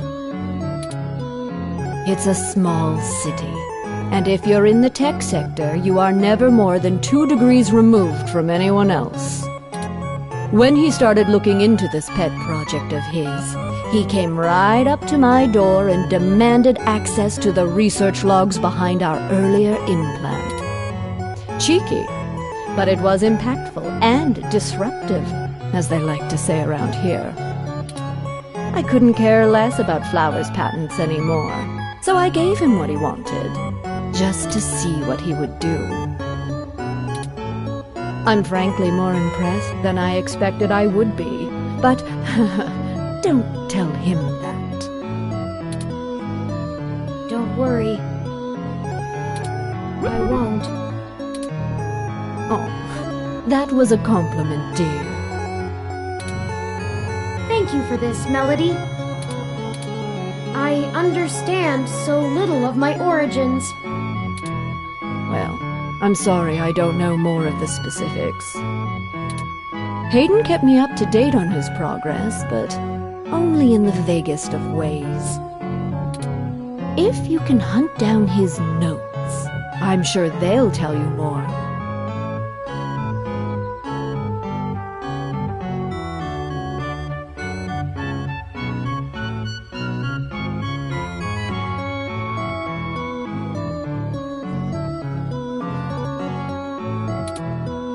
Of course, we'll keep looking. Now, perhaps we could ask some other questions? Sure.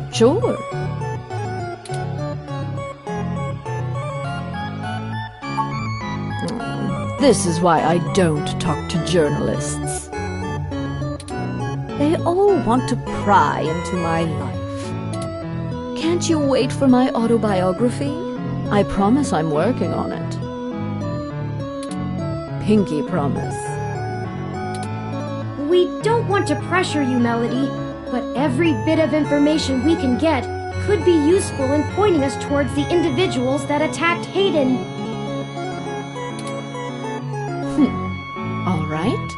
Off the record? Of course. Fine. Ask away.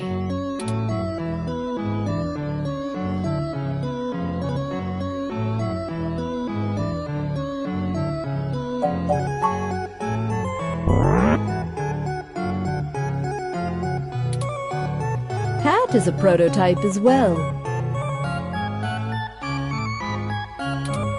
Flower had a short-lived project that attempted to use neural implants to increase the cognitive power of non-human animals. It worked, to an extent.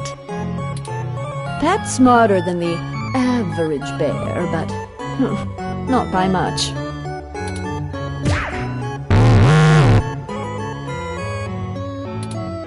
Oh, be quiet.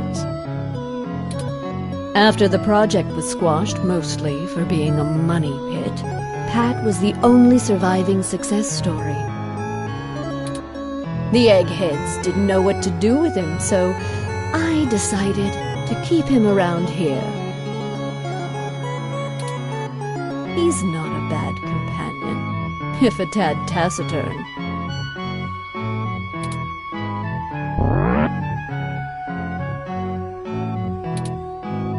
Oh, give it up, Pat. You're no Shakespeare.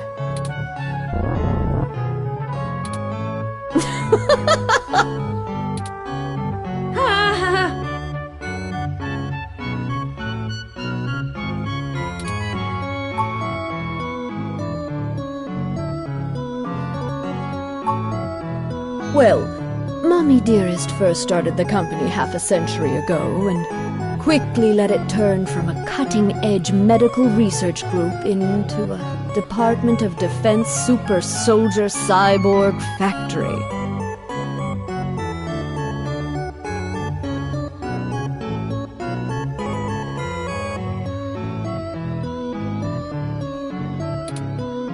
I took over when she got lymphoma, and had to fight tooth and nail to turn Flower into something that churned my guts a little less.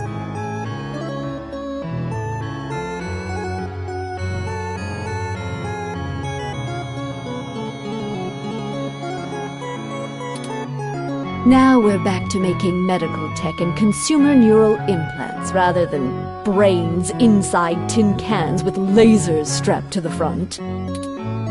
If the US government wants more war-grade cyborgs, then they'll have to get them elsewhere, never mind them being banned by the Geneva Convention.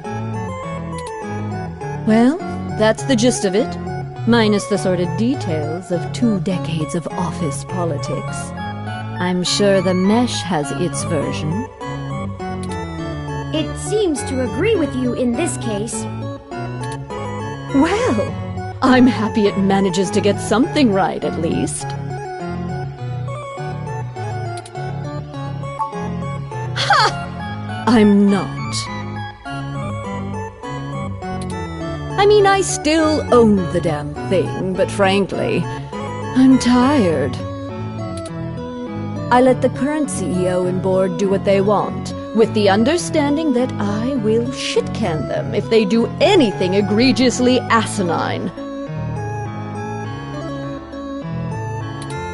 Like, say, create more cyborg assassin war machines.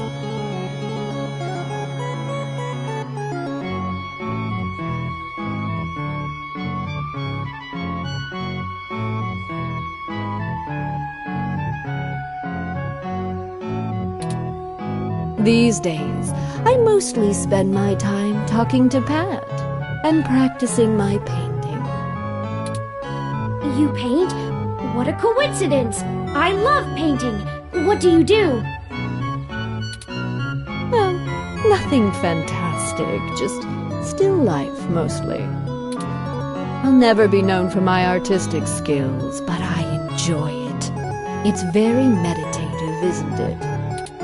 I agree very much. I look forward to when all of this is over and I can get back to my canvases. Would you mind taking a look at my work, since you are my aunt and all? Well, we can play a little show and tell later. It's a date.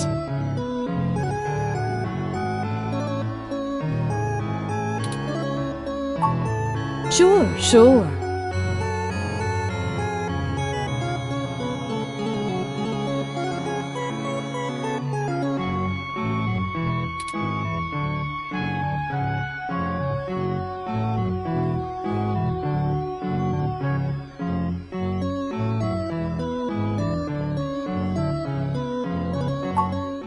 Oh, hell, that old bastard and I have been flashing daggers at each other for the better part of 20 years. I contracted out the software development for our first-gen direct-link VR neural implants to System 1. Things were going great, but after the first models sold like gangbusters, Yannick tried to get into bed with me, literally. I turned him down, very politely, I might add, and then, suddenly all of the cooperation between our companies dried up. We've been at it back and forth ever since. I'd be damned careful about trusting him if I were you.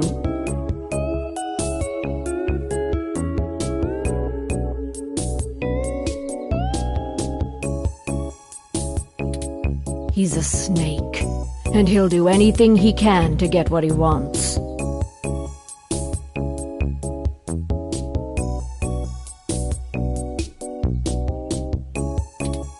Still, I suppose if he tried again now, I might not turn him down.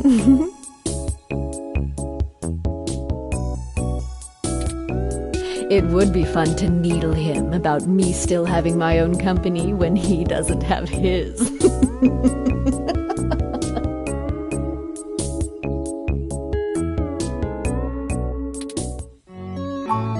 Good.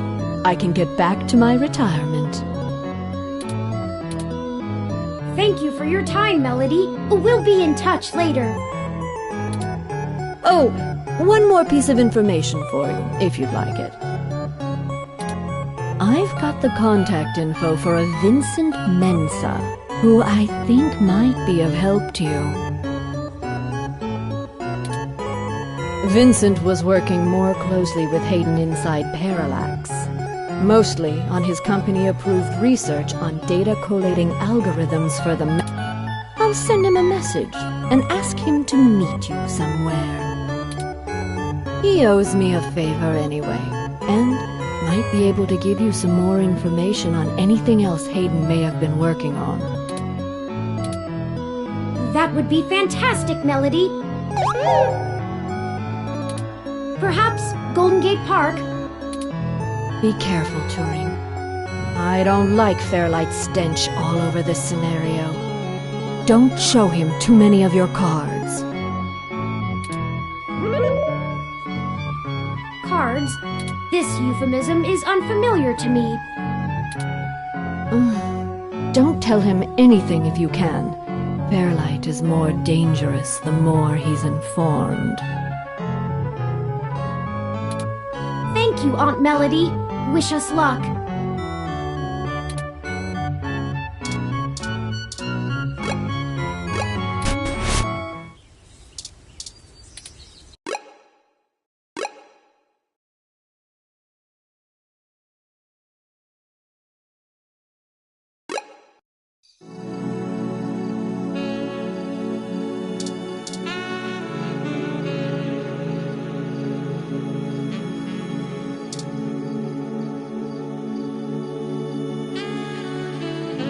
Can I help you? I don't really have time to talk. I'm waiting for someone. Are you Vincent Mensa?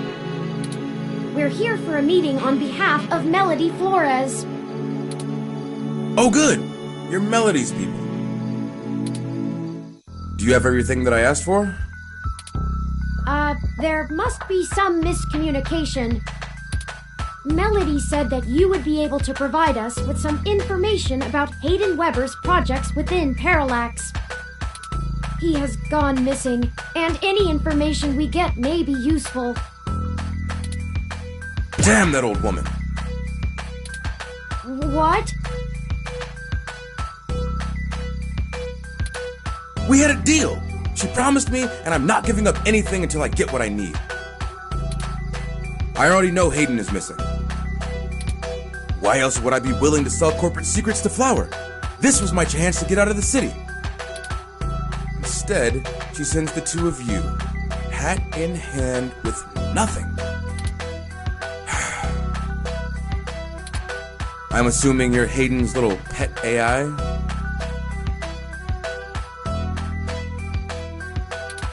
Insulting, but accurate.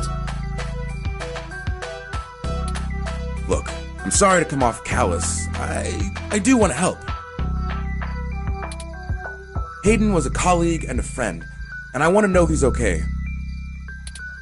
But I also need help getting the hell out of Neo SF, and now.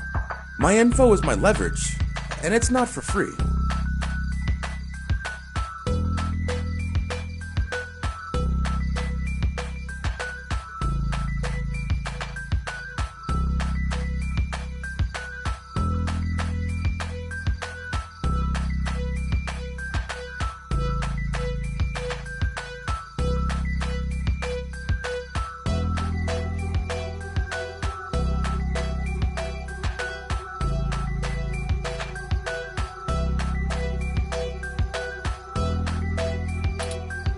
I'll just have to find another buyer. Maybe after I make another deal, I'll be able to pass it to you. Perhaps we could assist you?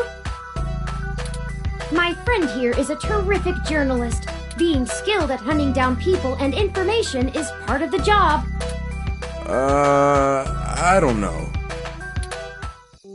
Look, I need 100,000 credits, an untraceable car, and a fake passport for me and my wife, Francesca. If you can get me all that, I'll give you anything you want. Hayden's research notes, what I know about Parallax, my company's security credentials, whatever. If you're really sure journalists can come up with that kind of stuff in one day. Might? Dear God, I'm doomed. Melody only gave us a rough sketch of what you need. The more you can tell us about the situation, the sooner we can... Sure, as long as it isn't the juicy stuff.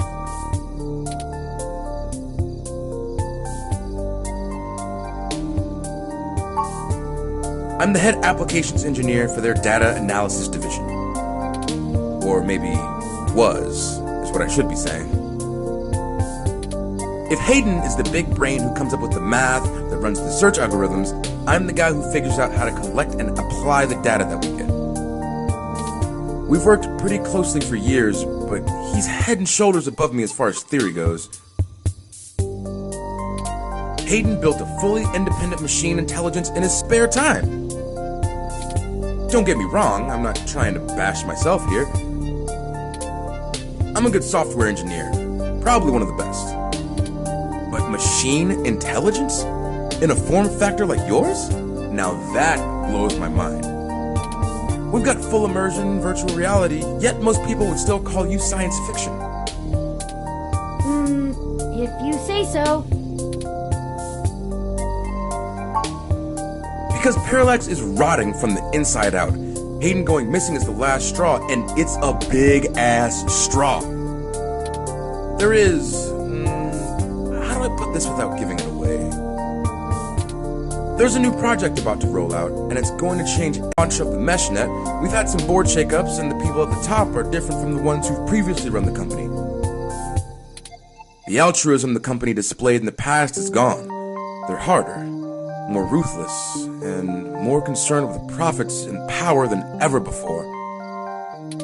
Not just richest company in the valley power either. Real power. Get in the way of that. If they're willing to get rid of the brightest mind on their payroll, what's to stop them from getting rid of me? There's a half dozen people who could do my job. So I'm getting out before I accidentally step on the wrong person's toes and end up at the bottom of the bay. Nothing concrete, I probably wouldn't have noticed anything out of the ordinary. I mean, Hayden goes out for a couple days all the time, right? Conferences and guest teaching. He doesn't exactly share his itinerary with me. I tried asking around and no one will say anything. If he had jumped ship, went to a different company, it would be the talk of the week at the water coolers. Instead, dead silence. Thankfully, he allowed me to keep backups of most of his work, simply because I cross-referenced it so much. He didn't like having it all in one place anyway. Bring me what I asked for, and I'll tell you more. Sure, I guess I can stick around here for a while. I need to make some calls anyway. If you do manage to get what I need, bring it here today and you'll get anything you want. Forwarding photos and info for the passports to Turing now. And I really hope you can do this. I'd rather give it to you than some other corporation anyway. See you soon. I'm not quite sure where to get fake passports or an untraceable card. The only shady folks we know are those punks who vandalized Hayden's apartment. I doubt they could point us in the right direction, but a long shot is better than no shot. They might agree to help us in repayment for the damage done to the apartment. They seemed remorseful. We should check Market Street for them, in case they regularly hang out there. As for the rest, perhaps Dr. Fairlight or Melody could spot us the credits. That certainly is no small amount, but is unlikely to cause much consternation for either of them, assuming they are as dedicated to helping as they claim.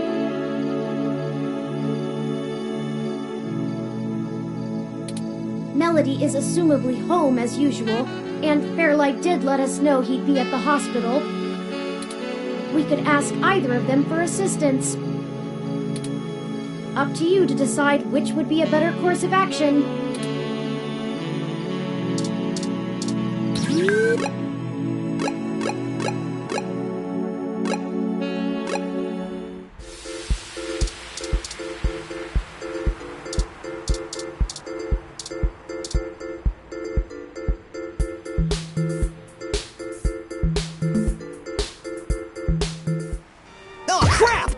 Reporter in the bot again! Cheese it, Ollie! Hold on a moment! We're just here to ask the two of you for a favor. You don't need to run again. I knew you didn't have the guts to mess with me! Guts? And why would we want to help you? We did trash that apartment, Chad. Yeah? So? We also didn't report you to the police for it. Yeah? So? And they still could.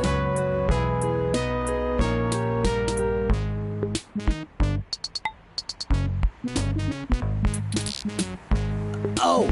Alright, well, spill it then. I ain't got all day. Can't you see me and Oliver are busy?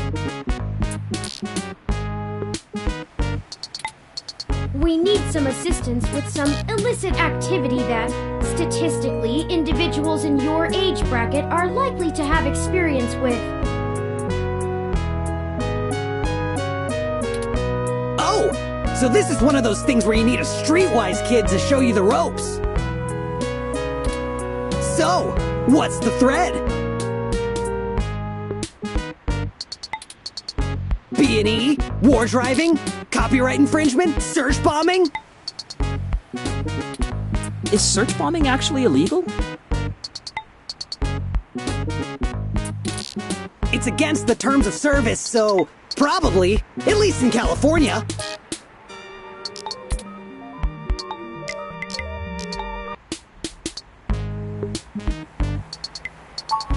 Oh, that's nothing, if you can pay. Ollie can whip up a couple that'll work good enough to get you past a bouncer or a cop doing sniff tests. He's a wizard with a printer and a lifted wallet.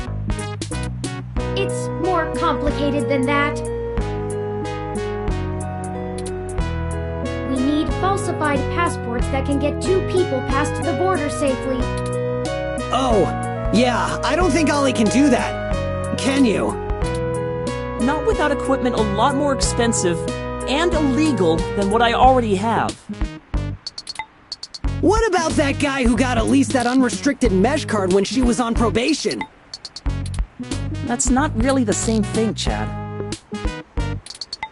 But it wouldn't hurt to give him a call. Give me a few minutes. This guy is pretty sketchy, very cloak and dagger. I'll have to play middleman. Excellent. I'll forward you the relevant documents and photos. Oh man, now I'm starting to feel left out. Ollie gets to show off all his cool connections. You sure you don't need someone's head kicked in a little? That's my area of expertise in our little duo.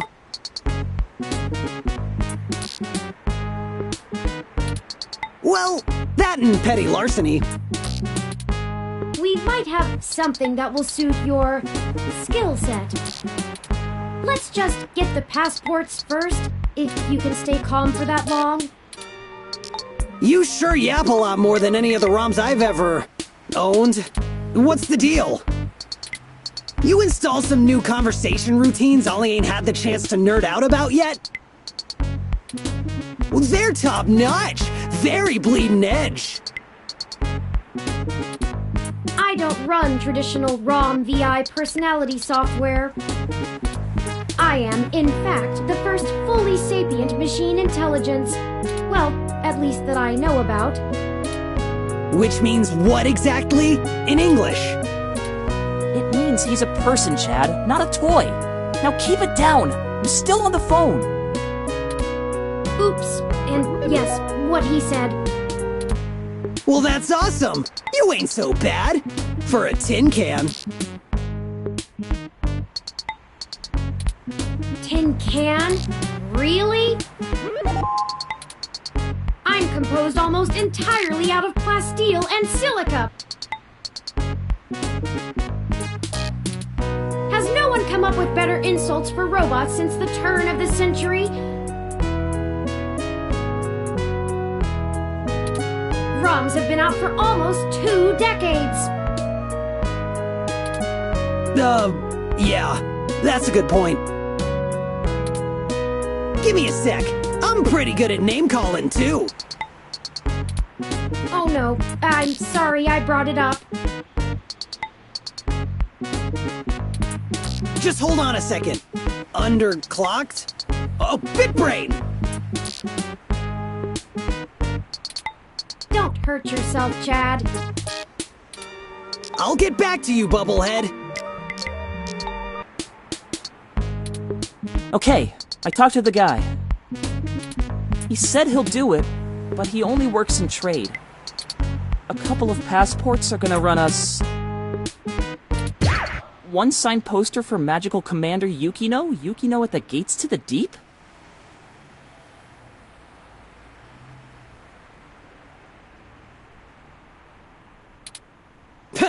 Course. It's always that Japanese crap. It's not my fault they make the best VR dramas. Maybe you can do better? Probably. Anyway, where can we get a poster like that? I'm not sure. Probably nearby. I've done switches with this guy before, and he never asks for something that'll take too long to get. My guess is he's a local that uses people like us as a way to nab something he's had his eye on. We'll help you look for it.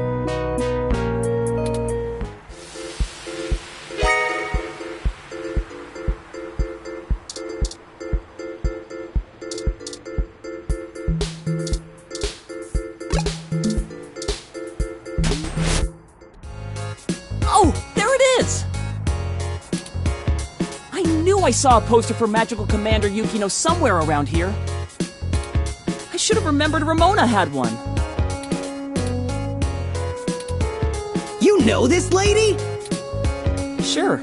We talk sometimes when I'm getting our drinks. You're usually too busy provoking people to notice.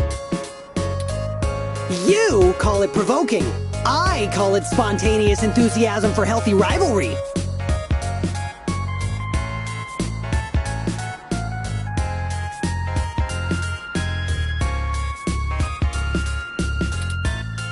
There's a bit of a line.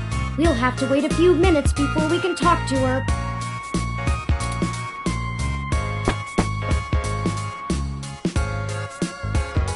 We could just do a smash and grab. Simple and effective. We can't do that! She knows who we are! Us too. This is the most boring felony I've ever been an accessory to. Look, we'll just stand in line. Like a bunch of clumps? Chumps? What is the big picture anyway, Blue Bomber? I'm not sure it's wise to spread it around, Chad.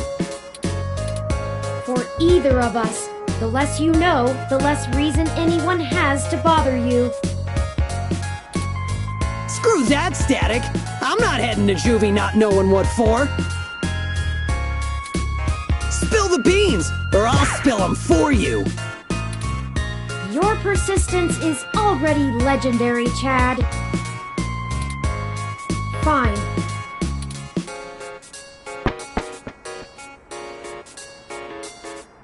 If you really must know, we are going to trade the passports for some information regarding the disappearance of my creator. His apartment was the one you trashed. Oh shit, that Hayden dude is your dad? And they snatched him? Oh, that's so messed up. Well, Dad after a fashion. He raised me. Man, I hope you find the dudes that took him. I hope he's okay. It seems very unlikely. Oh man, I don't know what to say, you know? I mean, I still have my dad, but he's... Chad? He's never really been around. Too busy trying to save the world from itself. Even now, he's over there standing in front of that damn clinic.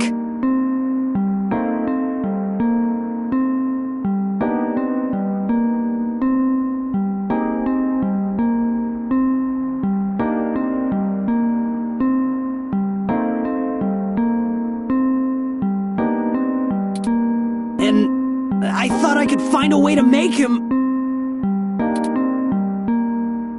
Whatever.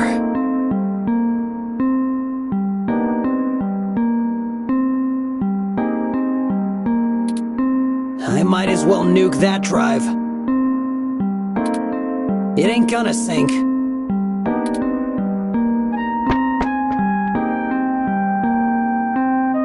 I think I understand what you mean, Chad. Hell yeah! Dudes gotta stick together, you know? Dudes? Don't matter if you're a robot or what. We all got the same shit to deal with. Gotta grab destiny by the horns and make your own mark.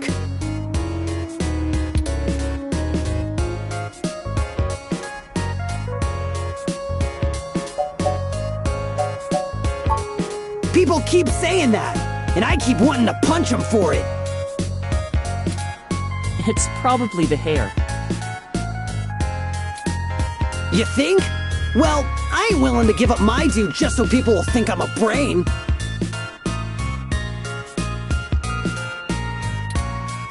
Got an image to protect. I still think it would be better in yellow. Yeah? Maybe we can get a box of dye on the way home.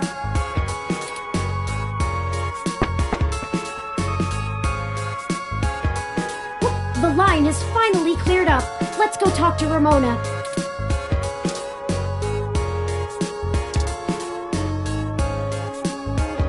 Hey, Allie! Salutations, Ramona. What can I I do for you all? Ahem. Oh, this is my friend. Nice to meet you. Yeah, you too. We were hoping you might be able to give us your assistance, Ms. Rogers. We want to make a trade for that magical Commander Yukino poster over there. It's necessary for us to get some pretty important information. No way! Not happening. Nuh-uh. Yukino is off limits.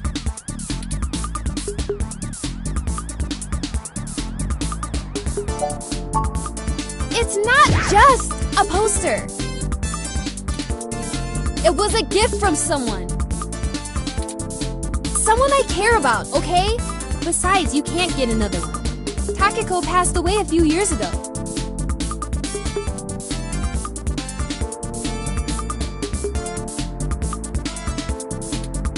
Perhaps there's something else that would make a suitable trade? You aren't hearing me, are you? It has sentimental value. You can't replace that. Look, you'll just have to order something off the mesh, because you can't have this one. Oh, we don't have time. This lead will dry up by then. Keep me out of this.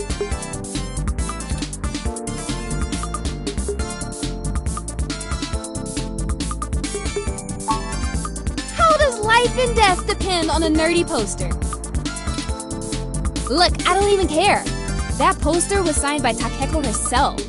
It's one of a kind, and I'm not giving it up. I'd rather not drag you any further into this than necessary, but I promise that we're not overstating it. This is a dire situation, and people have already died. Jeez. Look, whatever you're doing sounds sketch as hell. I and Magical Commander Yukino herself want no part in it. I don't even see how the poster can help. Man, you nerds sure do love your cheap crap from the net. Cheap crap? I'll have you know that poster is worth hundreds of credits. Maybe more. Takeko passed away years ago, so there aren't any more of them getting signed. It's special. Sure it is. He doesn't get it. He's not in the fandom. Thankfully.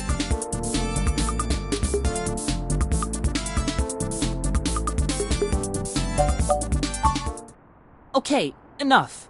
How about this for a trade? I have an original keyframe cell from Pretty Champion Sailor Sirius, signed by Takeko at home. Whoa!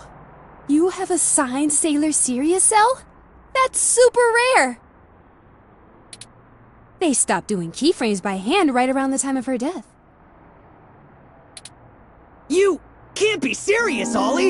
You have that thing framed on your wall! Anyone shut up about it for a week after you got it! This is important, Chad. You can't say you wouldn't do the same thing if someone had your dad.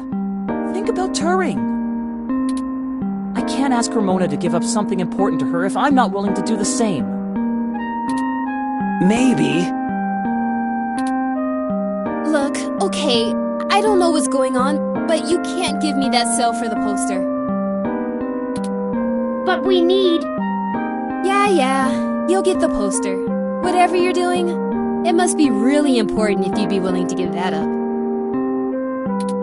Do you have something more equal to trade, Ollie? A couple of things, maybe. We'll talk about it then. Maybe you can find me another one, too. Go ahead and take the poster.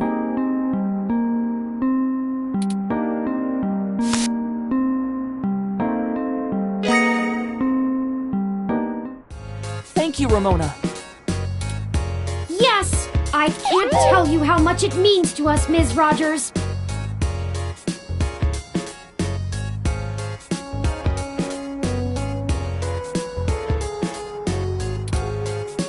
Sure. And, you think I could see that cell sometime, Olive? Of course! I'll bring it over when we talk about the trade. So cool!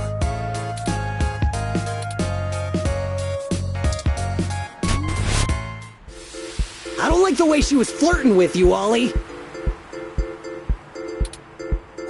What are you talking about? I know flirting when I see it, and I'm saying I don't like it. Not one bit. We just talk about old anime sometimes, Chad. Neither of us are interested in the other. Sure. Well, we have the poster now. What's next?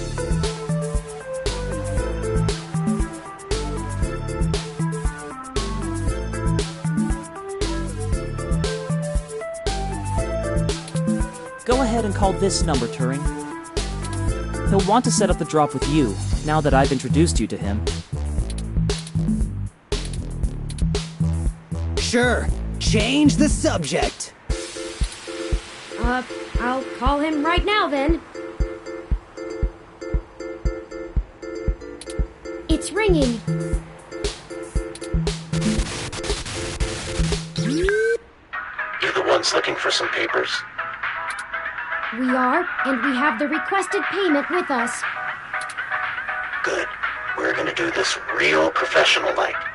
You know Stardust? I do. Head there. Leave the poster behind the Mega Phobator arcade cabinet, and get out. Come back 10 minutes later, and your stuff will be behind the machine. I understand. Good. I'll be waiting. Well, that was very mysterious. Yeah, that's how this guy is.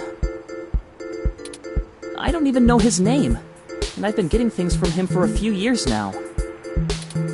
Who cares? Let him play Spy Master if he wants.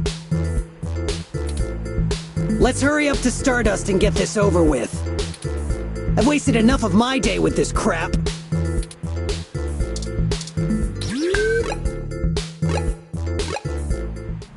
Go inside to make the drop. We'll wait out here. Yeah.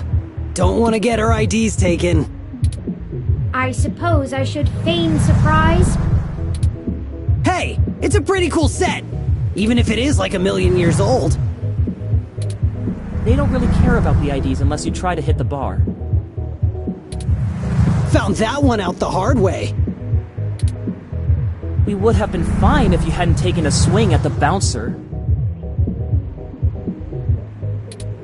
So I like the hard way.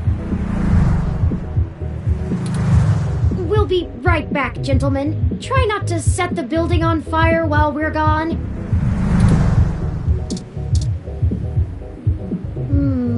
No security right now?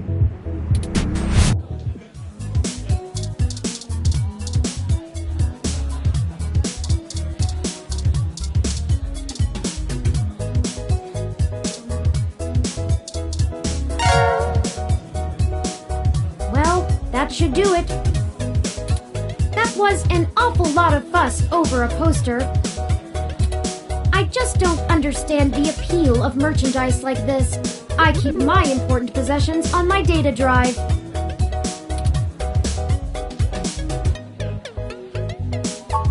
Ah, that is true.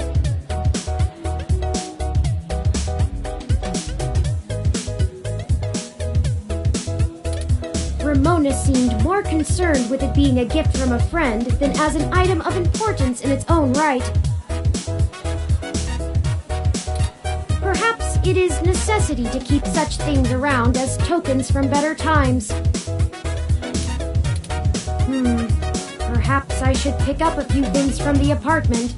Whatever's left.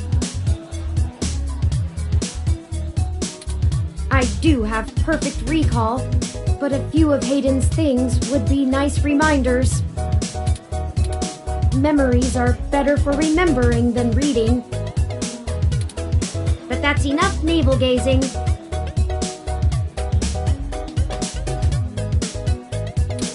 Let's head head back outside so our benefactor can make the trade.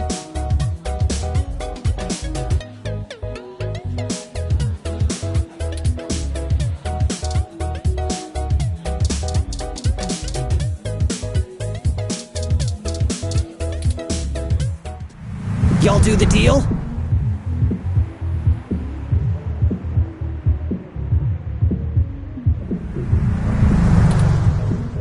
How did it go? We left the poster behind the cabinet. Now we just need to wait for the switch.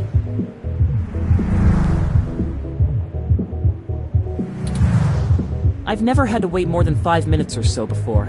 It shouldn't take long. I wonder how he knows the drop happened, and gets to it so fast. Don't matter. This guy's a solid feed, even if he likes to mess around.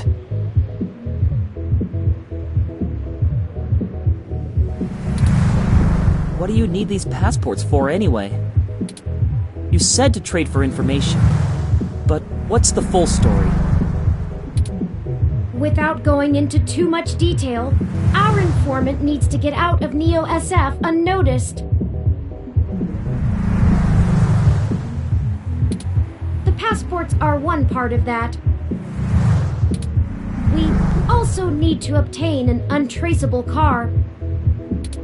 I don't suppose the two of you could help with that? No way, dude! Grand Theft Auto is a felony with a capital F!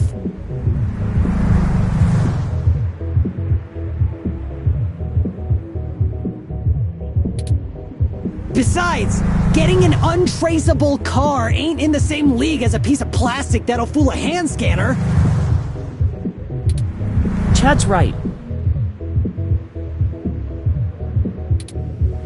Of course I'm right.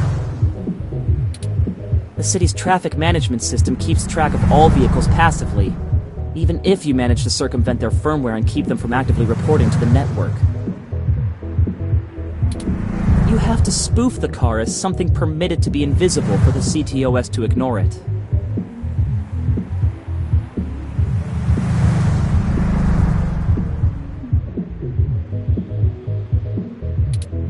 I don't want to mess with boosting cars anyway.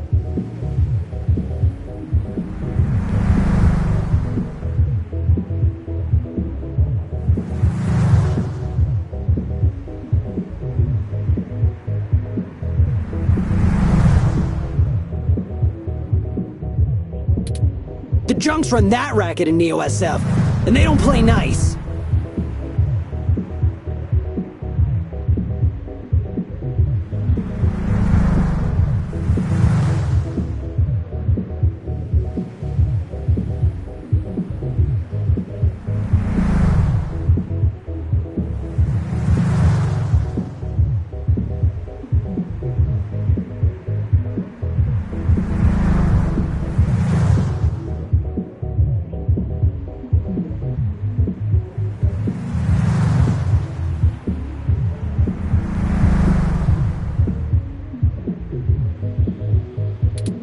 Especially with the HR.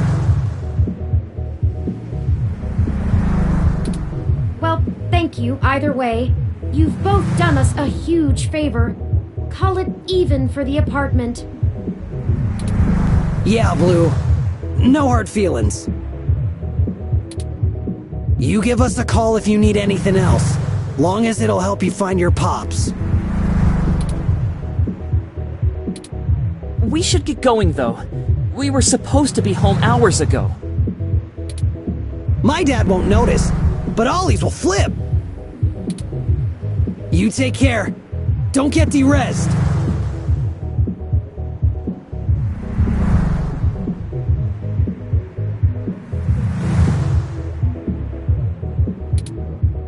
See ya!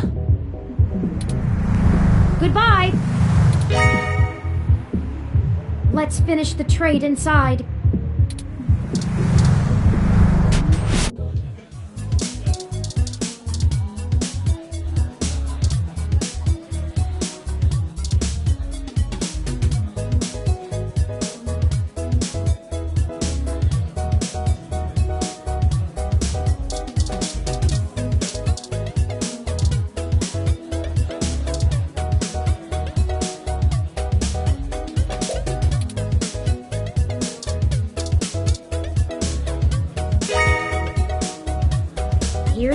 reports are, just as advertised.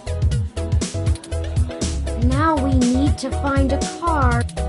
Jess is right over there. Perhaps she may know someone who can lend a hand.